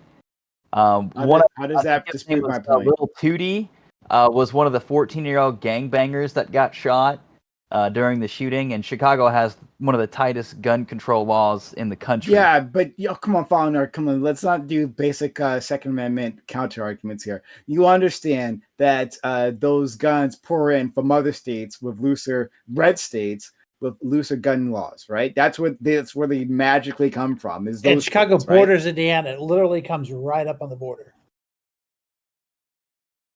I don't deny there's like some level of trade-off. Okay. Yeah, there has to be. There, Right? there has to be, right? But just I guess in my perspective, there's a lot of studies that are done on this. I forget what the organization is, but there was a giant meta-analysis done of all like the studies of gun control, and it turns out like the vast majority of studies on whether or not gun control works are complete shit, right? The 1996 crime bill, or the 1996 assault weapons ban, had no measurable effect on violent crime in the U.S.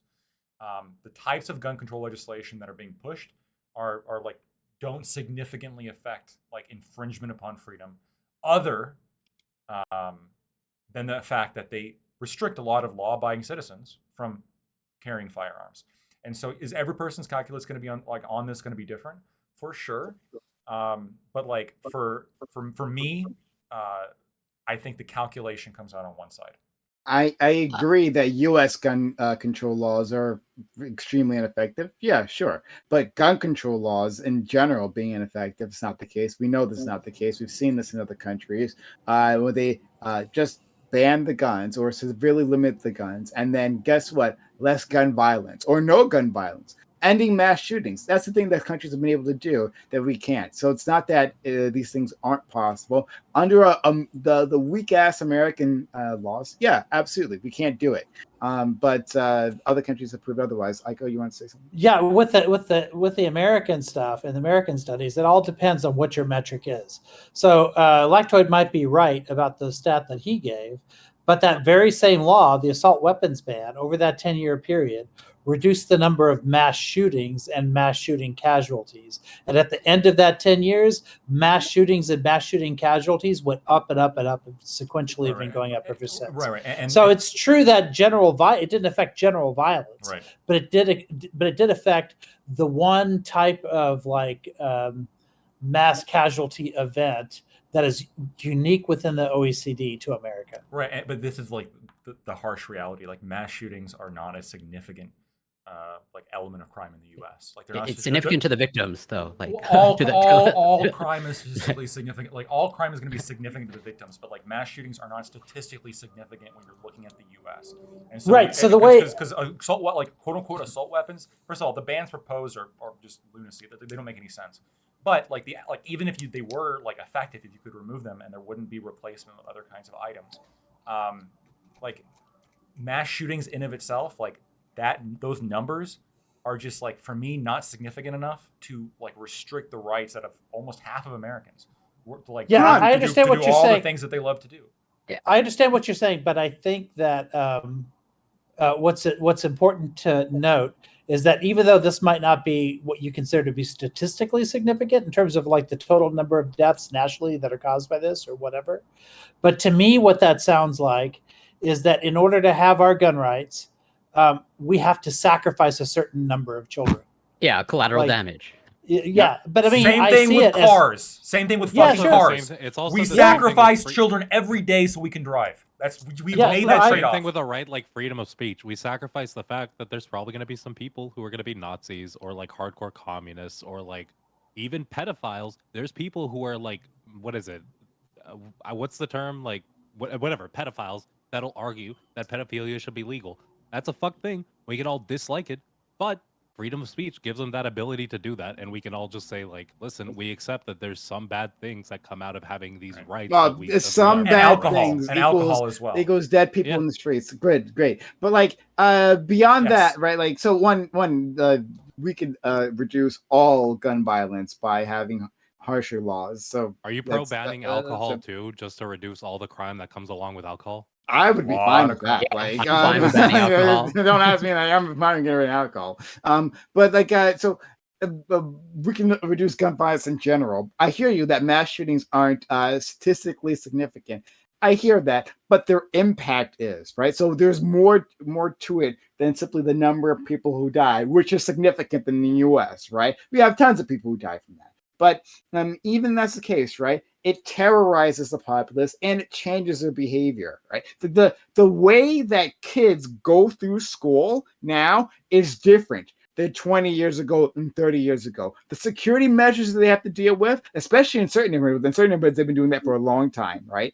They've restricted what children have been able to do, right? In browner neighborhoods. But now white kids are also dealing with it because of these mass shootings. It changes the way the populace does things because the populace is utterly fucking terrified of these things. It changes the way how we interact within our civic life. And so it doesn't matter even if it's statistically insignificant, right? Which I agree with you overall, but the impact is oversized. I go, and then if Lactoid wants to respond, or and Corey. Well, I just wanted to finish my response to Lactoid because, like, there are several things that he put in there, and the one that I really want to focus in on is the car comparison, because it is true that like our freedoms have been restricted on cars. Like, an airbag saved my life, for instance. I'm alive today because of it, but it's a restriction. I had to pay extra money for that car that I bought because it had an airbag in it. Felt so impressed. Mandating like seatbelt laws, click it or ticket, that saved a lot of lives. The speed limit in America, depending on the on its application, like there's some highways where it doesn't matter, but in a lot of like roads, the speed limit saves lives, right? All of those things are ways in which we've reduced the total number. Now, the reason we don't say, oh, let's just not have cars altogether is because there is a trade-off in lives as to, like, if we lost our cars tomorrow, actually a ton of lives would be lost if we didn't have our cars, because cars are also life-saving things. So we have to balance that out with the risk of car accidents and stuff like that. But we do everything we can. Well, hold on. We do everything we can to mitigate the risks of cars. We also license cars, by the way. So if you want to treat guns like cars, like I'm all for it. Absolutely. Because there are many, many ways in which we've mitigated the violence Absolutely. there. But I would say that with assault weapons, what we've gained from people having assault weapons, by which I mean semi-automatic long guns, I think the benefit that we get from those is less than the lives lost each given year. Like, we're to the point now where it's more than one mass shooting per day. We get no societal benefit from those. Yeah. But, So I mean, yeah, let's regulate them like we do cars. All right. So a couple things. So I when you say like if we ban cars off the road, when you say this will lead to a whole bunch of deaths, I don't know like why you're saying that. During the pandemic, we prevented people from going outside. The car traffic dropped to an all-time Unless low. there's an emergency. Unless there's an in which emergency. case you were allowed to. Yeah. Sure. So like, why not just ban cars? And also, why not ban trucks. cars as an exception for emergencies, right? We want to roll along with that same logic. Why should you be able to drive to the movie theater, right? You're just going to sacrifice your own entertainment. It's literally. Hold on. You're going to put your kids at risk because of your own entertainment because you want to go watch the new fucking Indiana Jones. Well, I'm all for mass transit. You have to go to work, you wanna, and pay. Right? Right. So you're working on, if you're working from home, you don't need a car, right? Except for emergencies. True. And also, if your job doesn't save lives, then what's the point, right? You're costing lives just because you want to go get like money to buy your third TV with your highest median No, income in just the to pay world. rent. Bro, think about how Hold many on, delivery hold on. With your drivers we highest have. median income in the Not world. just to go buy a third. Sure, I'm not denying there are specific circumstances that you could justify using a car, but in the United States, we don't just use a car for the absolute critical circumstances to maximize saving lives. We use cars for all sorts of people I know just fucking drive because they enjoy driving. People buy cars because of how fun they are. People like gain a tremendous amount of personal satisfaction and entertainment by being able to travel to different forms of recreation, and they do that using cars. People drink alcohol, an intoxicating substance that consistently leads to a lot of violence and leads to a lot of death. And we're not, we don't ban that because, hey, most adults can do this responsibly and they can drink, and they like removing that freedom from people. The trade-off for most people isn't adequate. Same thing with tobacco. Same thing with now with marijuana, and we're moving into shrooms. Like there's a whole bunch of shit that we're like coming to the point where it's like, well, fuck. Like yes, art like as with every freedom, does it guarantee perfect security? Now we have regulations on guns. The ATF does regulate them. You should see a lot of the regulations. They're relatively strict. And then in order to get a concealed carry license, you have to go through a fucking class. You have to get licensed, right? I had to get a fucking license for that, right? So there's absolutely hoops for that. And by the way, this is one of the reasons why people with concealed carry licenses are statistically safer than people who don't have concealed carry licenses. People who carry guns, on average, are much less likely to commit crimes than people who don't, as long as they're carrying them legally. That's true.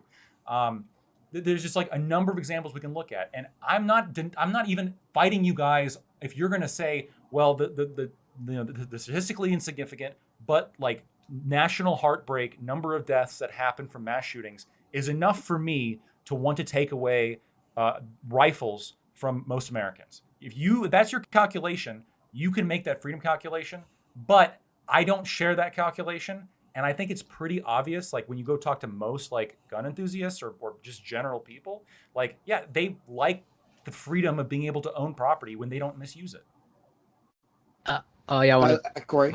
Yeah. So to expand off of that, so like hypothetically, to sort of Aikau's point of like the federal assault weapons ban, if it in a hypothetical world, if it was shown that it resulted in like 0 mass shootings, that is, it was eliminated, would you still be against it? And that includes like school shootings. Yes.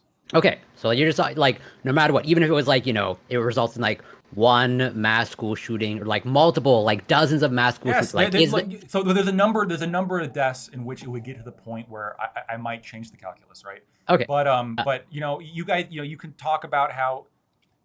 So in the 1950s, people brought their guns to school for range practice in the gym. And you look at the fucking history of U.S. mass shootings, and it really only started to become a problem like after Columbine, right? That was like the major fucking issue. Before then, despite there being guns in schools, kids would bring them for range practice in the gymnasium. It wasn't an issue. Yeah, well, so maybe a better question is why is that the case? Yeah, sure. Like I don't want to like that is a valid and good question, which maybe deserves a panel in and of itself. But also to follow up on my question, and also maybe to sort of tease out how you like view freedom, and also using Aikau's example of cars. This is a little bit of a tangent, but when it comes to maybe contrasting positive and negative freedoms. So like this is probably in the pipeline at some point of like self-driving cars. And like it's probably going to be shown, and you probably agree that self-driving cars are going to just be like, universally safer than people driving cars.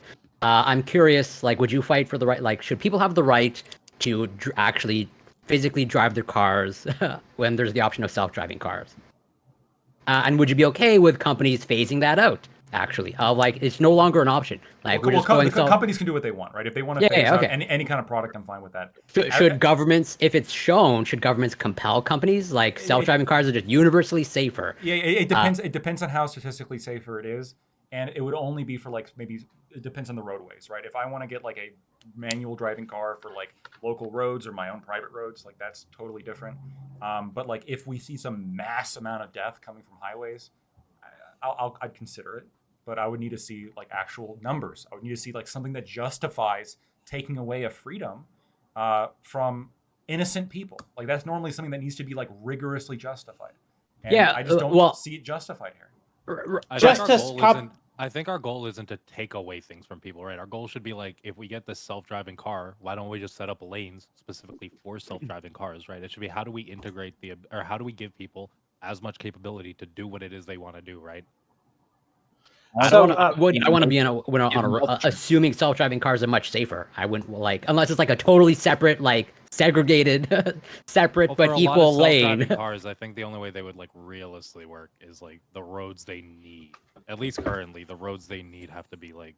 But why should we capable of incur guiding. that extra cost of like, yeah, since you just want the luxury to be a dangerous driver essentially in comparison to self-driving cars, why Well, should if you want we? to switch the system, it's on you to make this like system capable, right? well, I Like, have it's a on theory these on this. industries. Oh, go ahead.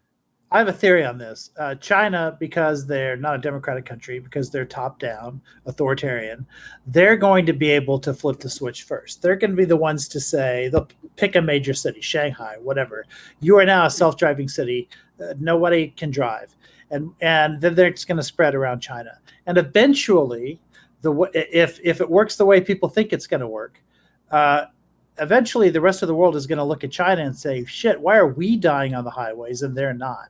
Not to mention traffic and efficiency. Like yeah. oh, There's right. lots of benefits to it. So once China proves that it's safe and the West like gets tired of being the only ones that are like dying in car crashes, then maybe they'll start like instituting in the West. But I think China will do it first. But just to back up your question, Corey, when the assault weapons ban started, across the 9 years that followed, mass shootings reduced by 2/3.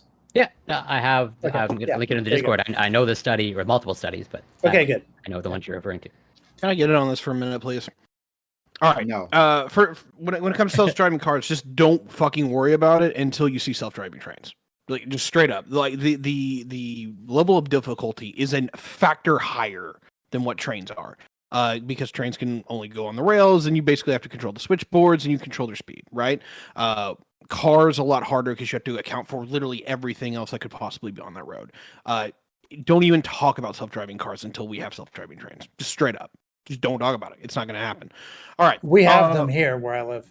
Like they have like the test zones, right? Like have what is it? Generation 2. I live in a test zone. Yeah. Right, and they have what? Generation 2 self-driving cars, which they're basically like, hey, I can get a robo taxi right now. I'll talk to you later. Okay. Anyway, there is some interesting research that I've seen when regarding self-driving cars, but like they're not going to be ubiquitous until you see something like self-driving trains, just because of how much easier it is to do. It's not that we can't do it, right? But it's going to be one of those things that like you have to kind of shift the entire infrastructure all at one point, because the biggest problem for self-driving cars is the human driver. If you have to interact with human drivers, it's going to be a complete pain in the ass. All right, going into the guns for just a second here. All right, I'm a right winger. I am an owner of a Beretta 92A1. Right, like I believe in like responsible gun ownership. The reason why we keep having mass shootings and all this other wonderful things that are happening, and I say that as sarcastically as I possibly can, is because gun owners in this country lost their fucking minds after Waco. And I don't know exactly like what metabolized into them, but they have this idea that everyone and anyone should have a gun because you should be able to fight off a fucking APC when the federal government comes charging at you because you know, running a child sex predator ring. Like I'm trying to meme this as much as I can, but like every major gun owner I know, every like diehard defender of 2A is an absolute jackass because it's like by under no condition can we limit the fact of where people should have or like access to firearms. Should we have any kind of reasonable regulation on it? And it's like, all right, I'm happy that you have a little constitutional amendment to protect that right, but you guys realize that we're getting to that point where people are exercising this right so irresponsibly, it's being begged to be constitutionally taken the fuck away, right? Like, Lactoid, I will fight you on this. Yeah, no, we're gonna fight because when you make fun of 2A supporters and you know, gun enthusiasts for being concerned about, you know, government influence, it seems to be in contradiction to what you said before about how, or I'm sorry, maybe somebody said it before about how there is a, you know, a dissuading factor from fucking with people, especially fucking with communities, if they're armed, right? And no, do I think one gun's going to be enough to take on an APC? No, but some Taliban farmers that they or fucking Viet Cong, dramatically without the comparable weapons whatsoever, were able to, And being on the defensive and being able to resist oppression is one of the benefits that comes with having an armed populace, and that in of itself is somewhat of a guarantee on freedom. All right, let me. I think I think like Can I don't like how the goal for everyone else is always like take away guns rather than just setting Mhm. up the goal. Maybe we should integrate guns as a part of our society. Maybe we should be training people on how to properly use them. Maybe we should go back to that era where in schools you're actually taught how to handle guns, how to deal with them properly, what their dangers are, how to safely handle them, and where you go from there. Well, All that's right, I want The to NRA, the NRA Damn it. fights that too. They don't Everyone want should that get a either. gun. All right, just for FK, like that can go either incredibly well or incredibly horribly, and I have absolutely no idea which way that will go. Right? Well, I will historically, 100% say that you have a point. Switzerland. Right? Switzerland's weird because they regulate the shit out of the ammo. Like they'll give everyone a gun, but it's hard to get bullets. Yeah, we can So- regulate ours too. I think I'm okay Right. with setting up like restrictions to avoid these like things from happening. But I also think it's like important to be able to have access to like, in my opinion, almost any type of firearm as long as we have like the proper steps in place to make sure you're not going to misuse that firearm. All right. Yeah. Okay. So I think we agree more than we disagree. And then it comes to lactoid, right? I did make that very statement earlier. I think that right wing argument at the base level still has a point. To where if you have a firearm, you know the police for sure are going to be a lot more cautious about possibly dealing with you, right? Like they're scared shitless just to come up on somebody whenever they do a regular traffic stop and getting blown the fuck away, right? I get both sides, right? I get both sides of this. Number one, is the consequences of where we are now worth just that like unlimited freedom or that very unrestricted freedom? I'm actually a little bit ashamed because my state of Indiana, which I do largely support, had like you had to have a 3 grade or had a background check at least. You had to have at least some qualifications to get a handgun license. I haven't, by the way. At least you had some level where it's like, hey, can you prove that you're actually worth having this firearm, even to some modicum of degree? And now we've gone into constitutional carry. It's like, all right, you just have the constitutional right to have a fucking firearm. Like, seriously? Like, this is how you lose rights, is you get people so pissed off with like the absolute negligence. And I will say that as your lawyer, negligence to actually like show any kind of like responsibility and control. So like social media accounts. Oh my God! Don't even get me started. Wait, what? A well-regulated social media account. By the way, a quick fun fact for people: well-regulated. The word "regulated" doesn't mean what it means now.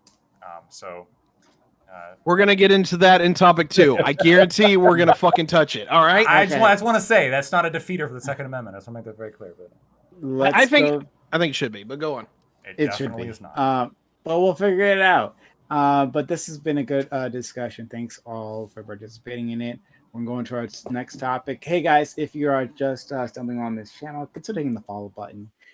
We have great conversations all the time with a variety of people, different opinions than myself. It would be great if all of these guys simply repeat it back at me, my brilliant opinions. But for the benefit of the rest of you, I decided to invite people like my friend Lactoid. So if you enjoyed these kinds of conversations with people from across the political spectrum, hit that follow button if you're on Twitch, hit that subscribe button if you're on YouTube, and consider supporting the channel by subscribing to the channel on Twitch.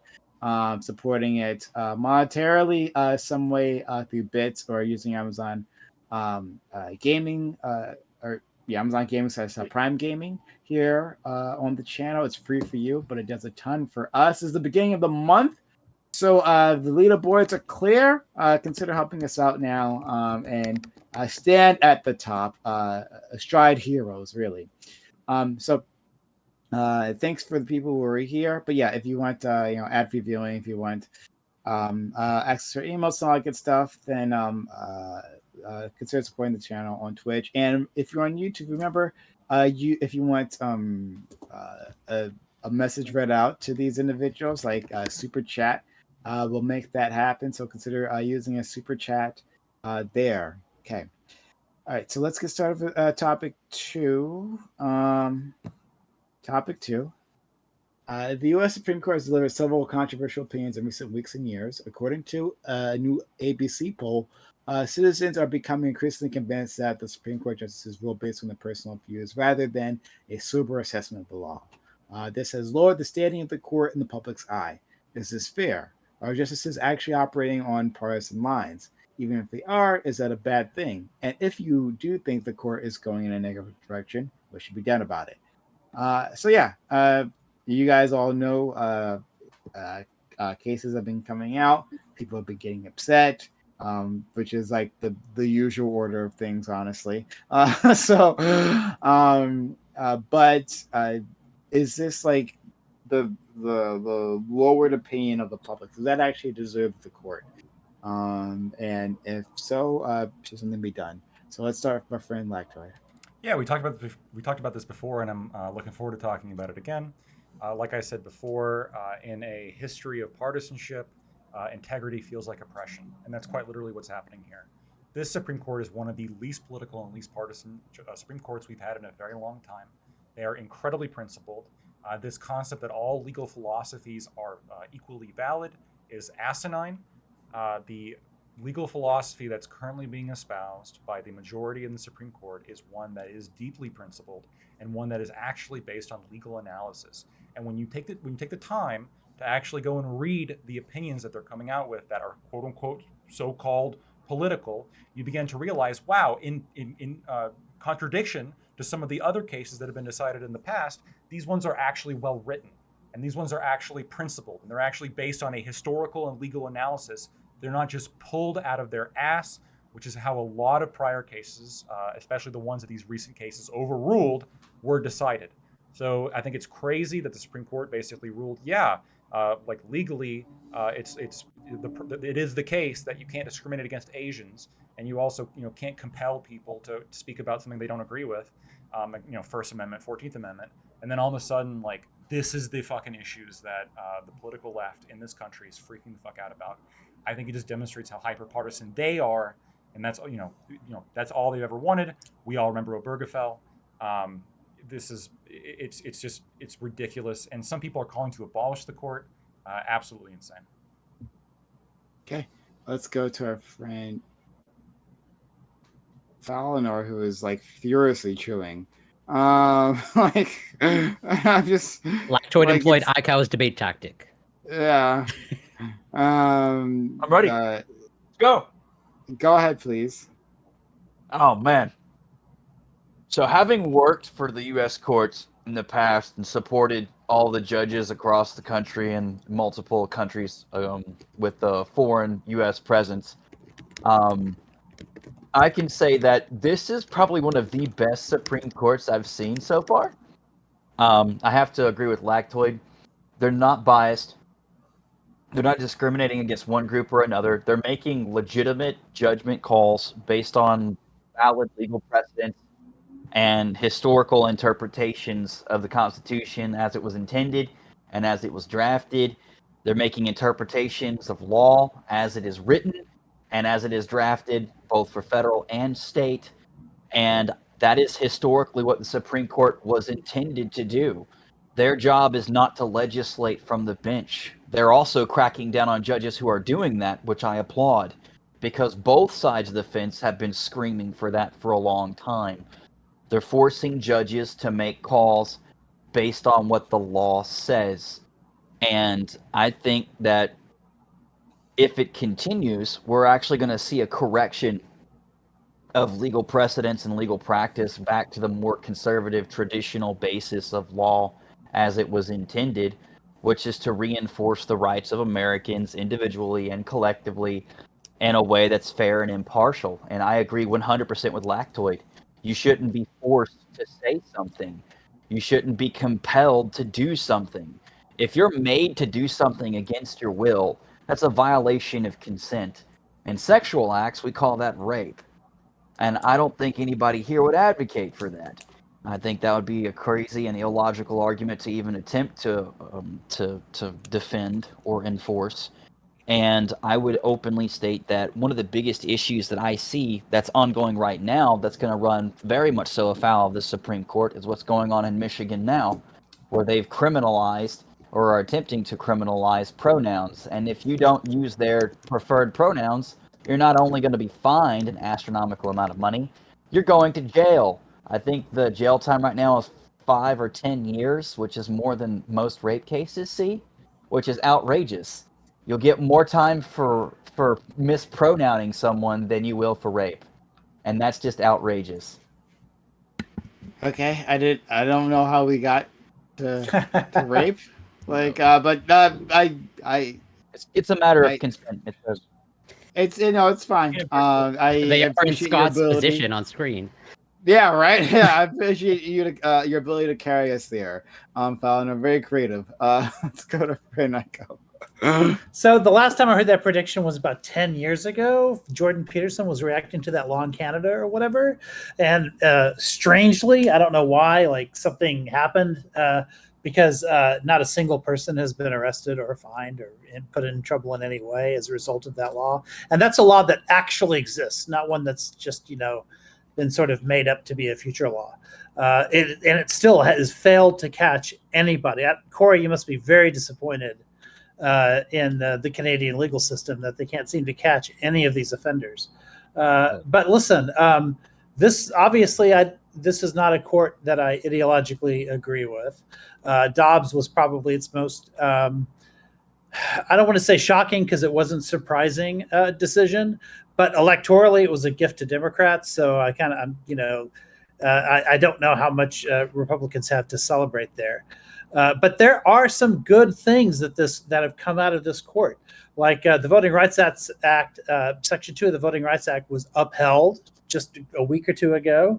Alabama now has to give that second district, make it give black representation to a second district instead of packing them all into one district. That's a good thing.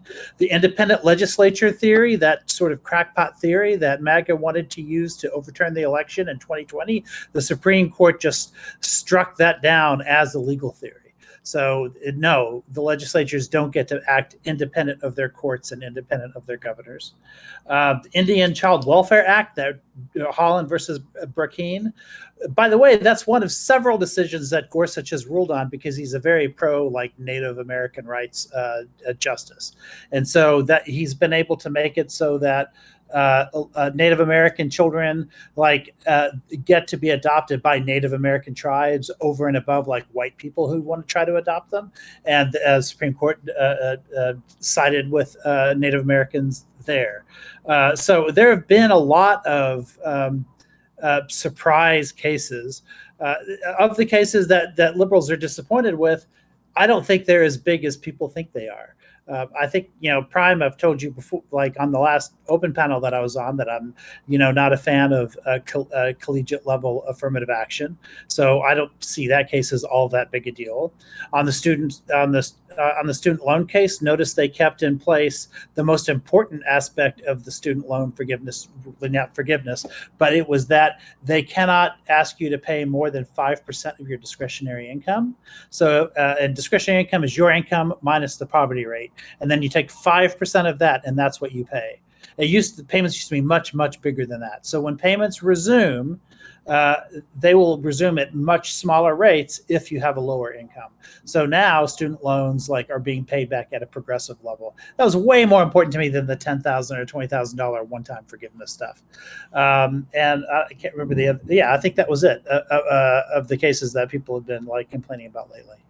So overall, obviously, I would like to see a better court, but I can live with a lot of the cases that have been coming out lately. That was a long one. Thank you very much for Yeah, that. sure. A very thorough answer. All right. Let's try to shorten it up a little bit. FK, go ahead. Yeah, I actually agree with almost everything Icro said. To add on though, on every other case, yeah, I think they ruled pretty well. Including when it comes to the affirmative action case, I think they actually do a pretty good job at carving out the aspect that you can write in about how your race has affected you growing up or how it's affected your experience and why that would be important to the college. I think it actually might be a little bit better for it to be on the individual to be listen, this is what I'm bringing to you at the collegiate level, right? What's the other one? Oh yeah, and then when it comes to like Supreme Court bias, I'm gonna be honest. We put people up there like historically, and I think all the time like people tell us like we all tell ourselves like, oh, these people don't have any biases, they're above that. But like the reality is they all have some way of interpreting the law that's gonna be different from somebody else, right? They all like go up there with that individual way of interpreting the law, and they all just work based off of that. Um, right now, I think we do have a lot less trust, specifically because of all the connections coming out between like people's finances and specific people like not recusing themselves from certain cases. Um, but I think that's happening more and more just throughout the whole government. I think we're having society's having a lot of problems with politicians in general, just having like a lot of financial interest publicly that they're able to move around individually. Tiberius. Yeah, I'll put it this, or excuse me, I'll put it in this regard. The Supreme Court's been weird the last couple of years, and I don't know if just more in how I've kind of grown up and see it change over the years, and I'm just only getting used to it. But the long and the short here is, I believe that this is actually one of the most interesting courts, and when it comes down to it, it's probably actually one of the most balanced that we've ever seen. I know that's a hard thing for a lot of the lefties to like swallow that for a second, but it really is like a 3 left-wing court, a 3 centrist court, and a 3 like conservative court. And there are some times where I've absolutely disagreed with this court. But when it comes down to it, it's probably one of the fairest courts. And even if you assume that it is, right? Even if you assume it's completely loaded, I do like the Supreme Court and its function in the regards that, sometimes the right's in charge, sometimes the left's in charge. It's usually on some kind of time delay from the political winds. But everyone kind of gets their chance after a little while to really like scope the legalistic agenda of the country for, 10 15 years. I kind of like that. It's actually been one of the things that this country still has kind of kept an even rapport with. I know a lot of people are pissed off. I know that a lot of people are seriously hurt by some of these decisions that have been made in the last couple of years. Got to remember that that's pretty much gone back the last 200 years. And there's some right-wingers that I can point you guys out to that you might want to have a chat with because they're pissed at what happened the last time the left was in charge. So yeah, I'll just end with that. They're pissed at this court too. HPCR. Cool. So I'll be brief. Yeah, the Constitution, obviously most legal language is vague and needs to be interpreted. So while I don't necessarily disagree with some of the other lactoid specifically, I think the calling into question the legitimacy of the Supreme Court, given the recent decisions, I think that's a little silly. I don't think that. I think the institution is working the way it's supposed to. So I don't think any sort of radical changes to the institution would be a good idea. But I do think, to push back a little bit on lactoid, assuming that there is an objective way to interpret the Constitution, like there's some guidebook, whether you're a textualist or whatever, that's obviously silly. And so both, there's a long history of back and forth between various interpretations of the way the Constitution should be taken and the way legal language should be taken, whether it's, delineating rules and principles, things like that. And so I would just push back a little bit on the idea that there is a right way to interpret what's going on. And in the past, the courts have necessarily been wrong. It's more just going to depend on your values for in what way you think the court should contribute to society. But we'll get into it. Okay. And last one is our friend Corey. Yeah, I'll also try to be brief. But yeah, first, to address the framing and let's say misinformation by Falinor of Bill C-16. There's an entire subreddit devoted to tracking the number of arrests associated with Bill C-16. I'll link in the Discord. Spoiler alert: it's 0. Where it's just it's not happening, and all of the fear mongering totally unjustified. But to answer the prompts, where it's partisanship, basically I expect the Supreme Court to be partisan. Just we all have our biases, myself included, and I think that falls in line with we try to limit our biases or minimize them, but at the end of the day, they're still there. So I would argue that yes, they are making partisan decisions, but that's more or less what I expect of pretty much any human being. Where is it a bad thing? It's just a thing. Do I think the court is going in a negative direction? In my opinion, yes, but that's just my opinion because I'm making a judgment along partisan lines. But to answer also the last question of what should be done about it, since I was paying attention to the last panel that you were on, Prime and Lactoid, like I'm actually open to the solution that you brought up, Prime, in terms of like sort of like a lottery, and you pretty much have a collection of Supreme Court justices, like dozens and dozens, hundreds, and then selecting or randomly selecting from there. That I can entertain that idea. That seems like it might be a step in the right direction. And I'll leave it there for now. Okay, open to the panel. All right. Before we go any further, I looked up. It was that I think you said Michigan or Mrs. It was Michigan.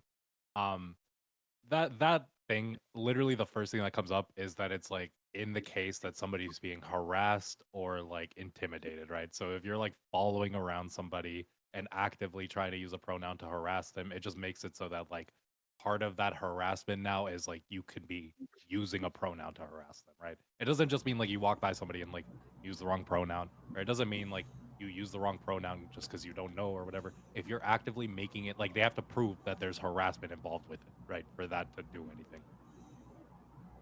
It's like calling somebody a slur over and over again. So just to clarify, based on your own explanations, we'll say, FK, if you have a pronoun and I refuse to use your pronoun, you're saying that I'm going to go to jail for harassment? No, it's not if you just refuse, but if you make it a point to like go out of your way and to actively harass me, and part of that harassment is like using the pronoun also, I'm pretty sure that in court, then that would like, you would be able to build out a case where that pronoun is a part of that case, right? I don't think it would ever be the case that you would ever just end up in court for just saying the wrong pronoun to somebody. Okay, so because I'm trying to figure out how this, because I've heard a lot about the, well, what did you call it, Corey? BC-16? Bill C-16, where if like, you know, if you're going to argue that the U.S. is more free than Canada and arrests aren't happening in Canada, it's hard for me to like fathom that you think like this is also going to occur in the United States, unless you want to admit that the United States is less free. Well, I know that there's one instance of a gentleman who was arrested related to his daughter transitioning, and he was prosecuted for that regarding refusing to acknowledge her pronouns. But I'd have to read up on that case. Again, my bigger concern is the fact that it's spreading to places like Michigan. It's less so to the fact that the pronouns are what they are. I mean, if somebody wants to call themselves Fay Fair, Frog Self, that's up to them. But I'm not going to. I'm not going to be a jerk either. So I totally agree with FK in that. If you're just being a dick and harassing people for the sake of harassing people, that's another story altogether. And you're just being an asshole. And you can't charge someone for being an asshole, but you can for mispronouncing them. Sure. I don't want to get too far into this though, but let's go Supreme to Court. please, Supreme Court. When it comes to the Supreme Court, I think what's going to be important, because here's what's interesting on that like gay wedding website case. I won like it goes back to the idea of like, does somebody have to be forced to make a gay cake? And I don't think you have to be forced to make a gay cake. But then the question would be, if a gay couple walks in and they just want one of your cakes, right? You have a cake on the shelf. Should you have to sell them that cake? Right? You don't have to do anything to it. You don't have to make it like, you don't have to write the spouse and spouse name. You don't, or the groom and groom's name. You don't have to write like you don't have to give them like the two little figures of like a male and a male, a female. You just have to give them that cake. Does the company need to do that, or do you right, are they allowed to still discriminate? Right. So under current law, they would still have to do that, right?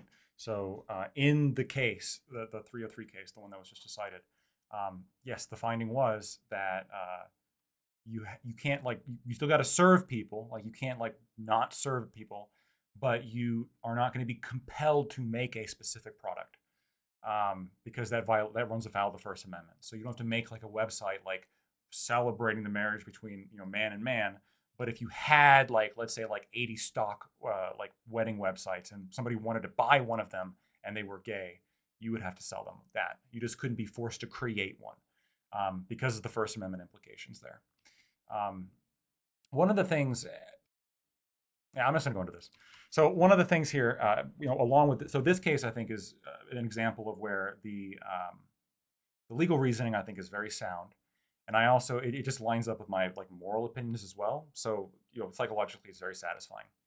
But Aiko, when you were going through the different cases that this court decided on, there's a couple things that make it a little bit more fuzzy, right? So the Native American children being adopted by Native Americans, that one's actually a little bit more dicey because quite literally the finding was if you have a Native American parents who want a white couple to adopt the child, they want to give their child to a white couple for adoption, the tribe can intervene and stop that process to make sure the child goes to somebody who the biological parents do not want the child to go to. That's an example, right? And so in that case, also the McGirt case, and the McGirt was the one where they basically gave a half of Oklahoma to a blood quantum ethno state. There's like a number of cases. Yes, that's what it is. There's a couple. Well, that's Gorsuch. That's all Gorsuch. Yes, it's all Gorsuch, right?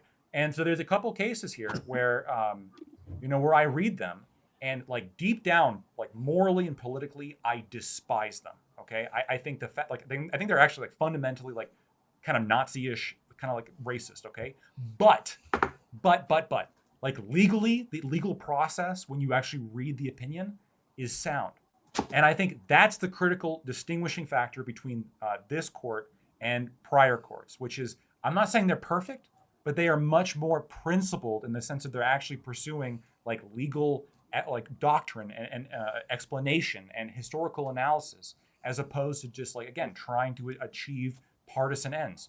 Not all legal philosophies are equal.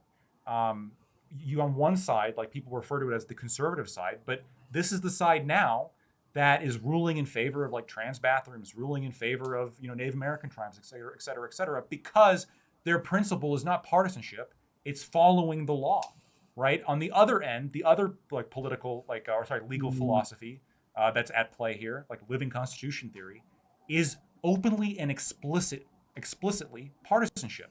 They quite literally advocate openly that the Constitution should change to adapt to modern needs.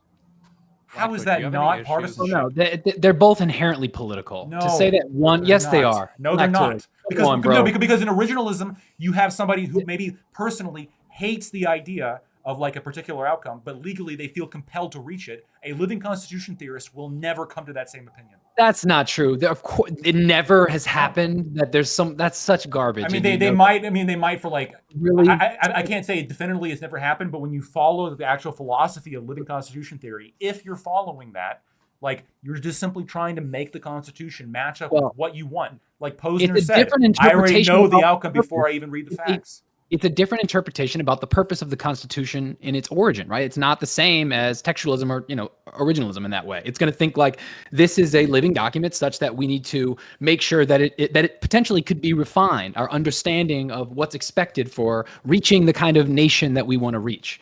And to say that want to reach.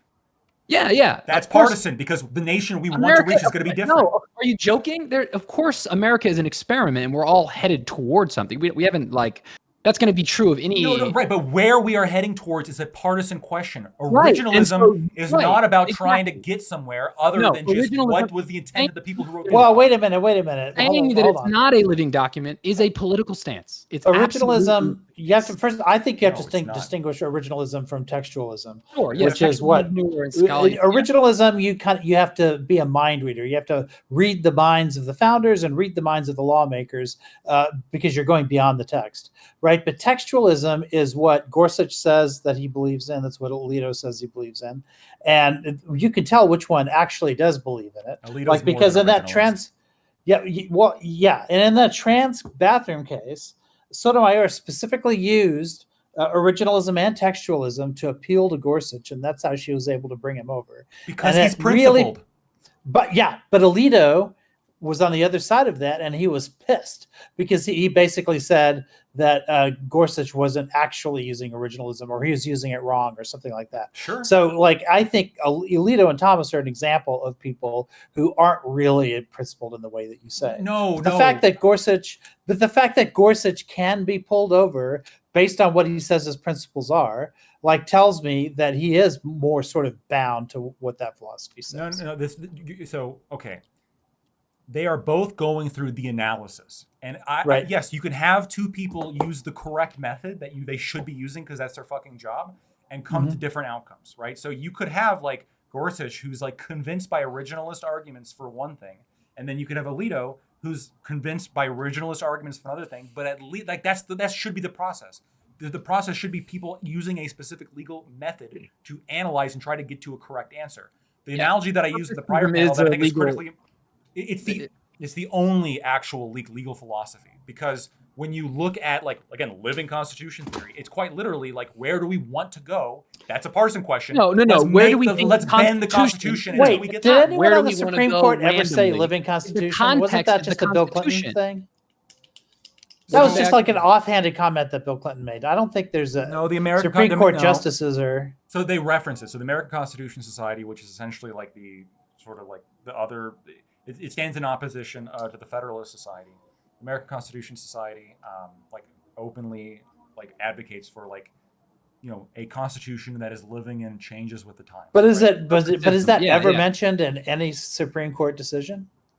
I don't know if they're going to use that specific word, but that's the idea. Like, that is like the way they think, the ideology that they're espousing. Those are the organizations that they come from. It is in the same way that, like, like the Federalist Society is like emphasizes very much like original. Also an ideology, correct? It's not somehow it's unbiased and apolitical. Of course, it is a legal philosophy, and I'll explain again. I had to do this before, right? So when we're talking about, like, is it political? There's one conception of political, which is everything is political.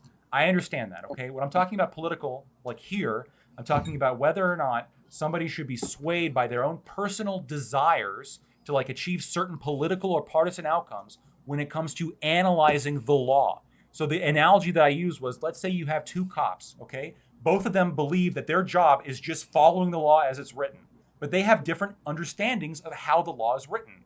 They might come to different outcomes, but they're both doing their job in the way we want them to do it. But then you have a third cop who's like, well, actually, I think the law should change based on what I want. So I'm just going to, like, enforce different laws. That's literally the comparison. Can I just point out? It's not a straw man. It's that simple. It is. Like, have you read Sotomayor's dissent? Like, it's fucking crazy. She goes on for 6 pages about slavery and then misrepresents citations in her own dissent. These are the most incompetent justices I've ever. It's ridiculous. Can I just point out here that the Supreme Court has been majority Republican appointed since Nixon. So a lot of these decisions that you're talking about, the only way that they could happen was by bringing in, like, Republican appointees on those decisions. This is like when you're talking about the court being balanced and moving in one direction or another, it hasn't been majority Democratic appointed since the 60s. I'm not saying it has been. In fact, wouldn't this actually bolster my point? Because my problem is with the legal philosophy that's expressed by certain members of the court and not necessarily, like, who they're appointed by. That's the problem I have, right? The quote-unquote liberal justices, like, I don't view it that way in terms of, well, what outcome is the one I politically want? The one is, like, I read the opinions, and do the opinions make fucking sense? And the Roe v. Wade didn't make any fucking sense, and that's why it got struck down. I want solid law that makes actual sense based on, like, an actual, like, fucking legal analysis. And this is what the current Supreme Court has given us, and people are losing their shit on Twitter. And they're voting. Yeah, and they're voting because they're fucking mad that for, like, the first time, like, their left-wing hacks don't have enough power to, like, get them what they want politically. That's quite literally the fucking reason they're mad. No, again, a majority Republican appointed court also decided Roe. Yeah, sure. I'm going to jump in here for a second on left-wing hacks. Look, if it's wait. Oh, God. Okay, yeah. So the big thing here that I want to split hairs on is this. I actually agree with the legal doctrine that was proposed for the end of Roe v. Wade. I did not personally support that because while I despise abortion, there is a level to where I knew that was a pretty damn good balance to where we were. And I didn't really want to see that boat get rocked because as much as I could live with it personally, I knew that the right was going to take an ass whipping from it because they do not, like, understand that this country is pretty damn socially liberal, right? And they were going to take a beating on that. Basically, long story short for being said here is that there's some parts where I really agree or disagree with this court. The problem is that when it comes down to it, almost every decision they made, they seem to have a pretty good reason for doing so, even if I don't agree with it. That's what's important. And I want to clarify, I guess, your position, or understand your position better, Lactoid, where it seems like, from what I gathered in the previous panel that I watched a bit of, and obviously this one, you clearly are advocating for a certain political like philosophy or like or legal framework where you mentioned specifically like originalism. Legal And it seems like legal philosophy. And you say, and I think you mentioned like not all whatever legal or political philosophies are equal. I'm curious, like what makes you advocate for originalism? Basically, how are you rooting that? Because it's the only like legal philosophy that actually involves like a framework of analysis to try to get to the right answer, right? The idea of there are laws passed, okay? Like what power do these laws have? Like does it just like do laws just naturally change when like the people like when the justices decide, well, I'm kind of feeling like the law should be this way, as opposed to the people who passed the laws, right? And I thought that was the process, like how a bill becomes a law, blah blah blah, the fucking song. And like the fucking the people who passed the law, they had a very specific intention for it. And then the question is, well, what does this law apply to? What does this constitutional protection apply to? Right? Well, let's actually do an analysis, like an historical analysis of the people at the time, of the statements that were made of the time, of the applications of the time, and find out how it was meant to apply, as opposed to open partisanship of like, I want to get this outcome, and so we need to like, we need to make it there. Quite literally, the first 6 pages of Sotomayor's dissent to the affirmative action opinion were ranting about how slavery was evil and we need this to like get rid of the legacy of slavery. Okay, so you said that if I remember correctly, which is not a legal philosophy. Okay, sure. Where you seem to be advocating for originalism because you say it's the only legal philosophy that allows you to get to the right answer. What is that right answer that you're like referring to? Can I interject real quick? What the law is, because look, I understand like I am like a fucking libertarian nut, whatever, right?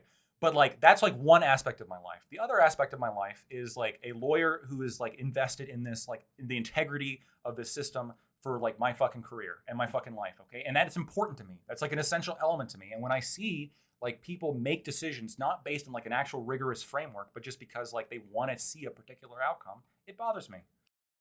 I have a question for you real quick. I know Corey's kind of throwing you out as like the legal originalist, but you always struck me as more like as a legalistic spiritualist in the regard. It's like you think about what the spirit of the law entails, but you'll move with it as people move with the times to some degree. Right? You won't like, completely against that. I'm the opposite of that. Yeah. Oh, okay. So you don't think That's what he was like just railing against. Okay, like there was a point where it's like I thought there was like some mobility with you. Like you recognize the principle of like understanding where you come from and like holding to that standard that was set. But there is a level to where we understand that like the standard kind of moves, right? Like what we expected of our forefathers is not what we expect of us. Yeah, the Overton window moves, and there's like systems in place to recognize the shift of the Overton window. That's what we have a Senate for and a president for, and Congress and all of that. The Supreme Court's job is not to be dictating what laws were passed, like dictating the new meaning. There's always a level of interpretation going on. It's not going to be as literal. I mean, does freedom of speech include flag burning? That's true. Wait, hold on. It does, and originalist framework and arguing for like the fact that you should be able to burn flags has struck down 4 congressional attempts to do so, and you can thank originalist thinking for that. Yeah, I think the issue is when it comes to Absolutely. like Roe v. Wade, I'm pretty sure most scholars just agree that that was like a really roundabout way of setting up that type of legislation. Which, even if it is the case that like most Americans agree that like abortion should probably be something that's like protected, right? Like, I think the way we're going about it now is probably a lot healthier, right? Actually having people go out, vote, elect people who can like set it up at a federal level. It's probably like a safer way than just hoping. I would disagree with that. One second. I'm sorry I missed it. I was looking up something, but IRI, thank you for rating us to 243 people. Oh man, I'm sorry for not shouting you guys out. And thank you, Desperado Sensei, for gifting a sub previously. Shout out to you. Yeah, and guys, if you came through IRI's crew, hello, hi. We're talking about the Supreme Court, but you could have guessed that by now. I'm not sure how long you guys have been here. But hit that follow button. We have like discussions all the time, contentious discussions, informed discussions. We got a lawyer here, right? And he's spitting facts. Well, libertarian facts. So if you enjoy that stuff, hit that follow button. We're also on YouTube. Extra socials and chat for us at social media. So follow us there. And yeah, hit that follow button and consider, subscribe to the channel. You get our ad-free viewing and you get our emotes. Use your Amazon Prime Gaming here, if you'd please. Okay, back to it, guys. Does anyone here have a problem with what everyone's been bringing up, like the lack of standing in some of the cases? Can you repeat that? Sorry. What? Does anyone here have a problem with the lack of standing? Is what everyone's been Which talking about in case? some of these cases. Which case specifically? I think the one that specifically was talked about is affirmative action, and it was that one company in whatever state it was that. And student loans. Never, or student loans. It wasn't affirmative action. It was student loans. It was I forgot what the company's name, but it was the company that they said was being harmed, but that company never actively went out of its way to like show that it was being harmed, and then Nelnet? that the Is it company was actually Nelnet being harmed. or Sally Mae? I think it was the first one you said. Those would have been the two that have been most impacted. For quick clarification, people who don't know, Sally Mae is the people who underwrite it. Nelnet is the servicer who actually collects the monies they receive compensation it was for. The second one you just said. No, but yeah. it was specific. That's not what it was. It was in Nebraska. And the other impacted parties are mutual funds and pensions, where the debt bonds are bought and held. No, and they're the recipients of the compensation. The specific party here was a nonprofit that was a public arm of the state of Nebraska. Yeah. Who MOHLA, MOHELA. Yeah. Are they one of the impacted funds? funds? It's actually from Missouri. It's a nonprofit government corporation created in Missouri to participate in the student loan market. So they collected a whole bunch in fees, which they then used to subsidize different elements of the education in their state. Yeah, but they never actively were a part of this case. Like they have internal emails where even they were saying that they weren't going to experience like harm. Right. So the question that what came into question is there standing? If this is what the case is built on, this company, this branch of their government never was involved in this. Are you sure that there's evidence that they said they would never be harmed? That's what the argument. In regards to harm, there's a substantial amount of harm incurring because a lot of the mutual funds and pension funds that were in fixed incomes, they bought a lot of the bonds for educational notes, and those weren't being serviced, so the monies weren't being received by the funds to distribute to the recipients, and so it was negatively impacting people's fixed income checks. Hold on, real quick. Retirements or other things. I'm reading the opinion. The government conceded that the plan would cost MOHLA $44 million a year. So the other side told the Supreme Court, yeah, it's going to cost them money. Well, the government did. Okay, I think the opposing party in the lawsuit admitted it. Well, no, I'm gonna have to look into this further. The government might have said it, but I don't think that the organization themselves was ever a part of it. I don't think they ever were involved in actively proving that they were gonna suffer something from it. Look, I mean, if you're in a court case and you concede an argument in front of the justices or judge, that's considered conceded. I mean, they're not gonna there's nobody arguing in favor of a position. They're not gonna Well, no, but should the court? What I'm asking is, was there a reason to even bring the court case up if that company themselves never actively said that they were going to suffer anything? Yeah, because the government admitted, yes, they would suffer. So where did they admit that? It's in the opinion. The opinion, they said the government conceded that they would have lost $44 million a year in fees. Yeah, both parties agree that the organization would have been impacted. They don't have to get the opinion from the organization because both parties have agreed they'd be impacted. Okay. Yeah. Did they agree that prior, or did they agree that throughout the case? They agreed that during trial. Yeah, all right, should it have gone to trial? That's the question. Considering that that company never originally was gonna never said that they were gonna experience any suffering, never tried to prove that they were gonna experience any suffering from this from this decision, right? They brought the government themselves, the state decided to bring that case without that company's involvement, right? And then in court, it was proven that they might have suffered a bit, but they never had a reason to bring it in court originally. Well, no. So the company is a public arm, and if the government challenged standing, and there's another court case in which there was no standing found, and so that was unanimously decided, and as not being valid.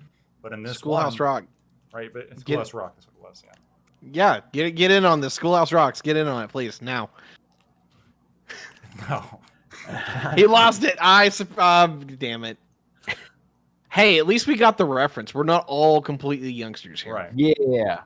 So I'm not look when you have like in a lawsuit when you have like both parties saying there's like there is standing. I don't know how much like ground there's going to be to argue it, right? If they if they had the opportunity to bring that argument before and they didn't, that's their fault.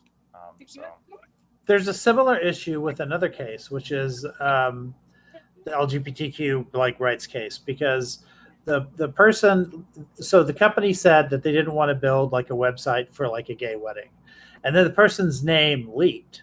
He's a straight guy who's married, and when asked by the press, he said, "I had no desire for a gay wedding. Like I'm not even gay." So this was actually like something that never happened. And traditionally, what the courts do is they avoid ruling on a case if they can avoid it at all, and they only rule like when they're forced to, because they know that they're going to set precedent for future things. This seems to be a court that doesn't care about doing that, that actually actively wants to seek out hypotheticals and then rule on them. And I think that case might be one of them. It's just strange to me that when this person's name leaked, it turns out he wasn't gay and he didn't have any wedding coming up. Well, the next question you have to ask is, was the name that was leaked the actual name? Was that like certified to be? Well, it was, the document came out unredacted, like accidentally unredacted. So I mean, if it was address and number of the person, and they called that number that was on that document, and that Right. number led to a guy who had the name, but he was a straight dude. there's a mistake. So just to clear this up a little bit. So this lawsuit was filed before that specific event was reported. Okay, so this was already accepted. Now during the course of litigation, they did get a request for like a gay website essentially, and it very well may have been a false name given. It very well may have been a troll. Right? There's no actual way to verify. I mean, it doesn't appear to be real at this point. But basically the only relevance of that is they said we received one already, but that's not that didn't actually have any bearing on the lawsuit, and that really didn't have any bearing on the decision, right? Because the decision had one sentence in which it said she had received a request, period, which she did. Now that request may have not been, and as we know now, it may have been like a troll or a falsehood, but the court already accepted this before that was even reported.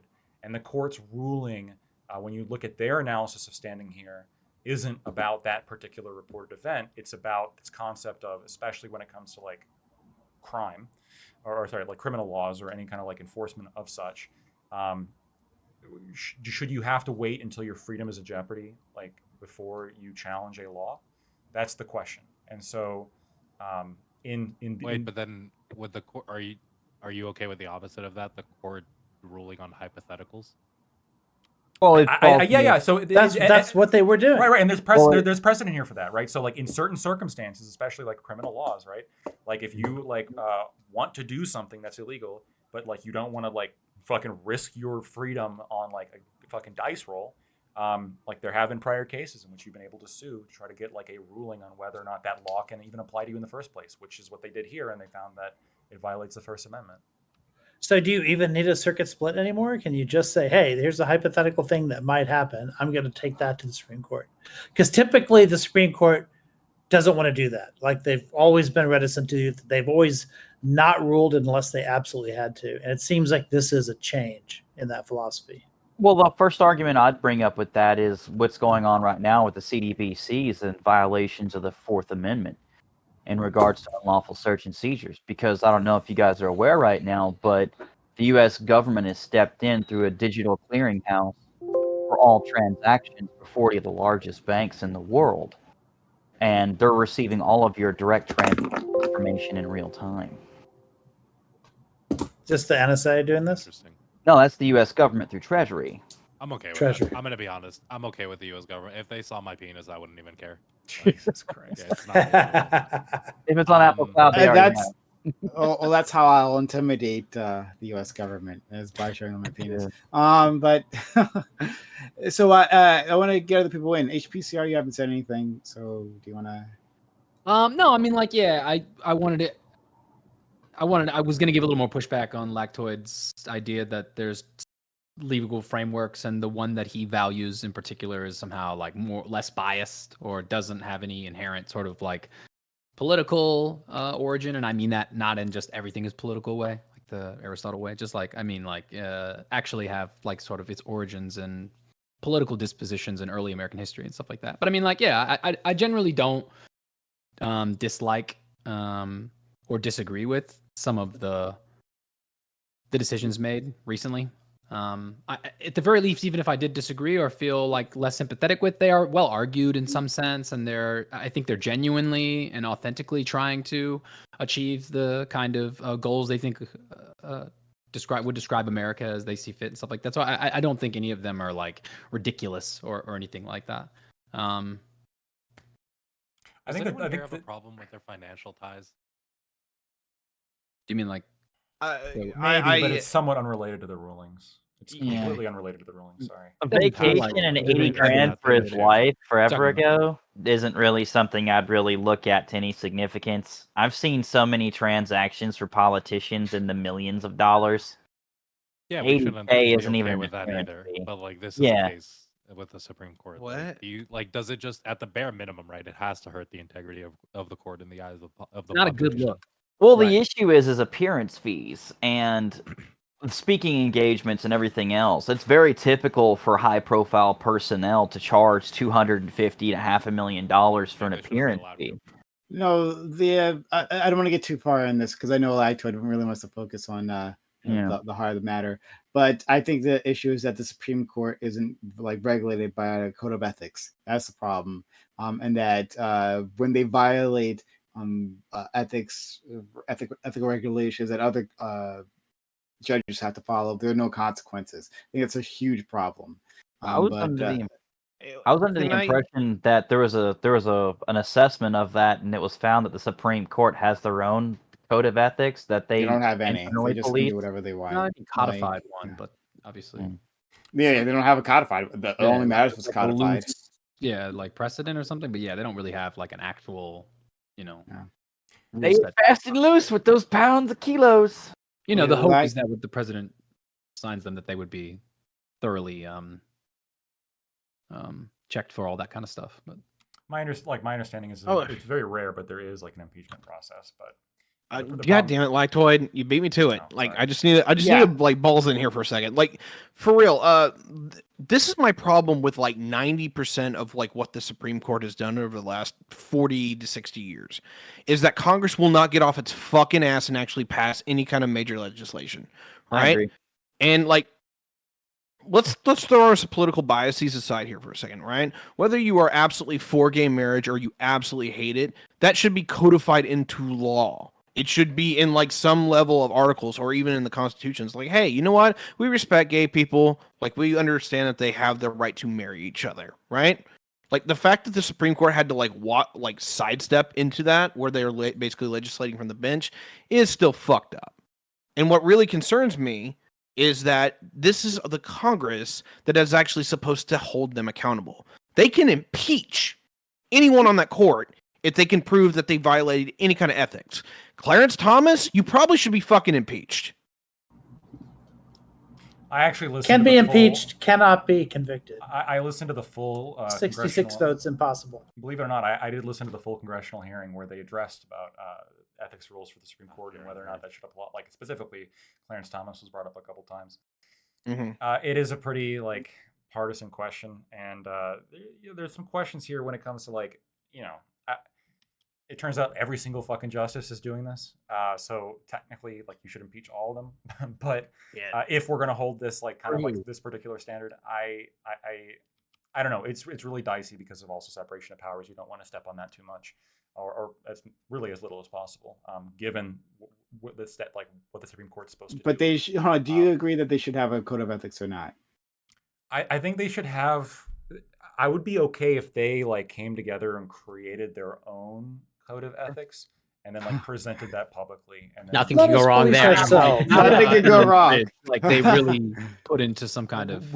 I declare myself innocent. We can give that. Well, hold on. If we put that up and then we see what their draft is, I would want them to do that first at the very least, right? I'd want to see that first before any other action is ever. Well, I think we're looking at the wrong area. I really do. This is Congress's job, straight up. This is the job of the legislative branch that they need to write into law, hey, Supreme Court, you have a constitutional right to exist.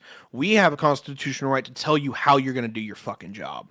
Well, you're exactly right, Tiberius, and this is my problem with most of the decisions that the judges have had to make. I want to make a focus on that. Had is the key word. Congress has been in session. I think we're on Congress 118, 119. Forgive me if I'm wrong. I think this year they're projected 22-23 to be in session 112 of the 365 days. Personally, I would love to receive a salary for working 1/3 of the time frame. 212 to 260 is the expected work days for the average American. They're meeting with less than half that. And I think the biggest issue is the fact that they're not doing anything. And that's the problem. Not just the federal Congress. I want to put the onus as well on the states. Because as the justices said with the Roe v. Wade decision, this is something that the states should have decided on a long time ago. That Congress should have decided on a long time ago. This is not the place for the justices to be involved in. Their job is to to justiciate existing law. There is no existing law, which is the problem. That has been the problem and continues to be the problem, not for just this matter, but for many matters. Congress has repeatedly refused to do its job because they don't want to have that onus of, oh, well, we did or did not do X. And if we just let the sleeping dog lie, all it does is continually create division in the country. And that's just not an acceptable behavior. They're paid to do a job. They should be forced to do it or fire them and get somebody who will. Now, in the case of Thomas and Alito, who are the two biggest infractions right now on the court, I don't think it's Congress that's going to solve this issue or the court balance or anything like that. It's going to be the Grim Reaper because they're both in their 70s and they're the only justices that are anywhere near that age. So we don't know what the court's going to look like even in a couple of years. We just don't know. I think if Republicans manage to have the White House when either of these two step down, then they have the court for a generation. So we're talking about a court that really, without something like a code of conduct, is really going to be unchecked in its power in a lot of ways. So even though even though I struck an optimistic note earlier saying that, there have been a lot of decent decisions coming out of this court, I don't expect that to last. I'm waiting for the other shoe to drop on a lot of different other issues. It just hasn't happened yet. And, because we don't know what's going to happen with those two seats, it's always the case with people in their 70s or older that are in court. Same thing with Biden, same thing with a lot of people in politics. We're getting very close to the GOP sort of locking down, or I should say the Heritage locking down its agenda for a generation. Because this is a Heritage court. It's not a Trump court because they keep fucking Trump at every turn. But it is a Heritage agenda that's being pushed here. And I think From the Heritage Foundation, I want to clarify for those who don't know. Oh, yeah. Yeah. Or the Heritage Action Committee, or I don't know which one of them is actually the one that's picking these judges. But I mean, that's what Trump had to do when he ran for office, is he had to promise to only appoint Heritage judges. So we know that this is what's happening. Okay, so I have to clarify a couple things. So the Federalist Society comes up with a short list that the president picks. That's a process in which they go. Oh yeah, Federalist. Yeah, they go through the judicial philosophy of justices and find ones that are, first of all, legitimate, and also I understand that obviously a more conservative leaning political party is probably going to be more oriented towards preferring judges who are operating on principle, if that principle is one that in of itself has a propensity to support prior laws in the way they were written. I understand that. Okay. Yeah. The other thing is the willingness. Don't leave that out. That's important. Well, right, but I want to clarify a couple things, right? The other thing that was said, there is a test about for standing, right? If in this, it was brought up in the opinion in 303, if she could show a credible threat that existed to Colorado that would compel her speech, There is prior case law, Susan Anthelis versus Dreyhouse, back in 2014. That was ruled, in that 2014 case cites stuff before it as well. So there is standards, especially for criminal penalties, in which you can preemptively look for a injunction to prevent the enforcement of any kind of like criminal statute or specific laws that would violate your rights if you can show that there's a credible threat of that happening. As to, again, like the short list about like the this or this this agenda, again, this is a legal philosophy that is built on an actual legal framework. And HPCR, you said before like they were well written, and you would, I guess, admitted that. My question for you here, because this is the test I give anybody who, I'm not saying you're doing this, so maybe this is unfair to give it to you, but I'm going to give it to you anyway, because whenever people tell me like how unfair it is, like how much politics is in the court, it seems like this usually comes from people who are actually like the most invested in trying to get as much politics in the court. Hey, as they can. Falno, we got some background noise from you. So yeah, let me go ahead, Lactoid. So HPCR, let me ask you: can you name any Supreme Court case, and you might be able to? Can you name any Supreme Court case in which the outcome was very much against your political views, your partisan desires, but the legal process was so good that you think that it should have been ruled that way anyway? Can you name me one? Yeah, I mean, even just like the overturning of Roe v. Wade. Gotcha. I mean, it's such an easy one to be like, when you hear it, you think, okay, I really need to see the reasoning because I'm inherently against this. And I think the 14th Amendment you could ultimately include right access to abortion under that, just like you would birth control and these other things. But upon talking with some people and interacting with what was said, I actually think that the reasoning is really sound, and I understand the point of view that it should be up to the states and Congress and legislature and things like that. Yeah, don't get me wrong. I'm not someone who's just like, you can't be of course, the Supreme Court is inherently political. I'm saying that you have two legal frameworks that seem to dominate American history, and one of them isn't more legitimate than the other. It depends on your values about how you think the court should interact with the country. But both sides are attempting to achieve the kind of success that we would want for the country. They just have different dispositions about how to start. That's all. And we can talk about textualism leads to less civil rights generally. We can talk about we have to come to like, I guess, like an agreement on like some principles here. Do you think that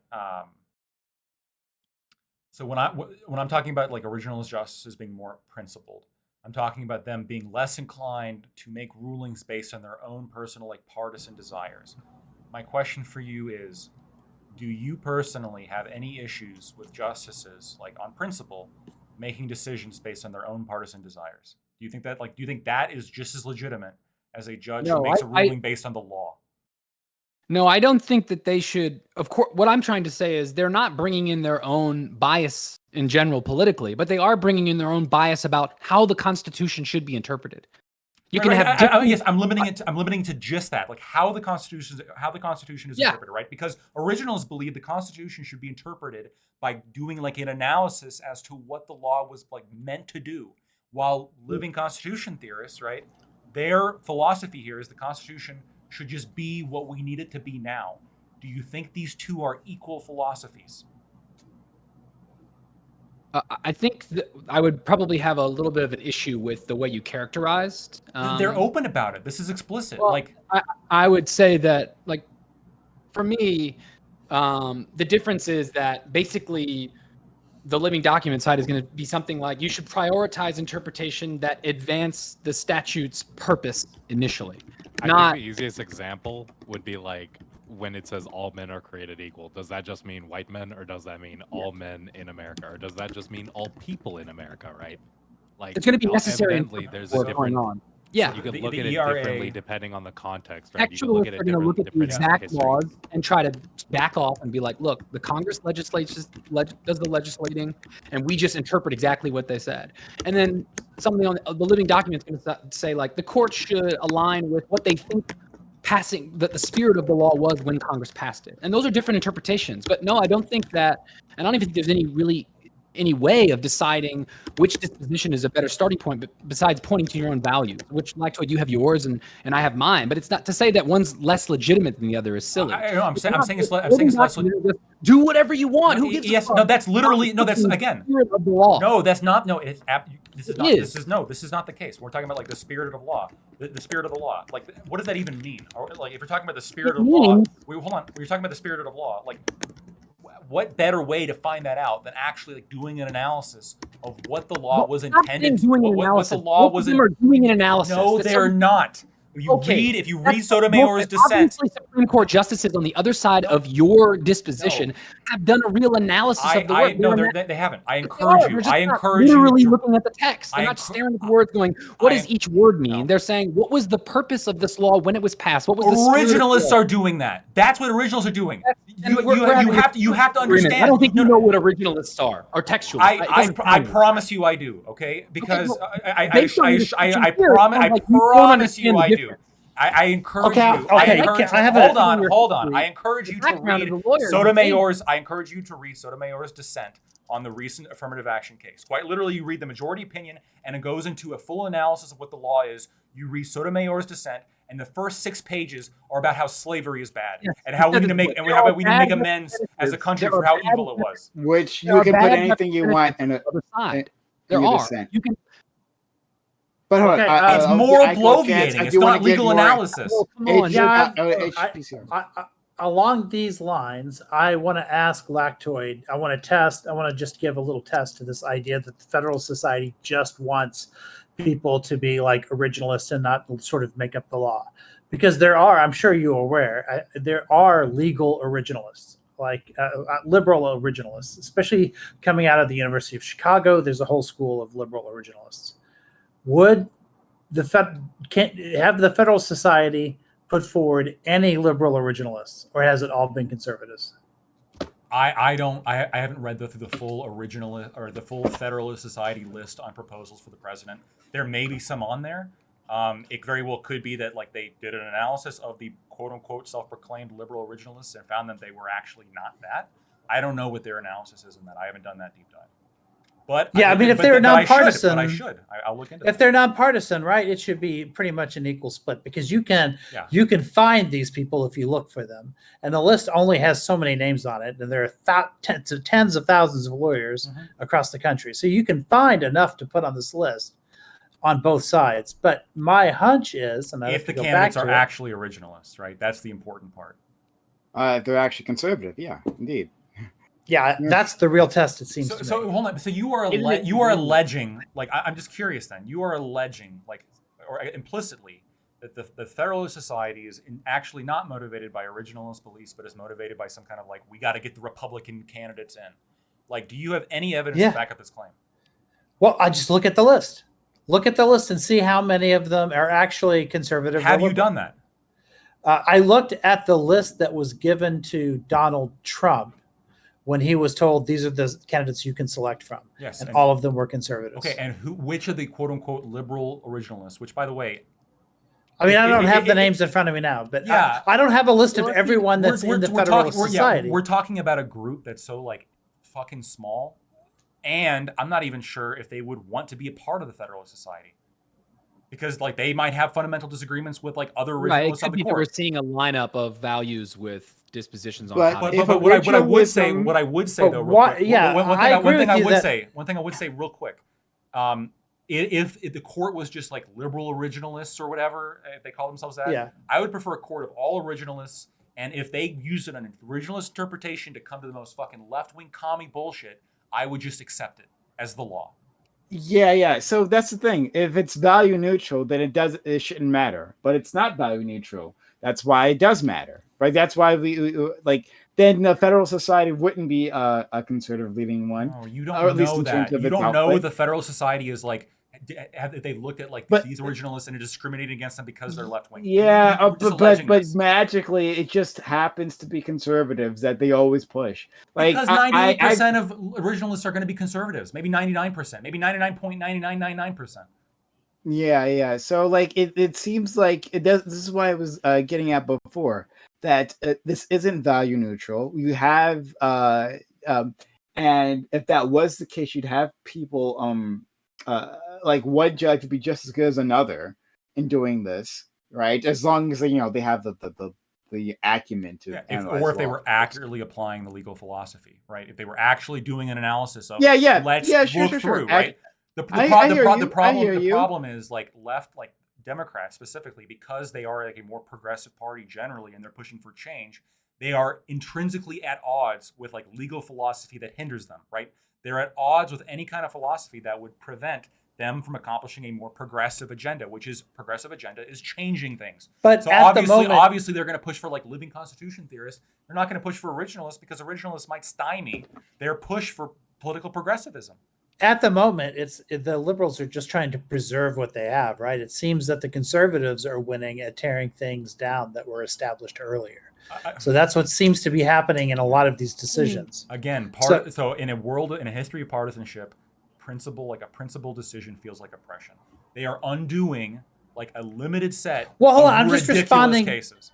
I'm just responding to your claim that liberals are pushing things forward and conservatives are just trying to, maintain the order. Right now, it's liberals that are trying to maintain gains that had previously been done, and it's conservatives who are changing things. No, I understand the confusion. So what I'm talking about, like, there's going to be a better way of putting it maybe is that there's going to be like maybe a natural sort of like proclivity for people who are very progressive to want to select justices that are not particularly interested in following like a principle of like understanding the law and following the law, but more interested in like pushing a particular political agenda because their party's more interested in change.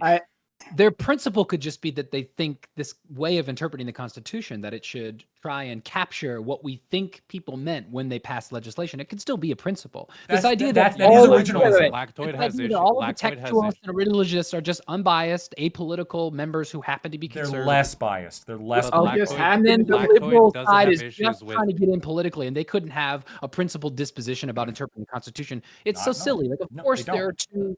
What? No, legally, like when you read their opinions, like legally, they're not arguing from the law. They're like if you read a Bergefell, go read a Bergefell. Like literally, like there's pages of just fucking moral bloviating about how we're going to be on the right side of history. No, there's like, not an objective take on the law. That's so retarded. You're going to argue from your interpretation of the law. Lactoid isn't saying that there's an objective take. He's saying that there's like an objective process that you probably go through when proving whether or not something is like sound legally or not.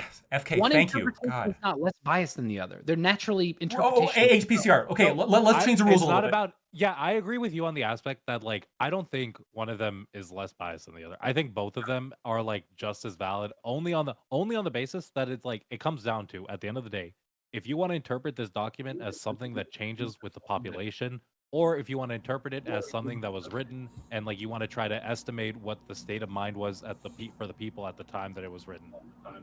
All I'm saying, valid disposition. Yeah, go ahead. All I'm saying here is that that the liberals are on the back foot right now, and because of that, really their task isn't to change things at the moment. It is to preserve things. It is to preserve a college's right to be race conscious in its recruitment. It is to preserve the right. I actually am against affirmative action at the collegiate level. I'm just describing a fact that they're preserving a college's right to be race conscious on their admissions policy. Okay, they're preserving the right to an abortion. They're preserving the Voting Rights Act. They're not pushing anything forward at the moment. They're trying and failing to conserve, preserve the existing order and like to maintain established rights as they perceive them. Let's say there was another legal philosophy. Let's say there's another legal philosophy that came out, and the new legal philosophy was not. It wasn't any of the big ones, but instead it was the legal philosophy of "fuck you." Okay, and the justices, when they made these decisions, they actually never wrote any opinions. They just said, "This is the case. Fuck you." Every single ruling they ever made was one sentence long, and they all got together and they consistently ruled with literally whatever Obama tweeted. Right? Obama. That was Bush v. Gore. Hold on. You just described Bush v. Gore. No, it's not equally valid. Okay. Wait, hold on. Obama tweets something and then they immediately just copy, like they literally copy and paste Obama's tweet into like their opinion, and then they just sign it. Okay, that's what they do. Fuck you, and then they sign it. If you don't think that's an equal, like you say, that's not an equally valid like legal philosophy. Okay. No, that's not what I'm trying to say. Why? Obviously. Why is that not an equally we would point valid to legal philosophy? Well, we would point for justifications. That's the problem. Go ahead, FK. Y'all both just nailed it in your own statements, and I want to point that out. And Lactoid, you said it perfectly, which was, hang on, let's change the rules a little bit. And then I think it was Aiko who said they're preserving their rights. Well, you have to remember, our only rights are what's defined in the Constitution, the Bill of Rights, and the additional amendments. Those are the As only interpreted rights by the we have. Supreme Court. Everything, Yeah, as interpreted. no, it's not even interpreted by the Supreme Court. It's The Constitution literally says is. that. Yeah, That's yeah, what the it's- Constitution yeah, says the- that the Supreme Court gets to interpret it. Well, that's what I'm saying. They may interpret it for interpretation for enforcement, but it's already drafted. The law's already passed, and it becomes a right until it's superseded by the court. But it's still a right until that ruling from the court comes. Right. And that's the key point. There is the Constitution is the superior law of the land, and then underneath that is federal law. Underneath that is state law. Underneath that is local law. That's the pecking order. And the problem with both of you have hit on is people have an ideology of what are predefined rights, and then on the left side and the right side of that argument at the same time is people are saying, well, if I don't like what the rules are currently, then I'll just change them. But there are certain things, especially within the Constitution, there are certain things that we need to have, certain inalienable rights that we must have, like the right to bear arms to enforce our other rights, the freedom of speech to express our dissidence against certain policies or new rules or rulings.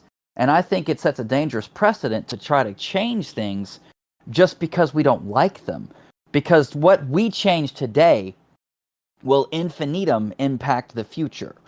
And the rights and the things that we had and were able to do, like when privateers used to own galleons, which were effectively the equivalent of effectively U.S. carrier ships, loaded with 40, 50, 100 plus cannons and their own private armies of 5,000, 10,000 men, that has fallen far from grace of what it's people are arguing. You can have a plastic receiver bump stock. From I used to be able to own the equivalent of an anti-aircraft battery. And it's a very slippery slope and a very dangerous precedent to try to change things just because we don't argue with it. Let me ask Sorry, I just have a question for Lactoid and Ico, and it's just it's like to prove Lactoid's point, at least in my mind, is someone like Justice Roberts making decisions that he legalistically feels like he is compelled to do, but he personally hates. And that, like, for me, I think he's probably done that in his dissent at least twice that I can think of, where he's just like, I think this is bullshit. I think this is immoral, but like legalistically, like under the Constitution, this is what it demands. Like, do you disagree with this? Yeah, I think he's fighting for the integrity of the court. I think he's trying to create as many decisions that are not 5-4 as possible. I think he wants to create as much consensus on the court as he can. And he said this, like he said this in interviews, is that he wants to create precedent, conservative precedent that will stand the test of time. And for him, that means, because he knows that if you push things way too far, you'll get a big backlash in the other direction, and he wants to avoid that. His strategy has always been to chip, like for instance, on abortion. He didn't want the Dobbs decision to go the way that it did. He wanted to go from 24 weeks to 20 weeks. That was his next step of sort of chipping away at the issue. And a lot of issues, he likes to chip away at it. That's what he does. And he does it in a manner where he can maybe bring one or two liberals in with him. Or sometimes he'll flip all the way to the liberals and bring somebody like Gorsuch or Kavanaugh with him on some issues to throw a bone to the liberals. And honestly, like, I think some of the most important decisions we've had have been because of Roberts, like trying to form that consensus, especially voting rights this year. I definitely agree. Elector, you want to? Yeah, real quick. So, HPCR, I'm picking on you. Yeah. The living constitution theory, and you can look this So up let's as call well. it purposifism, which is that's something.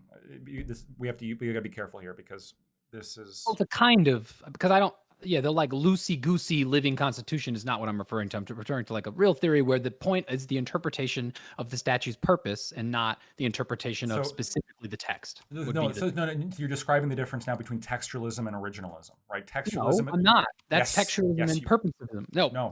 No. Purposivists argue that courts should prioritize interpretations that advance the statute's purpose. Textualists maintain that a judge's focus should be confined primarily to the text. This is right off Congress.gov. Yeah, so purposivism may be like a subsection of originalism, but originalism is the overall like broader theory. This is like first fucking thing on Wikipedia. Originalism is a Right. theory of- Originalism, yes, textualism is a kind of originalism. Yes, yeah. no, it's not necessarily. There's a difference. So originalism is a theory of constitutional interpretation that asserts that all statements in the Constitution must be interpreted based on the original understanding, right? The actual like what was the purpose of these documents? What was like the intent, right? The original meaning, the originalism of this fucking document, right? That's like the concept behind like originalism. Textualism What is the framers were specifically had in mind. Yes. right. Yes, exactly. And then textualism is what are the words like written down on the paper? There's some textualists who believe like what did it mean to the common man back when it was written, compared to there's some textualists who believe what is the common understanding now, right? So they actually want to take into account like linguistic changes. So there's two different like elements with that as well. Living Constitution theory is important because that's like the primary ideology presented by the American Constitution Society, and this is the organization that backs the liberal justices, the quote unquote liberal justices on the Supreme Court. So on Living Constitution theory, right? The idea behind this, and I'm just reading right off here, the Constitution is said to develop along society's needs and provide a more malleable tool for governments. Right? Develop along society's needs. Let me ask you a question. If, let's say, the leftist fucking partisans, like Living Constitution theorists, took over the court and they had fucking 9-0, okay? And they made a ruling that actually the Second Amendment now means that people have a right to bear arms, like not like guns, but like arms that are from like a bear, animal? right? Yeah. That's what they're going to read it as now. I would drop violence immediately. And so my question is for you: how would you possibly what analysis would you use to tell them that they're actually wrong? I'm a vegan, so that's easy for me. Or I'm aspiring, is there even an analysis that you could use to say that they're wrong, or would you just say, well, it's all partisan anyway? Well, I would never say it's all partisan. I would disagree with the interpretation. I mean, I do think that they should be using interpretations to try to capture what is meant by the spirit of the law, what they think the intention was in that sense. But I don't typing. That's originalism, right? Maybe we're having a disagreement about some concepts then because from my understanding, originalism is not as loose as that. But yeah, maybe we should have like a. So you're talking about with the original intent of the people. Well, who no, made the intent document. of the legislative, like the spirit of the law, like what they expected for the American experiment to come out. But originalism is going to be much more conservative than that in some sense, where they're not going to be able to, because that interpretation involves sometimes you would probably mind say reading. Legislative properties, right? So you would end up with no, they should only be interpreting the laws, not refining them in some sense. What do you mean by what do you mean by refining them?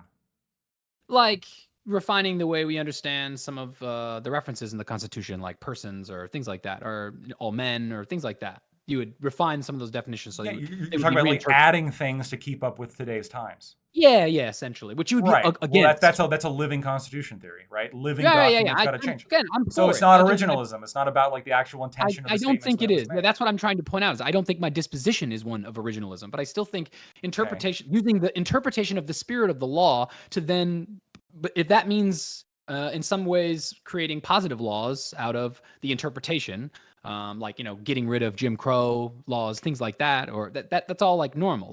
That's. Would you be against that? I would assume no. You're okay with the stuff that went on there.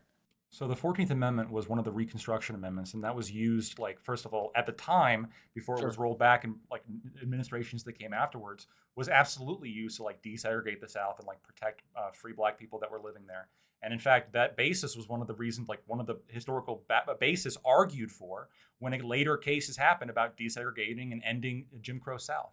There's absolutely originalist arguments to push for the 14th Amendment's meaning to actually provide protections for people. One thing that is absolutely fair, and this came up when they were trying to pass the Equal Rights Amendment, which is that the 14th Amendment does treat genders differently, right? And we obviously we accept this to some extent. Not in the Civil Rights Act, it's a little bit different, right, with Title IX. But the 14th Amendment specifically is different because the U.S. government treats genders differently. Technically, if the 14th Amendment was about gender, then it would be illegal the fact that we only have men sign up for selective service. But the 14th Amendment does allow the government to discriminate based on gender in certain circumstances. Let's use an example like the 8th Amendment, right? The cruel and unusual punishment. Yeah, okay. So originalists, from what I understand, would look at it and it would be different. Whatever would be considered cruel in 1790, whatever. Whereas a person with a living constitution might take a broader view of what cruel means nowadays. Do you think that that's an appropriate characterization of originalism? Wait, wouldn't Lactoid's position be built off of like case law basically? It would just be like over time new cases that have come up show that like what does the Supreme Court do they continue to maintain a certain position, and if they continue to maintain that position, it's probably mandatory that they maintain that. I want to see case law like from that time, especially. I think that's usually what originalism is referring to. That you're talking about what the intention was at the time, correct? Yeah. And so at the time, cruel and unusual punishment in 1791 is probably we have different understanding of what that would be nowadays, right? Yeah. So do you think that in this way, would you still say that we should reference 1791 though, in terms of understanding? Yes, legally speaking, I would say you would have to. Otherwise, you're That's just wild. otherwise you're just legislating from the bench. Do I personally like this? No, but again, that's the difference between us. I don't care if it's something I don't personally like. I actually want to see a strong legal principle followed with all these decisions. I think there are reasons to think that we should take my view, where we would look at something like when it was drafted, 1791, and we would use cruel and unusual punishment as we understand it today. That seems like a really normal thing for the court to do. I get that you disagree. I get that you disagree. Update that through congressional methods then if you want to update that. Can't you understand that both positions seem reasonable in this sense? Or do you really think yours is unbiased and mine is somehow politically charged? Mine's actually unbiased. I just copped to having fucking 1791 torture methods being used here, okay? You really think that I would do that if I was like trying to pretend I think we're both being unbiased here. I think that I'm the one being unbiased. Because I'm actually I will bite bullets on this.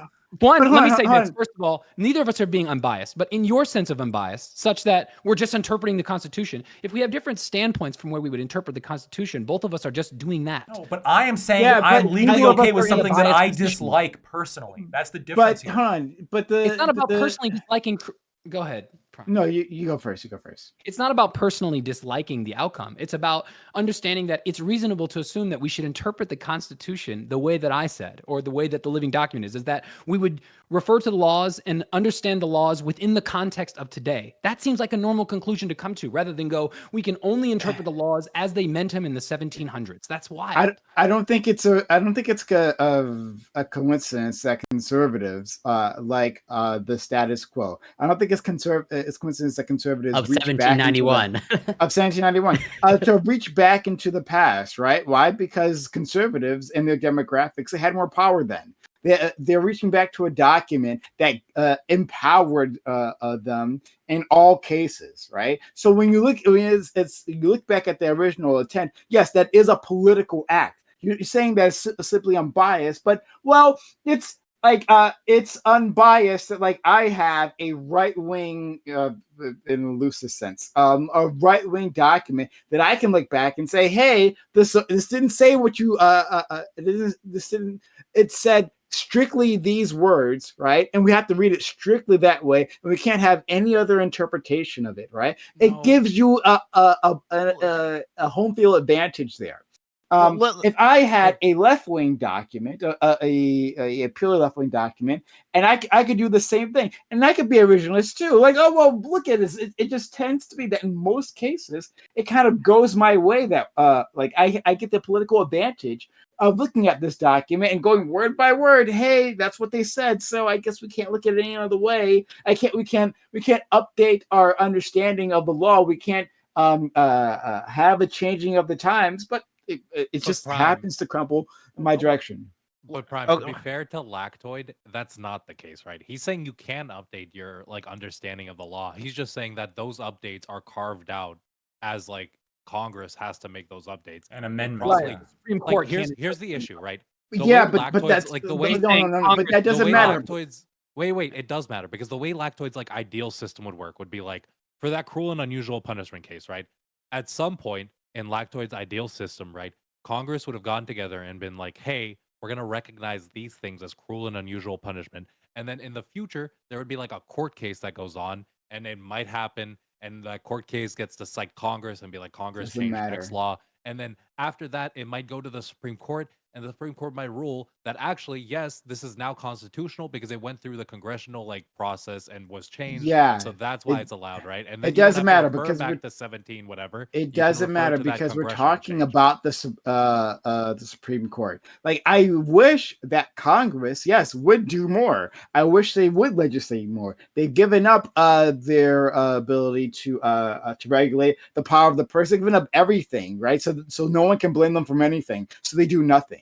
I agree. Congress should do more. I'm talking about the power of the judiciary, and how they wield that power, and where they and the document that we're saying is like unimpeachable to the point. Like this is an unimpeachable document, and we have to read it exactly as it is, and we can't understand that we have a changing environment that requires.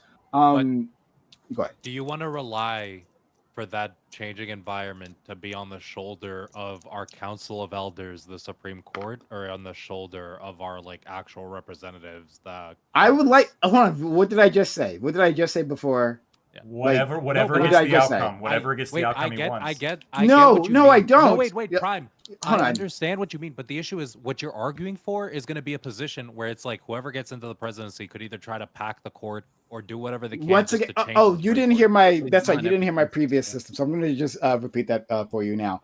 So I would for completely reforming the Supreme Court, massively expanding the court to like 50 justices, just for example, and then having a lottery system as to which judge handles like which group of judges handle a case. So I would massively reduce the individual power of any judge, and to avoid exactly that. So like I don't like the actual formation of the court, and so I'll just leave that there. Prime, can I wanted to say, because you Corey and Aiko do want to jump in, but I'll let you go first. Yeah, I just wanted to respond to something you said.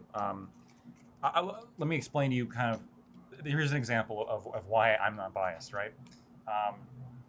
I think taxes are slavery. I think they're evil, and we've had this conversation multiple times. But biased against tax. Yeah, I hate taxes. They're evil. Slavery, theft, all that shit. But there is a very specific amendment that allows for income taxes, and that was passed with the intention of allowing income taxes. That amendment went through, and it is the law.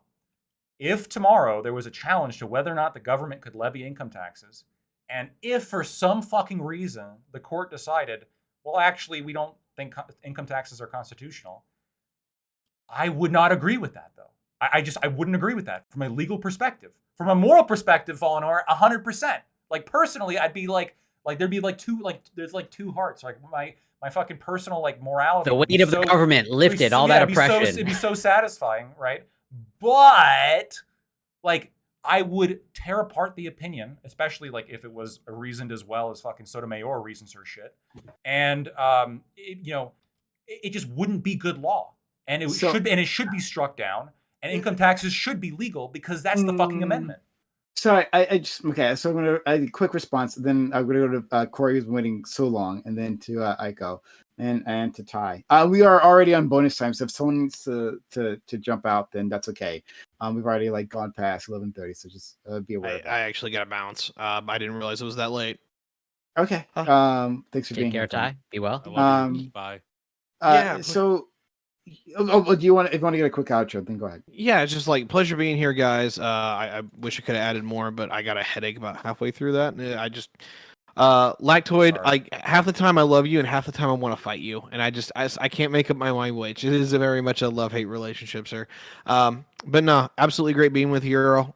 If y'all liked what I had to say, just Tiberius D, Twitch and YouTube, and if you guys just want to ever chat, you guys on the panel, just give me a message. Anyway, take care. Tiberius _D, because he's like stupid and put an underscore in his name or whatever. What a terrible idea. But anyway, have a good one, buddy. Take care. Appreciate underscore, honestly. Like, be better than that. Let's go. So just quickly to my friend Lactoid. So so if I said, I don't think I said it, but if I did say it, I do apologize. To imply that you are biased, right? You specifically, Lactoid, are a biased individual. I mean, I think we all are, but like, in for this general sense, that's not what I meant. I said at least I believe I said conservatives in general.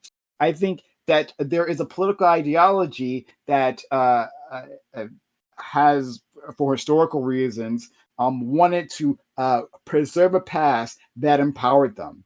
I think you have latched on to this legal framework, originalism, for your own reasons, right? And they can be principled reasons. Maybe things I can agree with in the broadest sense, right? But it wasn't meant to attack you and say that you aren't principled. But I think others see this as this framework gives me an advantage, and I'm going to go with that. That's what I meant to say. Fair enough. And there's absolutely people who might do that, right? They might not actually care about the principle.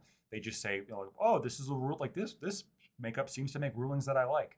I'm not in the same category of those people. On either end, right? On either end. Corey, Aiko.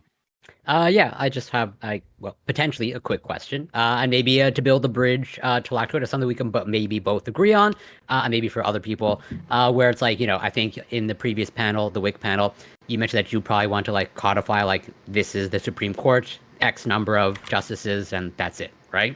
How do you feel about an age restriction, or rather like an age limit, as in like after 70? Due to what we know of like cognitive decline and brain age, I would even extend this to politicians as well, of like you just should not be able to do these things after like 65, 70 years old. That'd be interesting. I don't know. I have to think about that. That'd be interesting, right? I would feel, well, first of all, that would have to be by constitutional amendment, because currently, yeah, I totally understand that. Age is a protected class in America, so like legally you couldn't do that. But then there's also the question of like, let's say you have like a justice who's like 70 and they're fucking sharp and they're wise and like they're, they actually like they have like a very distinguished history, right? It would feel bad cutting them just because they hit 70, but like as a general principle, I don't know, maybe. Well, I mean, so I can understand, and like it's sort of like a mixed bag in terms of like there's totally even going to like 80 and 90. Like there are some like sharp 80, potentially 90-year-olds, but I think on the whole, like on the large average, the cognitive abilities of those like past 80, even just like what you observe in like the supermarket, just like not there. Where it's like and unless like just give them the man-woman person TV test. Yeah, exactly. That solves everything. The most ultimate cognitive test. So like 35 to 70 is like the government age.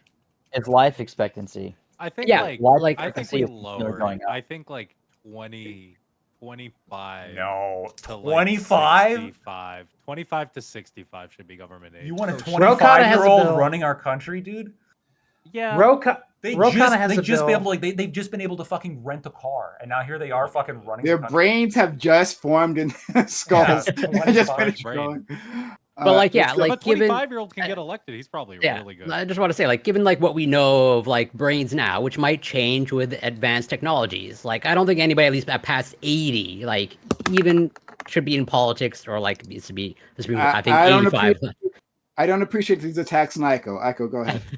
Rokana has a bill suggesting 18-year term limits, in which we know exactly when each seat comes available, and it happens every 2 years, so that every president basically gets 2 appointments per term. That prevents something where, because in this last situation, Obama had 2 appointments, whereas in 2 terms, whereas Trump had 3 in 1 term. That sort of thing like creates some imbalance, and the court tries to address that. But really what I wanted to talk about was something that I think is really important if you're talking about the structure of the Supreme Court, and very few people know about it. And that is there's something called the FISA court. Now, I know everybody knows or I know a lot of people on this panel know what the FISA court is. Don't get me But started. what a lot of people don't realize is that every single judge on the FISA court is appointed by the Chief Justice. And that we've only had one Chief Justice since the FISA court has been established, and that's John Roberts. Now, I just so happen to be okay with Roberts's picks for that position, because in terms of NatSec, I think he's pretty good. But I can imagine somebody being Supreme Court Justice one day who would fucking abuse the shit out of that. And I'm just wondering what people think about one person having this much power over an entire court that's oversees intelligence. So one of the things that I'll say about the FISA court, and my input will be severely limited because of the work I just got done doing. The FISA court does incredibly important work.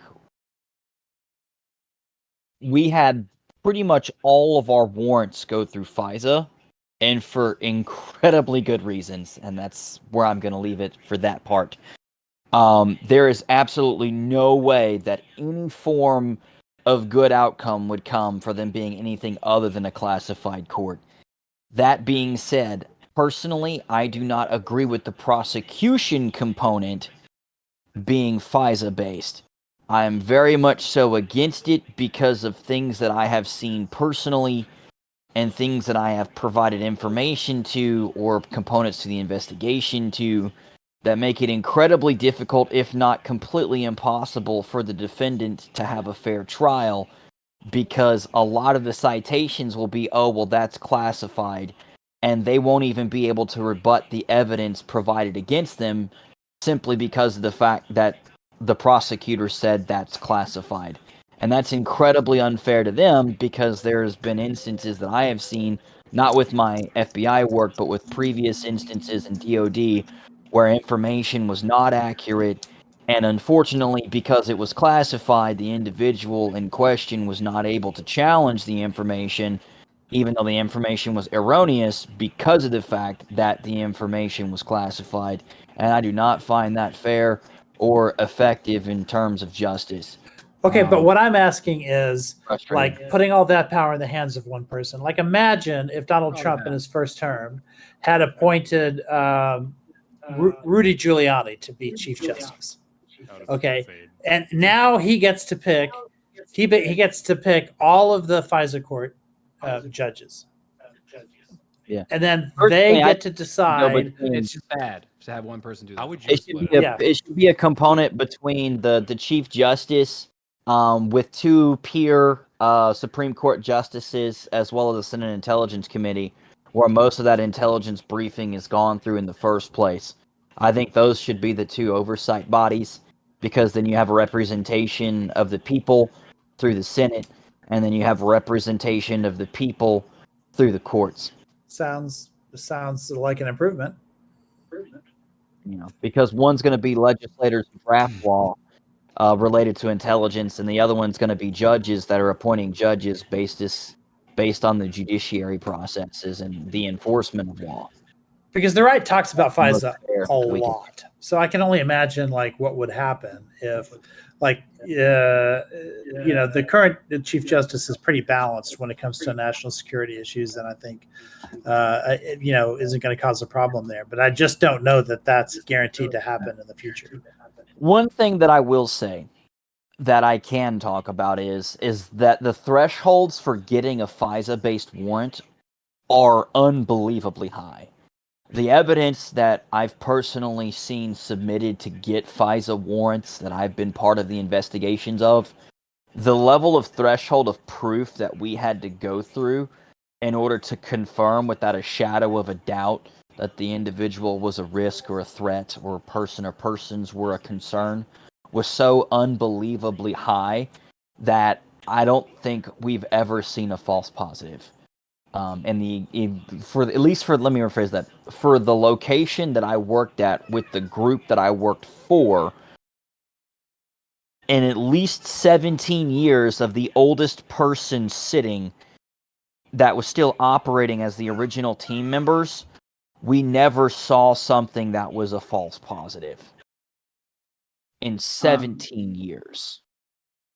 Thousands of FISA. Right, but we've only ever had one person, like, as Chief Appointing Justice. people, yeah. Since And then. I don't necessarily think that should necessarily be a process where the judges are permanent either. As an anti-corruption, They get more 7-year importantly- terms.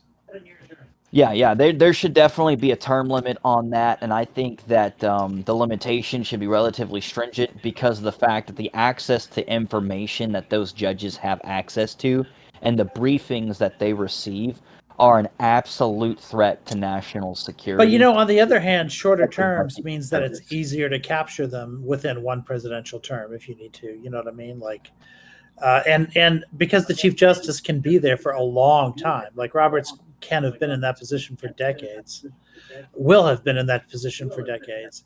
That means he will be defining the FISA court for more than a generation. I mean, I think we're lucky that we've got Roberts in there. It was almost that Harriet Miers person.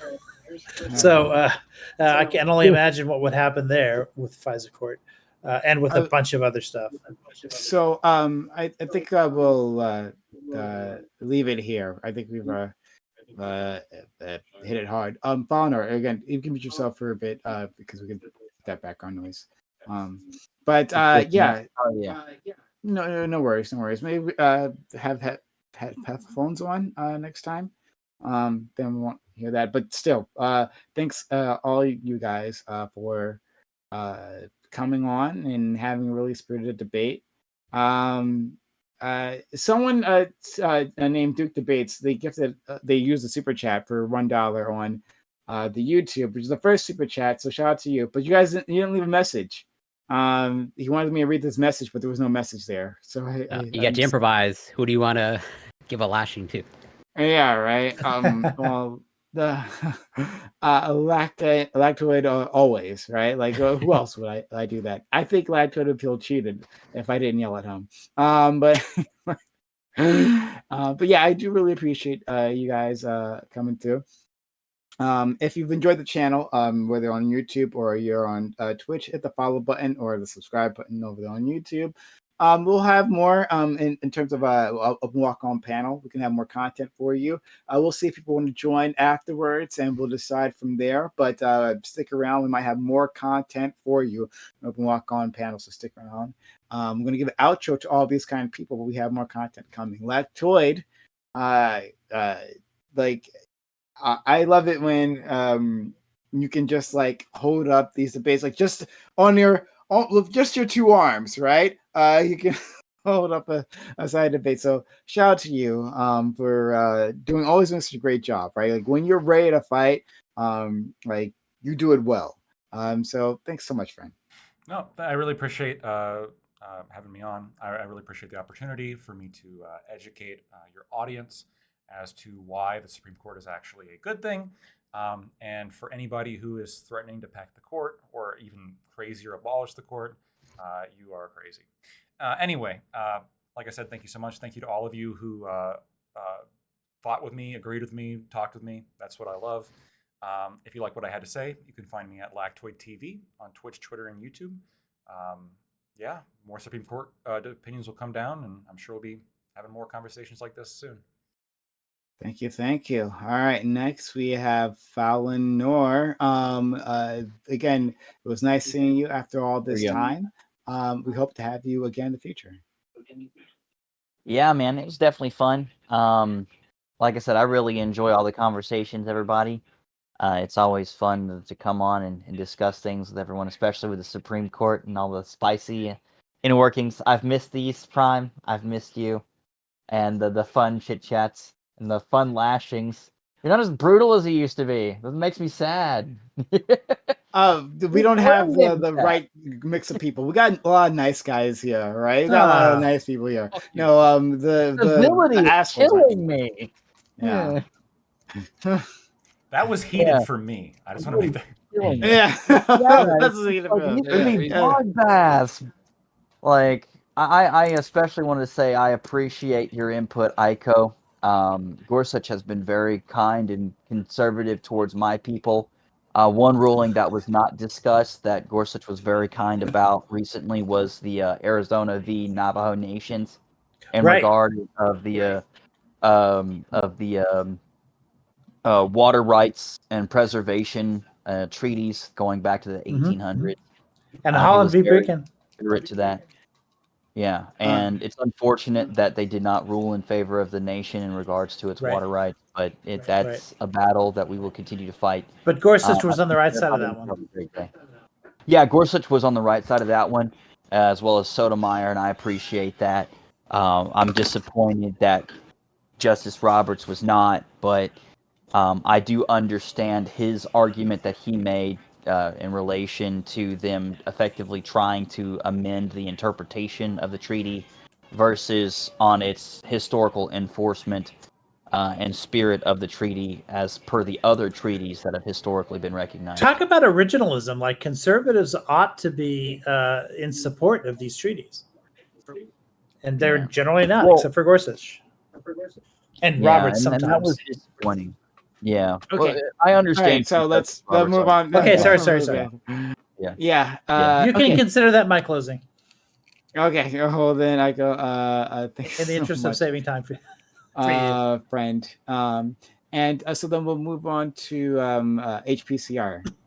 Thanks so much for coming in. And this was I liked when you were fighting. Like this was like the most animated I've seen you. Right? Like lactose nonsense brings it out of you. I mean, he said some crazy shit. So, yeah, I'm HPCR. Thanks everyone for spirited discussion. Thanks Prime for hosting. If you like what I said, that's good. I do some informal debate stuff. In fact, if you go to everydaydebates.com, you could set one up. Pretty dope. But yeah, and Lactoid, I'd love to talk a little bit more about the competing interpretations of the Constitution if you ever have a chance. But yeah, that's it. Thanks everyone. Everyday Debate followed my channel earlier. Look at that. Okay. Wild. But great. Thanks so much. And then also we have FK, who's a bit more than average. FK, how are you? I'm doing good. Thanks for having me, Prime. It's always fun talking about this stuff. Yeah, this one was. It's been a chill talk. It seems like it was pretty spicy for Lactoid and HPCR, but I think for everyone else, it seems like we were all mostly on the same page, and like the places we argued were kind of like surrounding issues. You can catch me anywhere: Twitch, Twitter, YouTube, Kick at Just Average FK. Right now, I'm trying to learn how to play League. We weren't at all on the same page on the Supreme Court thing. Like we No, we were. A simply lot not. of us agreed that most of the Supreme Court decisions weren't like the worst things that to come out. Those, but those were like that. That's not where most of the discussion was, though. Yeah. Like there were some okay decisions. Like I was relieved that the Voting Rights Act still exists, but it doesn't mean that I like this court. But you can't be racist against Asians anymore. Ugh. You don't have to like the court, but it feels like Yeah, as an Asian, yes, you can. Yeah. Well, you're right. You're right. They just, they can't do it as Hit me up explicitly. afterwards, FK, Most I'll of the have to disagreements They have to seem say that stem Asians from- are less dynamic or whatever the fuck. Most of the Harvard does. disagreements seem to stem from Lactoid's opinion that there's only one way to look at the Constitution. Indeed. Let's go on to our friend Corey. So Corey, you're one of those nice people that I was talking about before. Nice and with boring. Valinor. No, not nice and boring, just nice. Your counterpart, Scott, isn't here, and so if Valinor wants to come back next week and interact with Scott, will probably be here. Then he can get all the toxicity he wants. But as long as we have guys like Corey here, kind individuals, this will be a bit more calmer.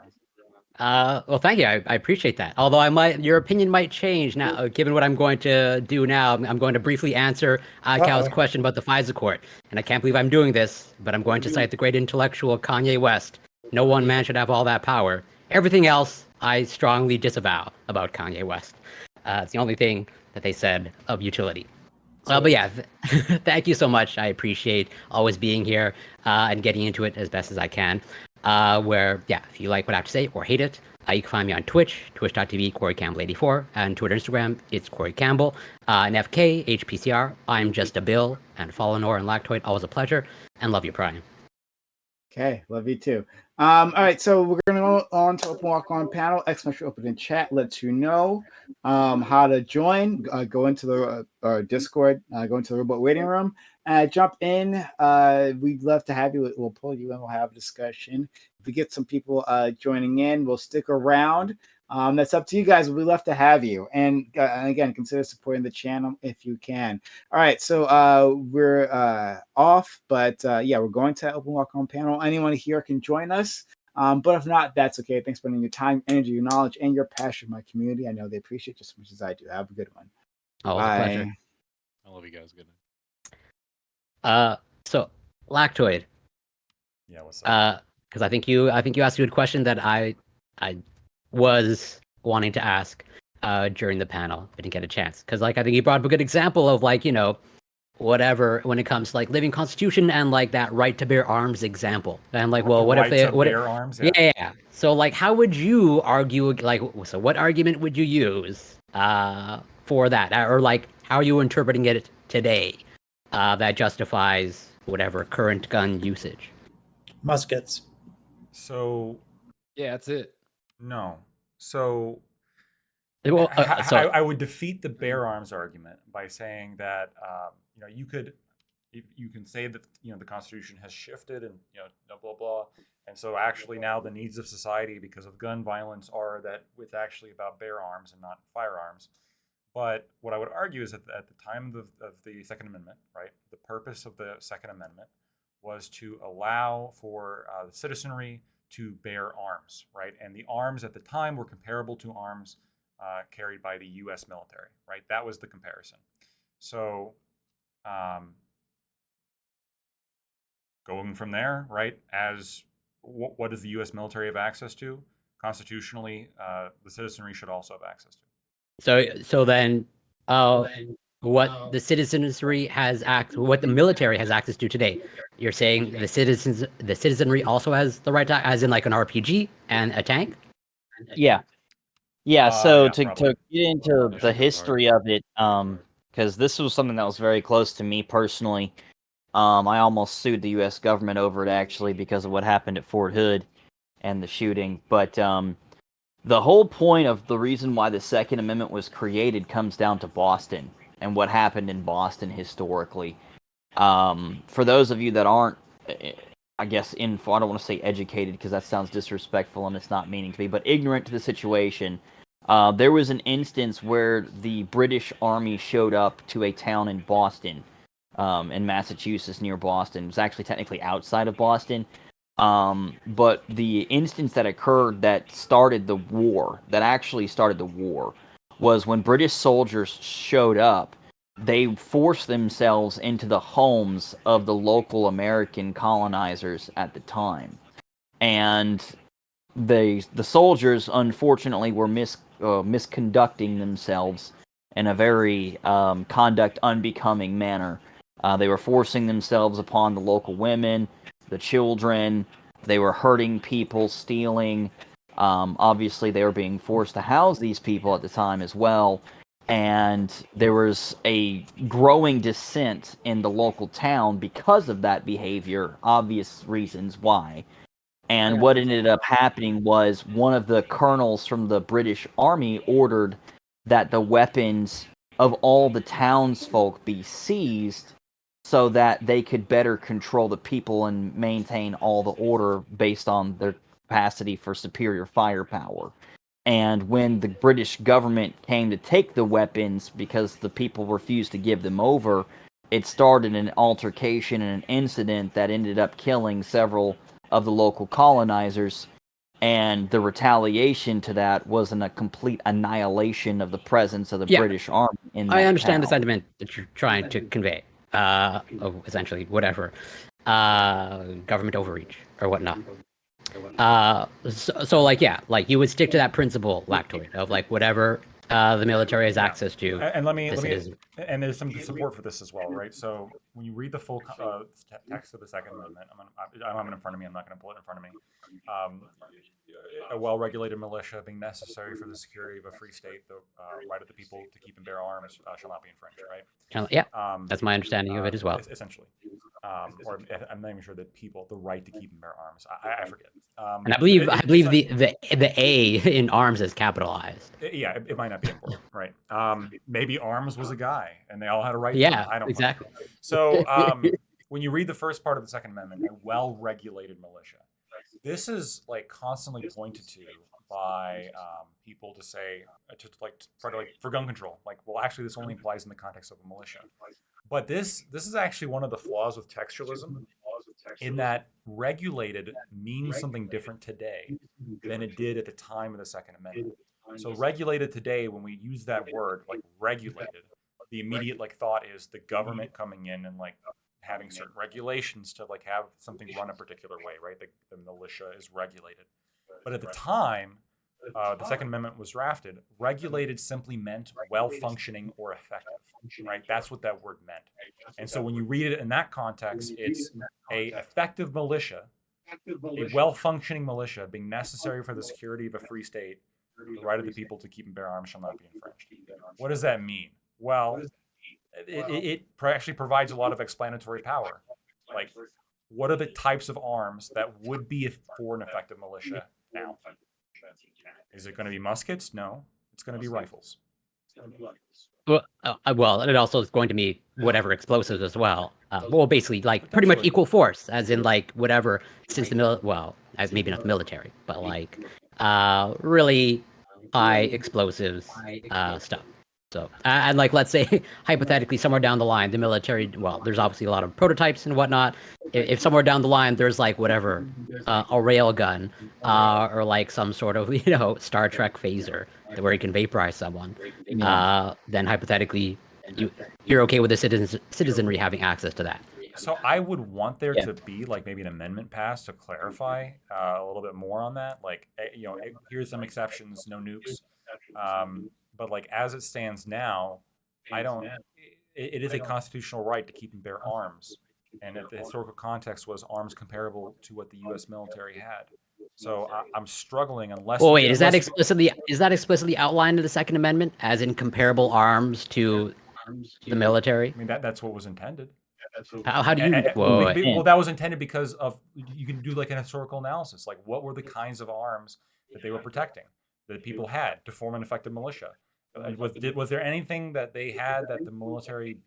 Is there anything the military had that they couldn't own at the time? You have to remember back then, people had private armies to include their own warships, their own standing navies, their own. Oh no, Blackwater's a baby compared to what it used to be. I know. They used to have 60, 70, 100 ships that could destroy an entire country. Yeah, like you're talking cannons, you're talking automatic weapons. Automatic weapons, by the way, they've existed for a very long time. Automatic cannons existed back then, and those were owned by private armies. Yeah. And you're talking relative to current days. Again, I would totally say, yeah, if a private citizen wants to own a nuke, then own a nuke. But here's the thing: the overwhelming majority, and I mean overwhelming majority, of people, I'm talking 90+% of people who have the means to afford, let alone consider buying, but afford an aircraft carrier, afford a tank, afford a Black Hawk helicopter, or minus the one that I found at auction for like $300K, or an F-30, an F-35 like Striker aircraft. These things are billions of dollars, hundreds of millions of dollars for a single weapon. The odds that a private citizen is going to get anything more than like a Barrett 50 cal and maybe an up-armored vehicle is slim to none. And so I don't understand the army or even the government's argument against it to begin with.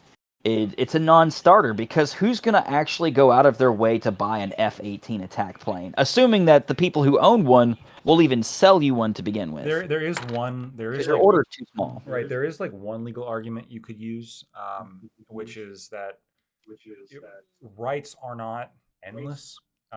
even though the Second Amendment establishes a right, or the First Amendment establishes a right, like the court has consistently like ruled that, when you can like you can quote unquote infringe upon people's like fundamental rights, but like you have to do it under strict scrutiny, right? You have to like overcome like you have to prove a overwhelming interest, and you also have to prove that there's really like no other way, like there's not any other real way to do what you're trying to do.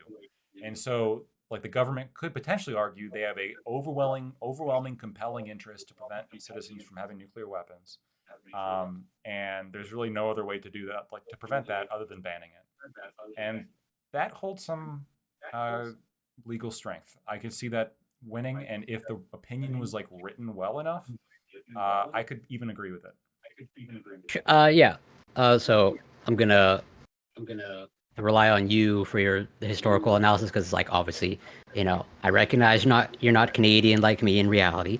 So like you mentioned that like through historical analysis, like we understand that the intention of the Second Amendment is like, yes, pretty much citizenry has access to whatever the military has access to. Like, what historical analysis are you carrying out that is baked into the Second Amendment, where it's like, yeah, it's whatever the military has access to at the time. That's the right, and then there's a separate question about, can the government violate that right now under strict scrutiny, potentially. But the right would exist, I would argue. Like, and now the question is, does the government have a compelling enough interest to violate citizens' rights? And now the burden is on them to prove that they do. And if they can, then I'd be open to that argument. Okay. Still, like, I'm curious how you're getting to like the intention of the Second Amendment is this, as in like a well-regulated militia that has the right to bear arms that are equivalent to. Well, so what you would do is like you would go back into like the fucking history books and like look at the time of the Second Amendment's like enaction. What were the kind of guns that people had? What were the kind of guns the Second Amendment was aimed at protecting? What did the military have? They were absolutely private armies. There were the Pinkertons, right? There was organizations in place and had been in place, continue to be like, and were started later on. I don't know exactly when the Pinkertons were started, but there are organizations that were started later on that kind of followed the traditions that had been set at the time, and nobody fucked with them, right? They were able to hold on to everything that they had. And when I am skeptical of if there is any history that would justify like further, like that would justify the argument that you don't have a right to a cannon, because we had citizens at the time of the Second Amendment who had cannons, and their right to have cannons was protected. And if you can make the argument, like let's say tomorrow you come to me with a whole bunch of like historical documents, and you say, well, actually, the Second Amendment was not intended to apply to cannons because here's like 18 legal documents that were like made at the time of the ratifiers were signing. Here is their statements. Here was the opinions they were giving. Actually, like it was not enforced the way you're saying, Lactoid. Please turn in your army. It was enforced a different way, Lactoid. It was actually enforced this way, and like here's historical evidence for that. If you just simply engaging in that process for me, like that is originalism, right? You are actually just engaging in the process. And if you come to the conclusion that actually the Second Amendment didn't protect cannons, tomorrow I'm with you. Yeah, but couldn't I hypothetically do like a cursory historical analysis, kind of like using your logic where it's like whatever, pretty much access to the arms like at that time, and just like freeze it there. Of like you only have access to these things that were there at the time.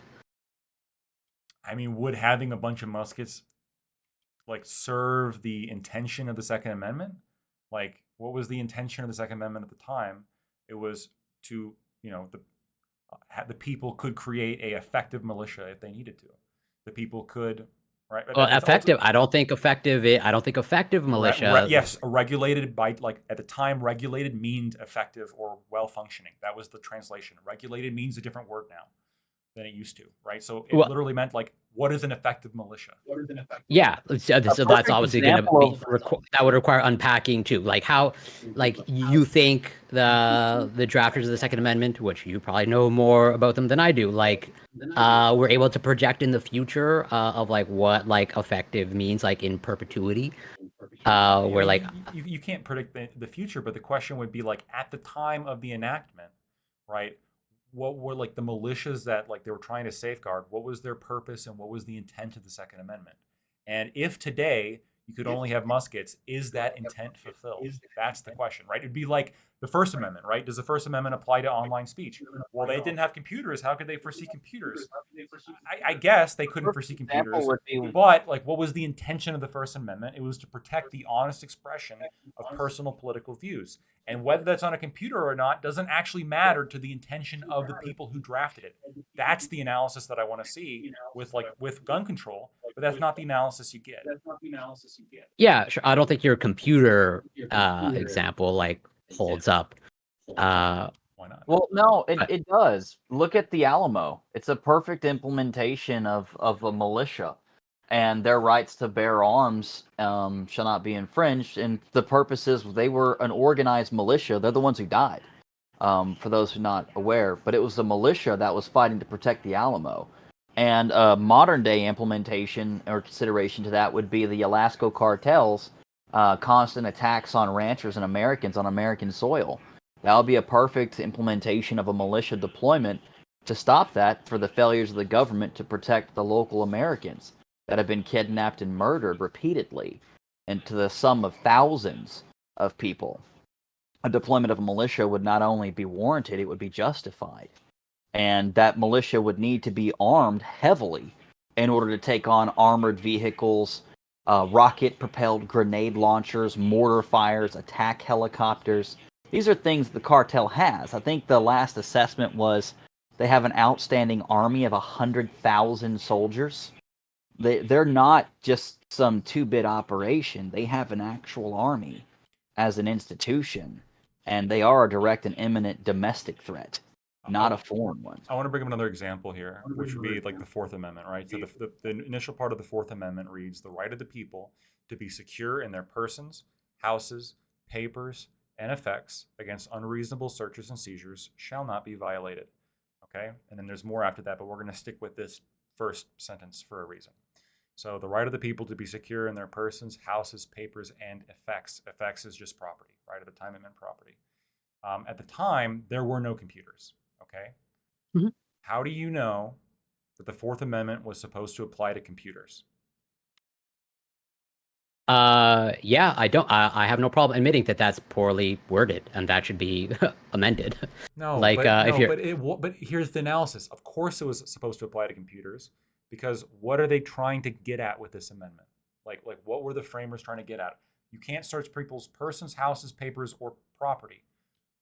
In the future, if I develop computers and I have like information on it, like the purpose of protecting that under the Fourth Amendment is the same for trying to protect my papers, right? Yeah, which is why I brought up the CDBC's actions and why that should fall under Fourth Amendment protections, because the government's searching your papers, which would be your transactions, without your consent. All right. Yeah, well, let me just look up the exact wording of the Fourth Amendment. Sure. And I understand property is broad, right? But arms is also broad. Yeah. And so if we're talking, so. Yeah, so I mean, that's where, like, I think no matter what, there's some sort of interpretation, at least based off of like, what a cursory reading of the Fourth Amendment of the right of the people to be secure in their persons. So like, in their houses. So it's like, does that also include my apartment? Yeah. Because that's not a house. Wait. Right? There have been cases on this. There have been actual cases on Yeah. this, whether or not the rights to like privacy in your house apply to an apartment, and they found that they went through a whole fucking shediddle, and they found that it did, right? And that's the important part. I'm mostly advocating for just the process here. I'm less concerned about the result. I mean, you can agree with me that like having a principled process is like a good thing when it comes to law. We don't want people just playing fast and loose when it comes to just making decisions about things that they actually want politically, but like don't actually make legal sense. Yes, I will fully concede that a principled process is better than an unprincipled one, or a random throwing things at a dartboard and saying we're just going to go with that. Absolutely. But, like, I think even this is also like poor. Well, at the end of the day, I think all legislation or whatever, things like this, are poorly worded. But, like, yeah, secure in in their person's houses. So, whatever, even just like rewording that to dwelling. So, does that include, like, so what does that mean secure? Does that outline like just a drone flying over your backyard? This is literally What about an aircraft just going over your backyard? So, like, should we abolish all like? No, this is literally, there's like so many cases on this. There's like one a famous one with Scalia, where you had the cops that were using infrared scanners on people's houses to look for grow houses. Like, that's literally what they were doing. And they found, like, through an Scalia, through like an originalist opinion, doing a full analysis of the Fourth Amendment, like, determined that no, that's unconstitutional to scan people's houses with infrared technology. Checking their electrical bills to see the utilization. Yeah, well, yeah, absolutely. And then using that as grounds for a warrant is outrageous. Well, no, they were using electrical bills. They're using like infrared scanners. Oh yeah. You're talking about when they were using thermal scanning the houses to see the layout of the actual flooring plan and see that they could see the grow tables because of the grow lights. Yeah. It's a complete invasion of privacy. It's the same argument that I make that I just absolutely hate, which is people walking by places and looking inside through the windows. That's absolutely a violation and unlawful search and seizure, because you're looking into the property and looking around it from outside. You're still illegally searching it, even if you are on public space while doing so. You're still standing on private property. It's their private property that you're having to walk onto from things like the sidewalk, which is a public space. And then you're stepping from the public space onto their private property, such as their sidewalk, from their carport, or from their window base from their front porch, which is their private property, and then looking from their private property inside their private property, which is private property to private property, not public to private, and then it would still be too private, which would still be a search. Sorry, the reason why I bring that up and why I'm very angry about that is there was an actual unlawful shooting, in my personal opinion, by federal agents who killed private citizens on private property because one of the agents got shot during the trespass because they were there spying on the private citizens because of a tip that found out to be false. So let me ask you this. Let's say you're walking past. Let's say a cop's walking past on the sidewalk and looks over in the house and sees right there, like I don't know, like a hostage situation going on. Somebody in my chat brought that up. Should the cop be like, well, I don't have a warrant, so I got to keep walking past?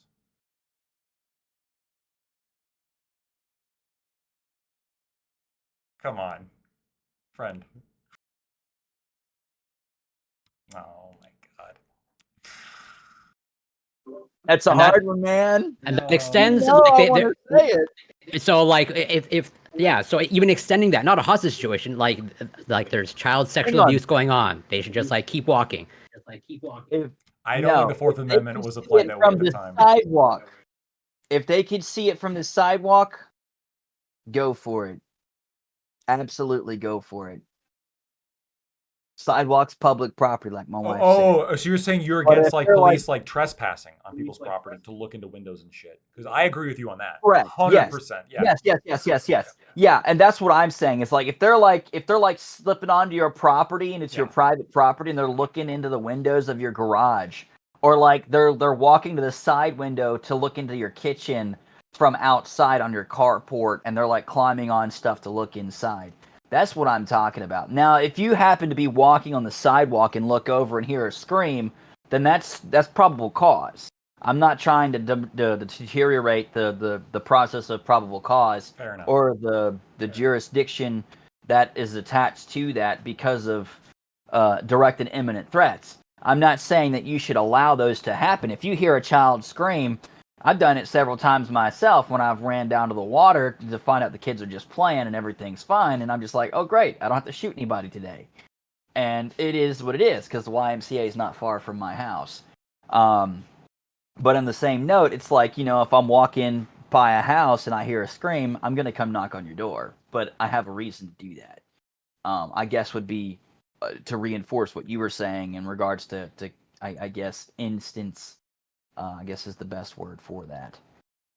But yeah, I don't want people to just get hurt, or like I think Corey's perspective was that you're just going to ignore blatant crimes just because. I'm not saying do that, because that's not what I mean. But going out of your way to violate someone's rights, like what you were saying with the infrared scanners, what I've seen with thermal scanners, or invading someone's privacy by capturing, or one that I'm currently very upset with, where they're buying text message information from third-party vendors to bypass the Fourth Amendment entirely by saying, well, we didn't have to subpoena the record because we just bought the information. Well, that you're literally trying to say that we have the authority to spend money to bypass people's constitutional rights. I don't think anybody would agree with the idea of me saying, well, I spent $1,000, therefore I can invalidate your vote. That doesn't sound like a reasonable thing. Well, I didn't take away your right to vote. I just bought all the voting machines and blocked your social security number. Like, no one would ever argue that's a fair or even reasonable argument. And I don't think the federal government should be trying to make that argument, because it sets a very dangerous precedent, which is, well, we didn't have to allow your Second Amendment rights because, well, we just blocked firing pins. And if nobody has a firing pin, nobody has a firearm. One of the examples, I think it's a very dangerous argument. Right. One of the examples that I have here, so somebody in my chat is asking about what if you have somebody, and this is mostly a question for me because it's a tough question. But let's say you have like the police that are on public land, like they're on public land, let's say, but they got these binoculars and they're just like standing on the sidewalk staring at your window with binoculars, and then like they see a crime. Is that like it definitely feels like kind of fucked up, but honestly, I don't think there's actually anything like legally or constitutionally wrong. You can even extend it Yeah, like a they're on telescope. public They're property. miles away. Yeah, but like legally or like Yeah. constitutionally, I don't think there's like anything stopping like cops from watching houses. I mean, they do that all the time. Well, that's the argument that's been made for the press, where they've been leveraging drones and certain cameras that can see for miles away. Technically, it's still freedom of the press, even though they're looking over 17-foot walls by climbing up a mountain and spying on someone on their private property. But it's at the same time, it's really creepy and It's a very weird. Yeah, it feels like weird, and I'd like to It see a law feels passed against it. But invasive, but it's one of those places where it's technically correct, Yeah. where it's technically correct, but I should punch you in the face, kind of correct. right, Like, right. you know what I'm saying? Not condoning violence, but like, you know, If your neighbor did it, you would be like going and like saying like, "What the fuck? Like, what's wrong with you?" Like, yeah, I get yeah, it. like what the actual fuck, man? Like, really? Yeah. You could probably pass a law against it, though. I don't think it's just. I just don't think it's constitutional protections given that specific scenario. I don't know. It's interesting. Yeah, I don't know how you would. Well, I'm ignorant compared to you in drafting these things, but like I don't know how you would like word that appropriately, that it covers that. Well, the best thing to like do to like figure out what the law is you just have to like read case law, and then that'll give you pretty much what you need to know. Yeah, I'm not opposed to reading case law, but obviously, like, not on my priority list currently. Like I wish I had more time to like read case law than president, but like I don't have the time yet. But I am curious. Like I do want to read those 6 pages of the Sotomayor whatever moral So bloviating. oh my god. I'm a little bit skeptical, but I'll keep an open mind. I do not be skeptical, my friend. You can find it on the Supreme Court website. You can find the opinions. You can find the exact one I'm talking about. I did a video. I did a stream specifically on this case, and I talked a lot about the dissent. We actually went through it. I'm not kidding you. The first 6 pages are about slavery. Like nothing to do with the 14th Amendment. Like just like literally just on and on and on about slavery. And there's a later, and I'll link you this Twitter post. I've done the effort of fact checking it, right? So I actually like opened up the article that's linked in the Twitter post, and I cross-referenced it with the opinion, and this is actually true. Sotomayor did absolutely misrepresent a critical source horribly in her dissent. to the point where like if I had done it, I probably would have gotten in like trouble, like disciplinary trouble for doing it the way she did it. So I'll link you that. It's fucking disturbing. I was going to Yeah. ask you about Like, that. well, so actually, if you're able to answer, like, so yeah, those 6 pages, like, how many pages do you recall roughly how many pages in total, like, the dissent is? Basically, trying to get like what is the percentage of the bloviating? It's approx. Oh, sure. Well, so this first 6 pages are like about slavery, and then there is a few pages of it's not accurate, but there is like I even said this at the time, like there is like a couple like 4 or 5 pages where it appears like there is like an attempt at originalism, right? There actually is an attempt at like trying to do some kind of historical analysis, and that's good. I'm like, oh, this is pretty cool.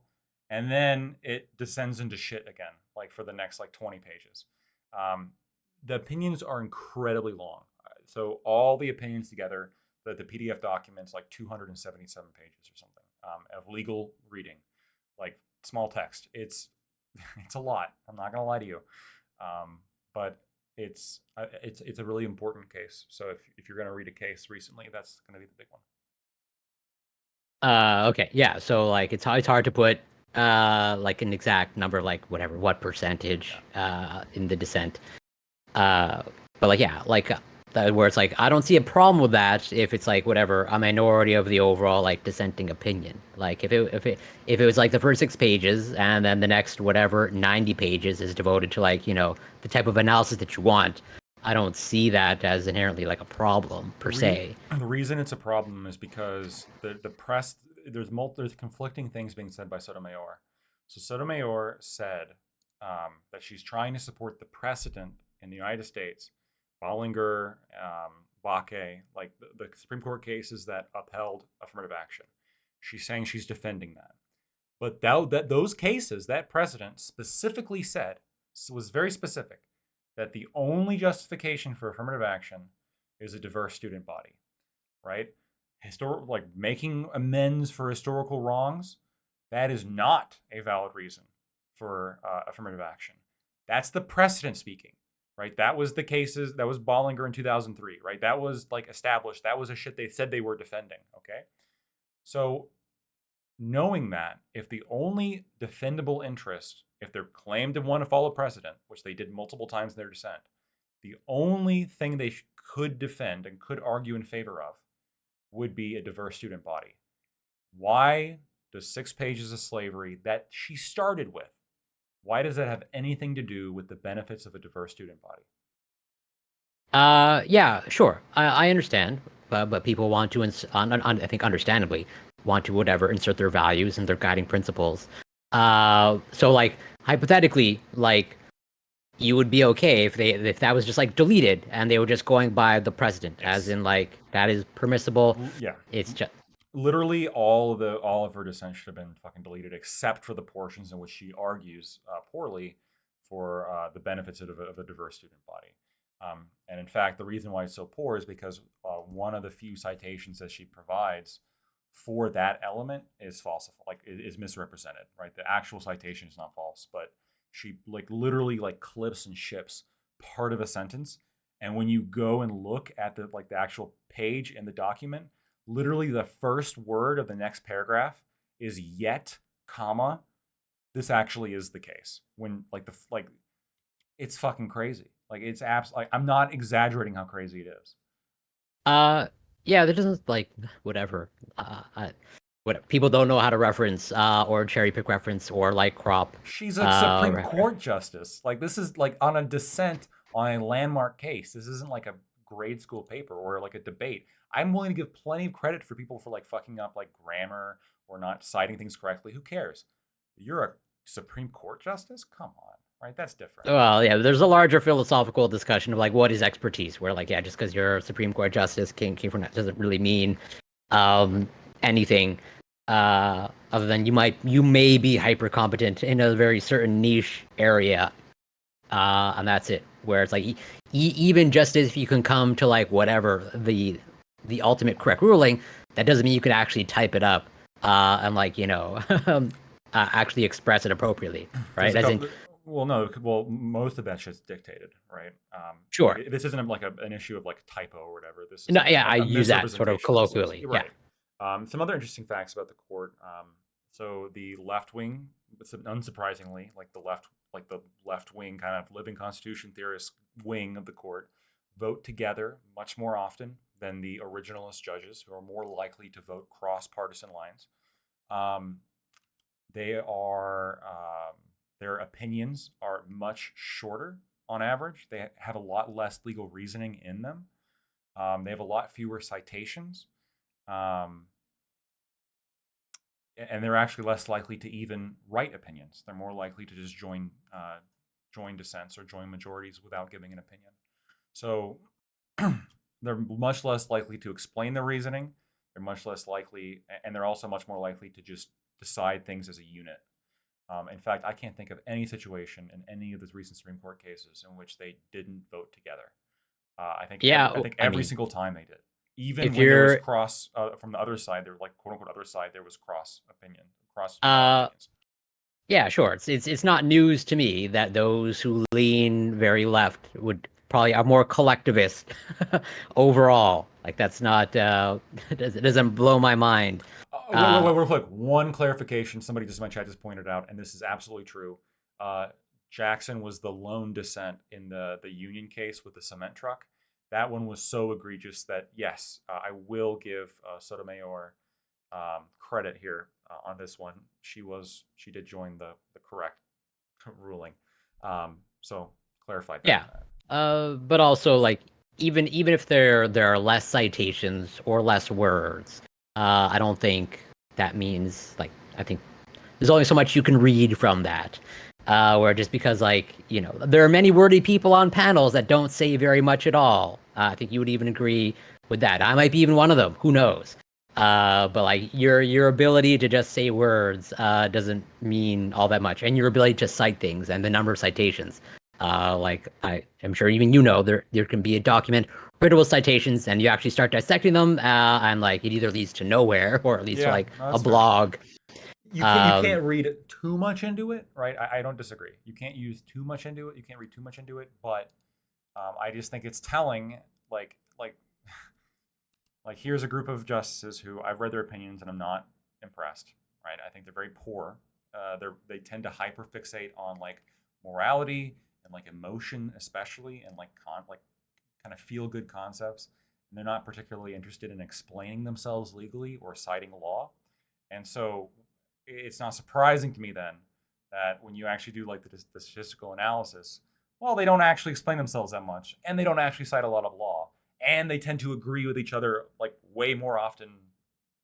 I mean, this seems kind of like it's telling as to what their actual process is, which is, trying to achieve a certain political agenda.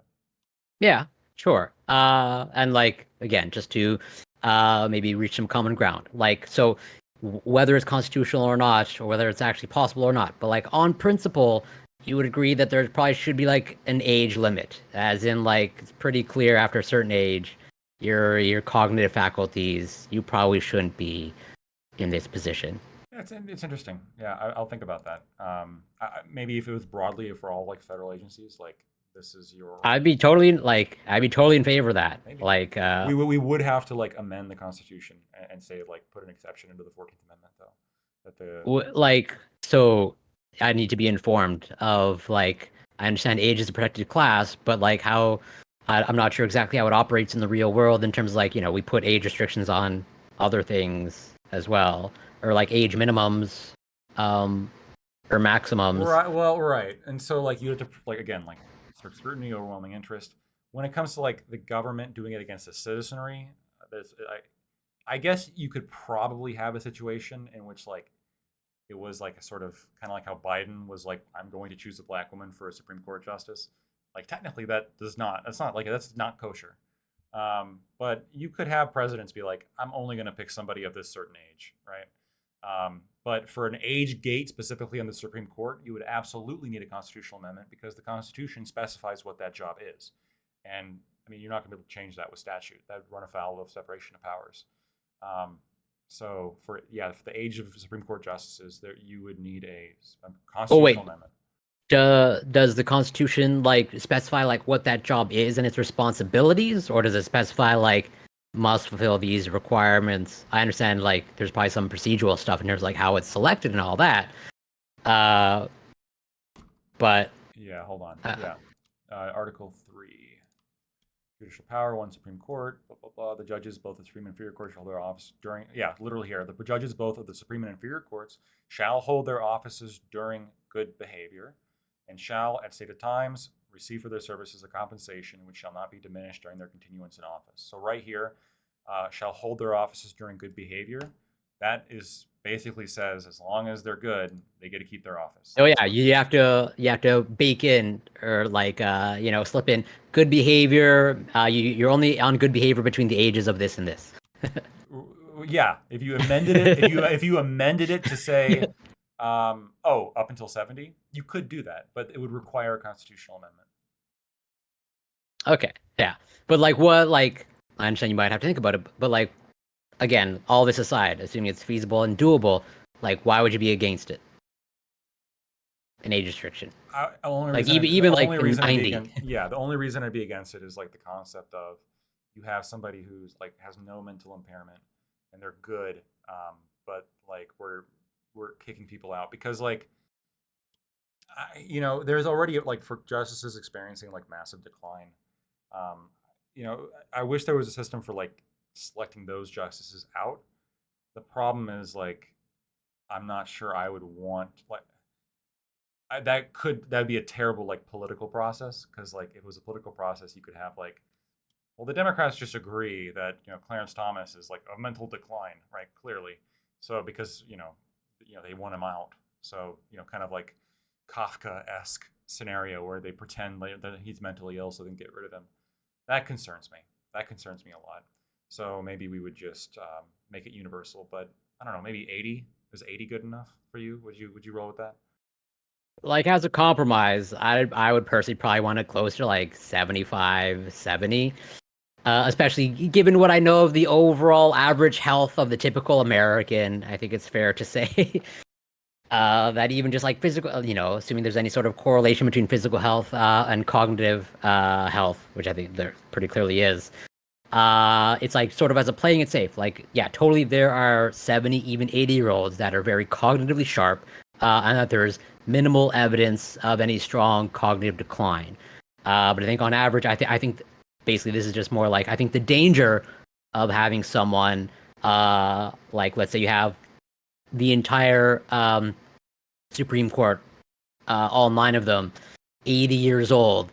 I think the danger is so high that pretty much like the majority of them are experiencing some sort of like pretty significant cognitive decline.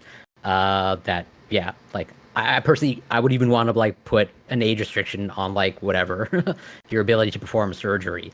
On all that stuff. Like, no matter what, I wouldn't want like a surgeon operating on me that's like over 75 or anything like that. Like,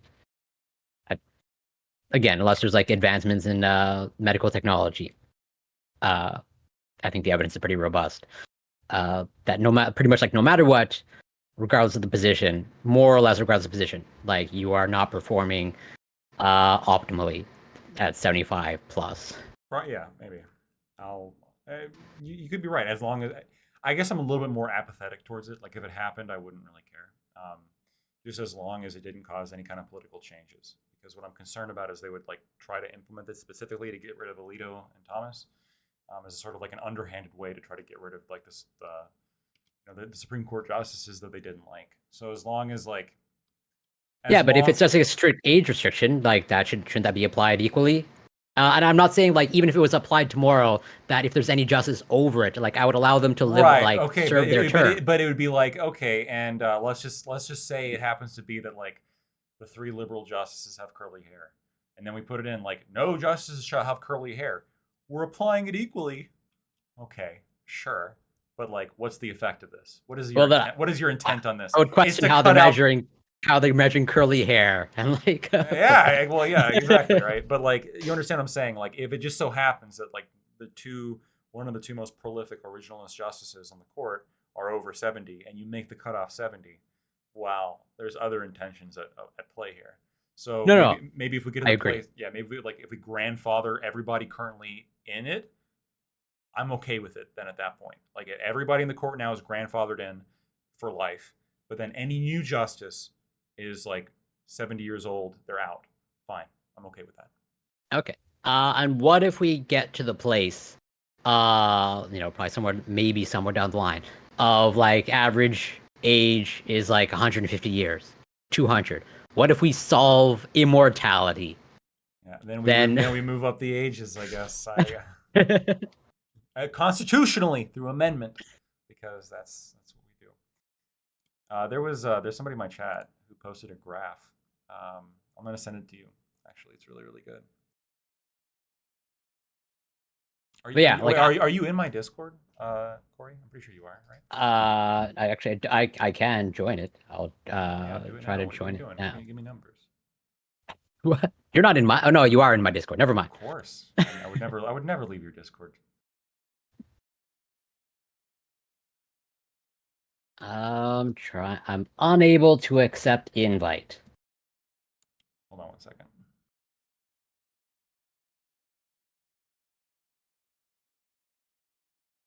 There might be legitimate reasons why I'm How not in your about that? Discord. How about that? I think I'm joining. Yes. Okay. Go to political philosophy debate. Yep. I see a chart. All right. So the first originalism. Chart, yeah. So this is a little more. This is like it's a little more complex than this, but this is like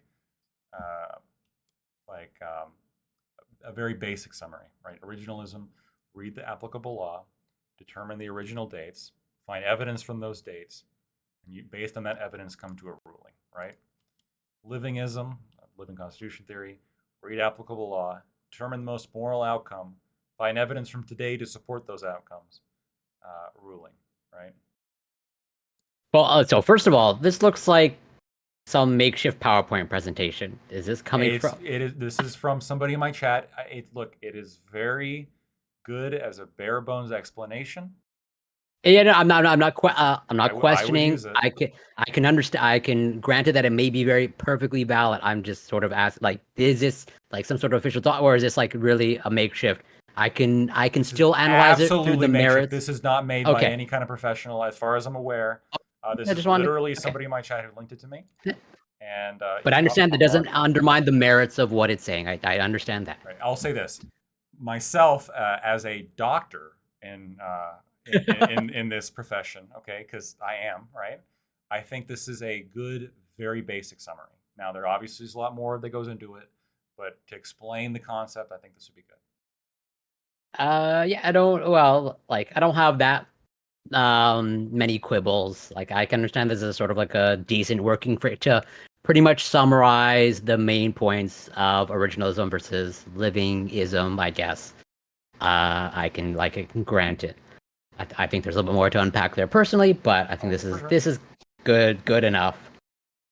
But I'll just say I think the bias is showing, but that's just my personal bias as well.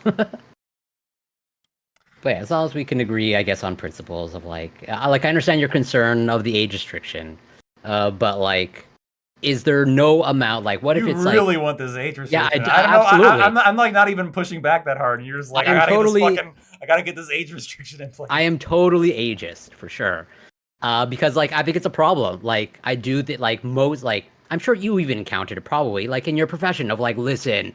Like you probably shouldn't be practicing law anymore as a lawyer. Sure, like you're clearly old. You might have even encountered it during your education, where it's like clearly a professor, you have tenure. It's like, yeah, you're just sticking around for the sake of sticking around. Like I see this all the time among faculty members. It's like, yeah, you should not be teaching a course.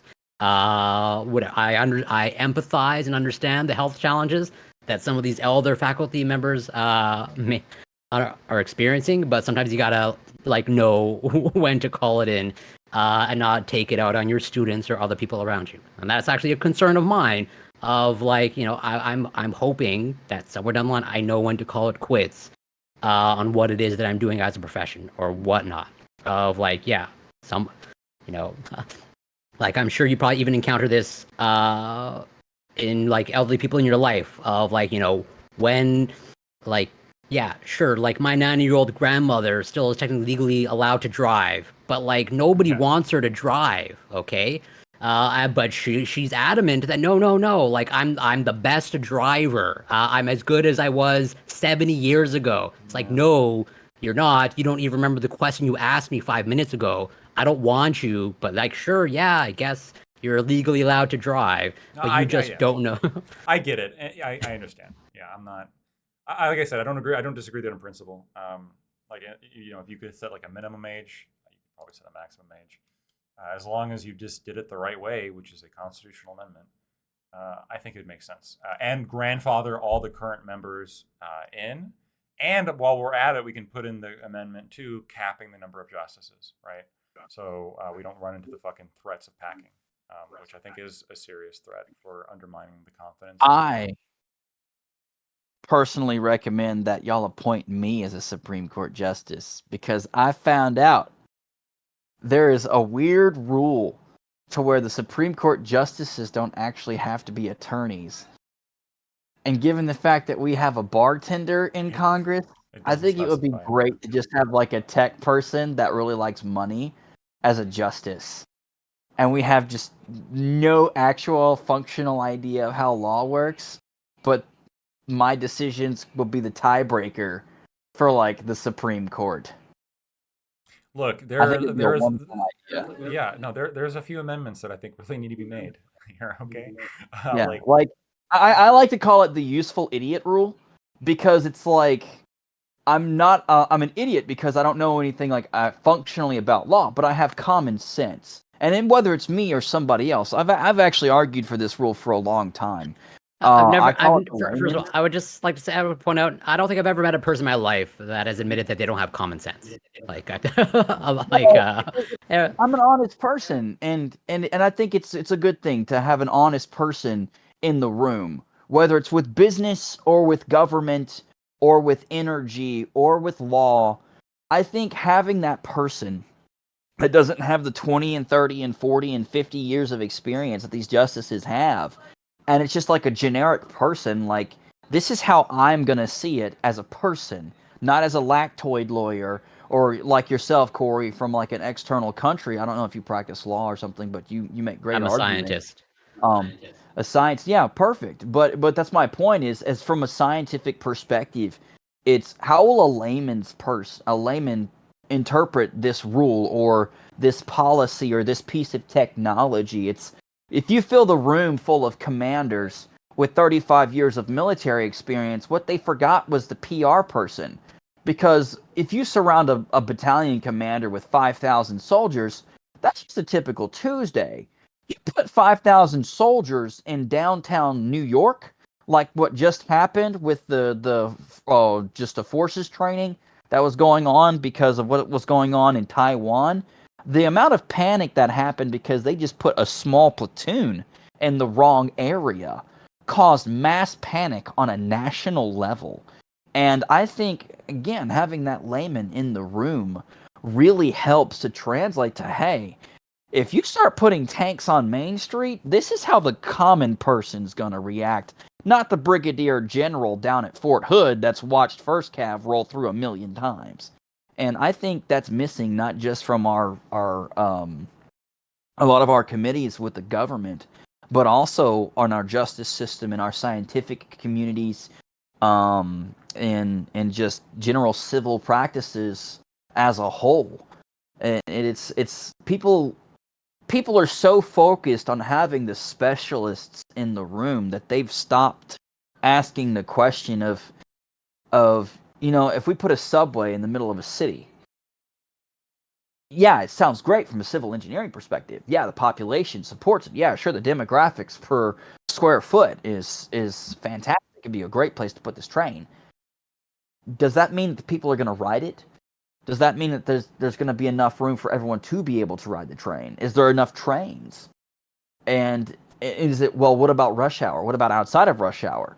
And does the cost justify outside of rush hour? What happens if people don't adopt it? That's a perfect example is adopting technology like blockchain with the voting systems. We could put your ability to vote on your cell phone where no one would ever question the voting machines again because it's drafted onto a blockchain-based technology. I don't know But that that's good luck trying to true. explain that. Well, it's an Uh, immutable chain. It's There's some impossible to claims being modify made. without. You expect Yeah. the general population to understand and trust blockchain? Exactly and my you point. think Exactly my point. That's exactly my point. Is as a technologist, as a scientist, we understand how it works. But if we were to put that in the hands of a layman, hey, this is how your vote is being counted, and you try to explain cryptographic implementations and the blockchain ledger system to a layman person, they're going to go cross-eyed. They have the reading level of an 8th grader statistically. And you're Wait, trying isn't to it 5th explain something grader? that's white paper. It's 8th grader. From the last time I Okay. checked, it was 8.2 or 8.3 Oh or no, something. yeah, I think you're supposed to treat jury members grade level. as 5th graders. Yeah. Yeah, that's perfect. Our judicial system is being effectively decided by 5th graders. I love it. Yeah. Are you smarter than the 5th grader? Jury edition. It's 5th grade. What is it? It's like a 5th grade reading level. You're supposed to keep all of your arguments to a 5th grade reading level, and the juries have an attention span of about 7 minutes. So you want to keep everything under 7 minutes and everything at a 5th grade reading level. Generally, is how we're taught. That's how we're taught to argue in trial. I'm not being facetious, Lactoid. I really want to know this. If you do something like a TikTok or like a floss dance or something, does that give you more points from a lawyer perspective with the jury? Because you like No. they like I don't know, I've never tried it, and I don't think a judge would be happy with. The judge obviously is going to be pissed, but will the jury respond well? Because ultimately, from what I understand, it's not whether you win the judge over; it's whether you win over the jury in jury trials. It depends, I guess, on the age of the jurors, but generally speaking, one of the things that another kind of like a psychological thing is jurors tend to follow like the judge's lead, and the judge is like one of the few good guys in the courtroom, right? So if the judge starts yelling at you, which they usually won't in front of the jury for this reason, the jury will immediately become biased against you, right? So if the jury will pick up too, because even though they're individually like They see it as an authority. This is just bound to authority. This is like a Absolutely. psychological phenomenon. Yes, the judge is the authority figure, and they are like the classroom of kids. And while individually they have a 7-minute attention span and fourth or fifth grade reading level, as a They're going to group, focus in on that aggression point. as a group, they actually notice things that you wouldn't think they would notice. So like they'll notice if like the judge is giving you a side eye. They'll notice if the judge looks like angry or bored with an argument. They'll notice like if somebody is like stammering over their words. They'll notice all these things, and so you have to be cognizant of that. Yeah. Is there an age restriction on your ability to be a jury member? I don't think there's any max as far as I'm aware, but like you have to be 18. Yeah, well, yeah. I know there's an IQ minimum to be a juror member. I don't. I think as long as you're like not like confined, you're or like under guardianship, you're probably eligible to be a juror. Like, hypothetically, like if you have no major health conditions, and like you're like whatever 100 and like 1 foot in the grave, you can be like a jury member. Yeah.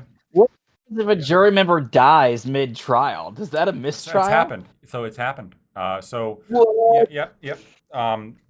There's been multiple. It happens actually sorry, relatively frequently. I mean, a trial can last like a really long time, or a court case. Trials can last long. Jurors can have medical emergencies. They can die. There's all sorts of things where they just can't be a juror anymore. And that's actually why most juries, all the people you see like in the jury box, some of them are backups. They're not and they don't know they're backups. It's blind, right? And so what happens is if somebody like can't like be a juror anymore, they're removed and they're replaced by a backup. Except they don't know that they've. Is that why the backups are always kept there? Yes, that's why the backups are there the whole time. And then at the end, then at the end of the trial, like let's assume nobody had to leave because they were all good to go. Like none of them had like a medical. They take the original people. They take the original people, and the backups were like, "Oh, sorry for coming, but we didn't need you." And then yeah, no, it makes sense. Like you shouldn't inform them that they're backups because they might just tune out and whatnot. Yeah, that makes total sense. Although, I mean, based on what you describe of jurors, I probably want all of them to tune out. Some sort of alternative. That are like where you're picking the jurors. That's not like the baseball team where they know that they're the juror. It's It's just a bunch of people in a box, and they're not going to find out who's going to actually be making the decision until the end. It's the same concept of a firing squad, right? You have like 5 people, 4 of them have blanks, Yeah, one of there's them has only a live one. round. Nobody knows who has the live Yeah. round to diffuse like guilt, right? Jurors is Yeah. like Oh no, nobody, let nobody. me go ahead and explain that. You can tell the difference, by the way, for people who plausible believe that. deniability, though, You right? can you from a public perspective, it's plausible deniability. But when you feel the kick between a blank versus a live round, you absolutely know the difference. I'm a firearms enthusiast as well. Well, you can correct for that. You can just have it like whatever button automated and just have a bunch. I'm not advocating for firing squads, but you don't need to have. I think we should bring them back. No, Public executions. Public executions. That's ridiculous. Like, I oppose Parking public ticket executions. to the gallows. And well, so I guess last thing I'll wrap up with, where it's like, yeah, I understand sort of like your principles, and I brought this up before, but like, you know, in the society that you want to, I understand you're like maximize consent, and that pretty much like, as long as everything is consensual, you have no issues with it. And I think you mentioned before of like, well, hey, if people want to become like actual gladiators and fight to the death, you would potentially be like, that's permissible. Please bring back But like, dueling. It was yeah, amazing. but I'm curious, like is that the actual direction that you want society to go in? As Yeah. in, like you would be okay with like if like pretty much the majority are okay with like fighting to the death. If you want to build a maple tree house in your backyard and dance naked in it at every noon for until midnight, then I want to actively support your rights to do that. That's what it means to be an American. And then that's one of the things I also want to say is I want to say So I'm thank glad you I'm for not coming in the American. first place. Yeah, is well, even if you're glad you're not American, I'm grateful that you're here to have an external perspective to be able to see into our system. I think that's actually what helps to keep America great to begin with, is the fact that we're held to account on our own bases and our own judgments and our own decisions and our own actions in regards to our own perspectives of freedom and our implementations or encroachments on those by external parties like yourself that actively watch what goes on in America. And we're really a litmus test for freedom in this world. No, I think we established that on the panel. You're not a litmus test test for freedom in the world. We are the litmus test for freedom. We may be the shittiest litmus test ever, but it's still a litmus test, baby. We've been kicking and screaming freedom since day one. Yeah, you can scream all you want. Doesn't make it true. Like, yeah, I understand through the certain lens that you analyze it through. Of like, yeah, you're right to eat crappy food, and you're right to drink after the age of 21, and you're right to consume cannabis in certain states based off of their whims, or like to practice sex work. Like, yeah, all of these things I understand. You tend to discount them in your equation for freedom. But like, Lactoid, I'm super curious because like I think even you recognize like let's say using the example of alcohol of like I understand you want people to have the freedom to consume alcohol and pretty much do whatever it is that they want to do with their body. But like in the optimal society that you want to move towards, like, would you be okay with a society where everyone is like inebriated and drunk? No, I would personally like culturally push against it, but I couldn't stop them. Yeah, so I'm curious, like, how would you culturally push against them? I mean, the same thing we would with like tobacco, right? We educated people on the harms and risks, and like we socially stigmatized it, and like places banned it inside their buildings, and slowly became like kind of more and more phased out of society. So would you be okay? So I'm curious, like, would you be okay with taking the same approach? Because I don't know. Also, I'm sure it varies by state, but at least in my area, like, yeah, pretty much when it comes to tobacco cigarettes, you pretty much can only really consume it like in your own personal home or residences. Like even outside buildings, for some buildings you need to be like 10 feet away. I don't know about like the feet away. I think that like private businesses should definitely be able to ban it on their property, which a lot of places do. And I also am okay with the government banning it on their property as well. So, I mean, really the only places you could do it is in your home or on the street. If you lived in an area where no private businesses allowed it. But I am okay with private businesses, let's say like a bar, if they want to like allow smoking in their bar and it's their bar, they should be allowed to allow smoking in their bar. Okay, yeah. And that would be the divergence. Yeah. You don't think that people like if I own a piece of property that I shouldn't let people smoke in it? Yeah, like that's what I think. Well, I'm sure even you would allow so do you think like even you would recognize limits in terms of like not anything, it's not an anything goes in your establishment, right? Even if it's like I'm pretty sure you're not anything at all in private entities. So if I opened a bar and like I was clear about like how that bar operated to people coming in, I think I should be able to basically, I mean, like this is more political now. I think I should be able to run that bar however I want. So if people like want to come in my bar and like they're smoking there, that's fine.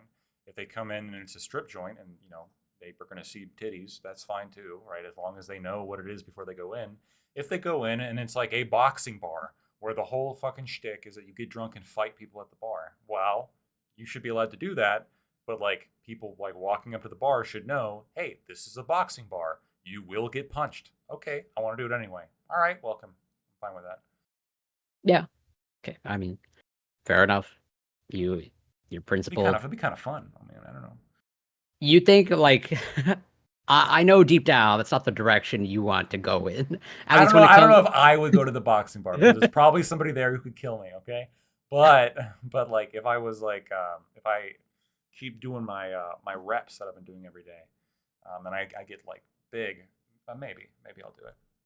Oh, what if it's if you knew beforehand that you'd have a 50-pound weight advantage on everyone at the bar, you'd be more apt to go to that bar. Oh, definitely. Absolutely. Okay. Of course. I want to win the fight, obviously, yeah. Well, wait, as in you'd want to be able to defend yourself, or you would search for a fight? Well, if I'm going to the boxing bar, everyone there is looking for a fight, so we're all consenting to it. Yeah. Well, I mean, obviously, we haven't fully fleshed out what your bot like. As in, as soon as you step through the door, you get punched in the face. Or you could be punched in the face. It's like okay. the rule is anybody can fight for any reason, and so like when you're in this premises, like buyer beware, you may get punched. Okay. Okay. Well, the idea is a lot like a smoking club or a sex club. If you're going in there and it's labeled as a cigar club, you should openly expect cigar smoke the second you walk in. And the obvious being the nudity for the respective additional other. Well, yeah, I mean, I think now have like whatever vaping bars here and like whatever the hookah bars and whatnot, which are silly and ridiculous. But yeah,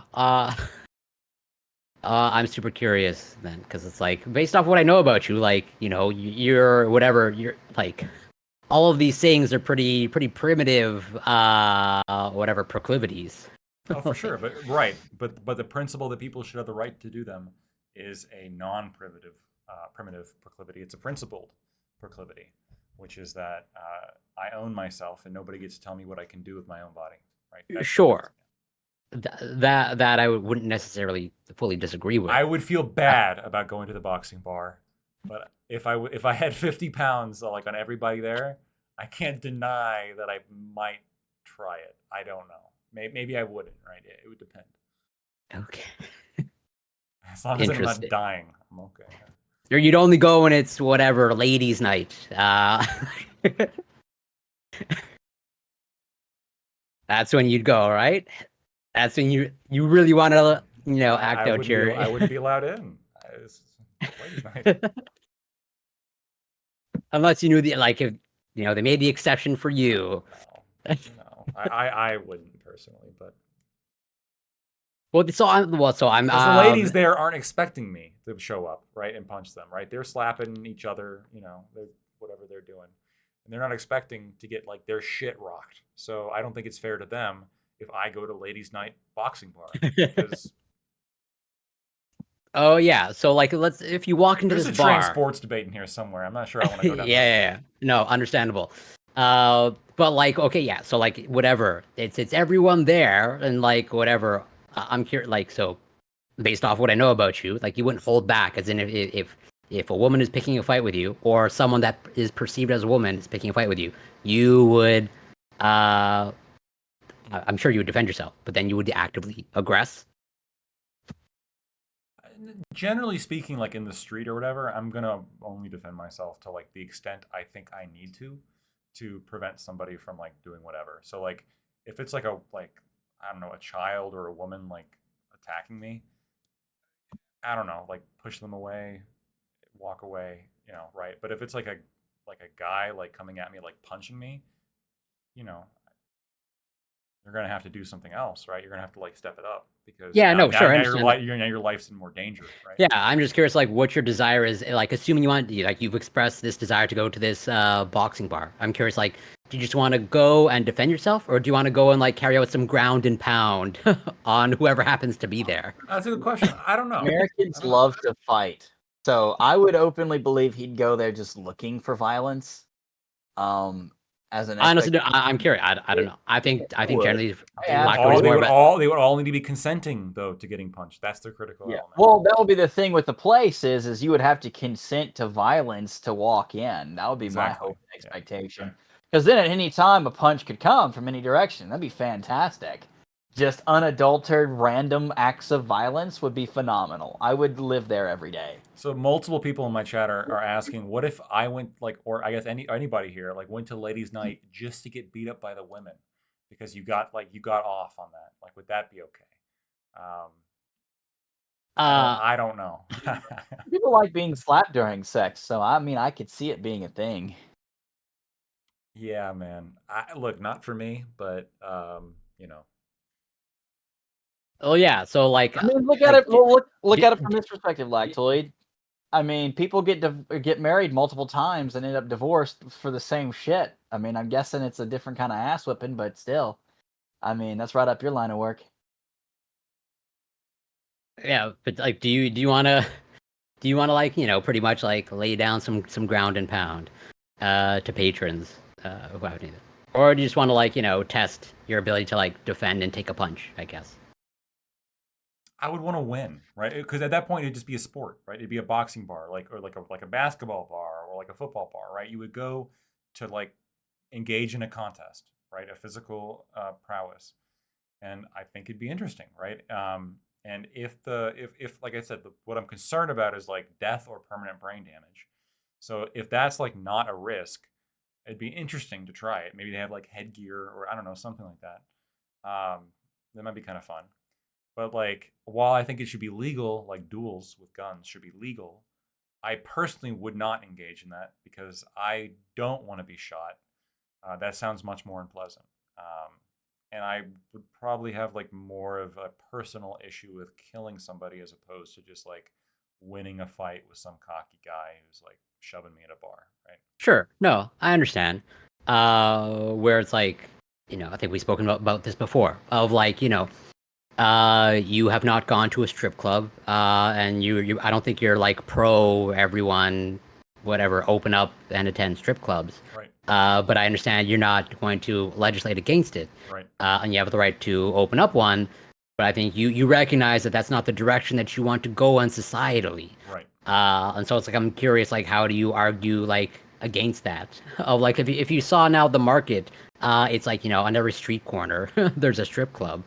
Like, how would you want to deal with that then? You just like whatever. You want to convince other people otherwise, one by one? Yeah, I think so because like the necessary enforcement I would need to like go after the whole population for doing this is like such a massive infringement that I don't think it'd be justified. So what I would do is just like do my best to try to like bring people into a way of life that I think is better for them, or at least advocate for it. That's the most I can do. Oh. Yeah. Fair enough. Yeah, I can respect that. Right, because I live in a country in which like I think the fast food should be legal, but obesity like in this country is like an issue. But it is what it is, right? I'm overweight. I don't practice everything that I say is good, but we all fall down, and that's okay as long as we're trying. Yeah, I'll end with this. What would you prefer to be on a plane with? A plane full of Europeans or a plane full of Americans? Americans, obviously, because Okay. And hang on now. Who Hang would you on. rather sit beside then? Hang on. If When we say European, are we including Australia in that group? no, or colloquially understood as Okay. Europe. Okay. Well, hold on. How big are the plane seats? Yeah, that's what I'm getting at. Yes, exactly. What? Exactly my point. You. That was my immediate next question. Was like, how big is the plane? Yeah. Okay. Maybe Europeans. Fair enough. Yeah. All right, we've successfully built the bridge. Okay. I appreciate that, Lactoid. All right, friends. Well, we're pushing past.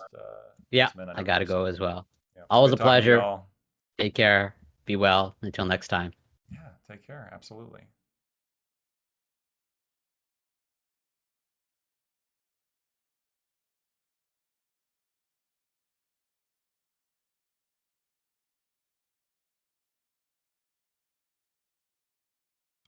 I love it.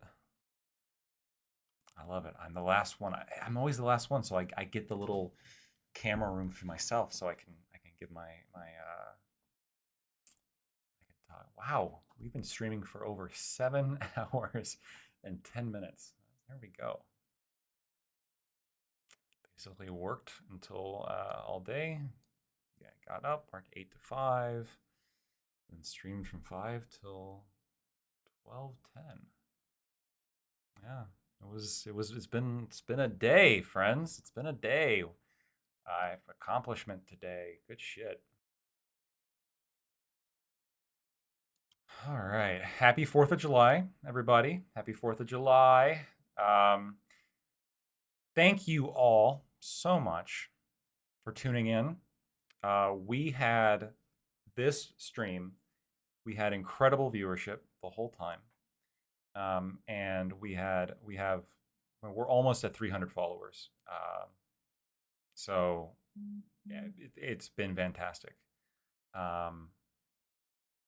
And we streamed for over 7 hours, so we had a good long stream in.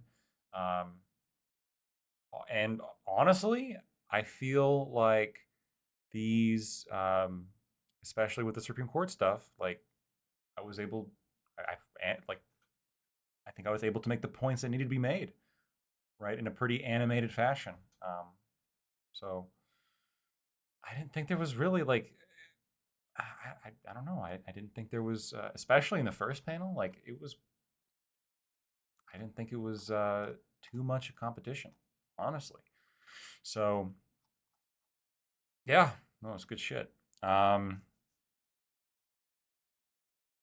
If you guys are not following me, and you would like to follow me,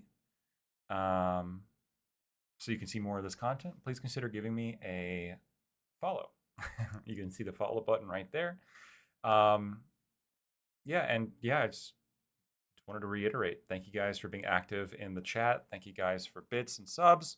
As always, you guys have been fantastic. You guys really have, inspire me every day to want to make this stream better and to do more. And the past couple weeks, I've been really happy. We've been doing a lot more. The streams overall, more analysis. I'm happy with the way things are going. So, couldn't have done it without all you. Really appreciate it. I don't know if I'm doing a deep dive on Plessy. Maybe I'll consider it. I'm trying to stick with like very new ones lately because that actually gets people like way more engaged. I did a full one on Dred Scott versus Sanford, and that was it was good. There was people who enjoyed it, but it's just I think a lot of people like the newer cases because it's a little bit more relevant to changes that are happening now and conversations that are happening now, and people like to be have some education on cases and stuff that's happening now. So I am like to be to have the privilege to provide that if I can. Wickard versus Filburn might be the exception. I hate that case so much. I really want to talk about how much I hate it and how horrible it is. Because fuck that case. Wickard versus Filburn. It just makes me angry thinking about it. Federer, thank you.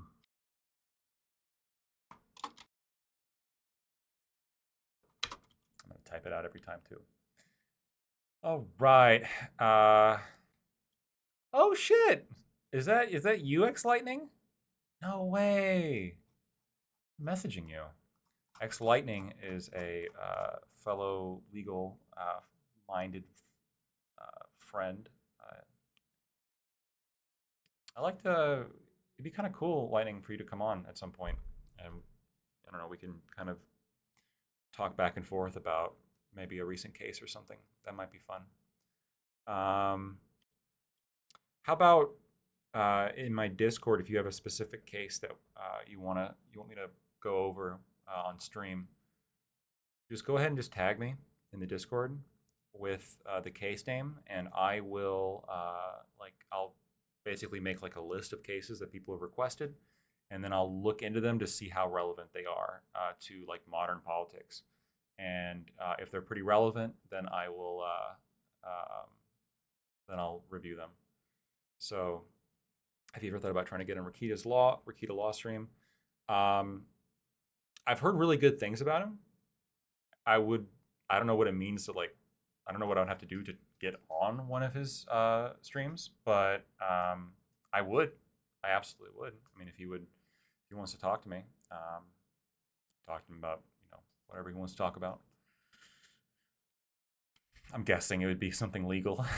No, Rakita Law, right? I figure. But I don't know if he's really into. I honestly don't know if he's into politics as well. Maybe he is. Yeah. All right. Well, what we're gonna do now is,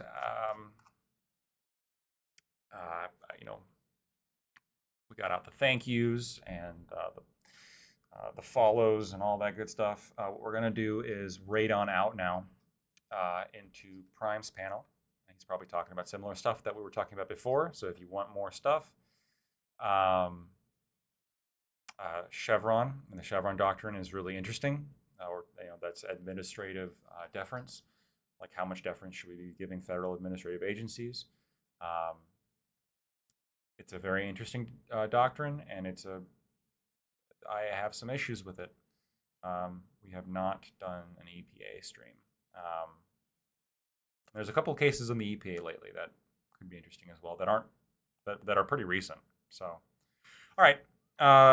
Like I said, love you guys so much. Really appreciate it. I will go ahead and raid on out into Prime. He was kind enough to have us, and also the content's going to be kind of similar to what we're talking about before, so you guys can see it. Yeah.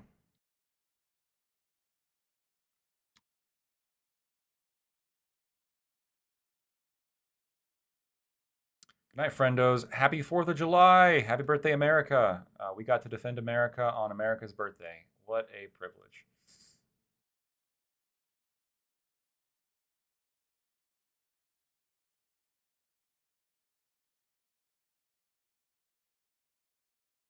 And that we're a good place to be.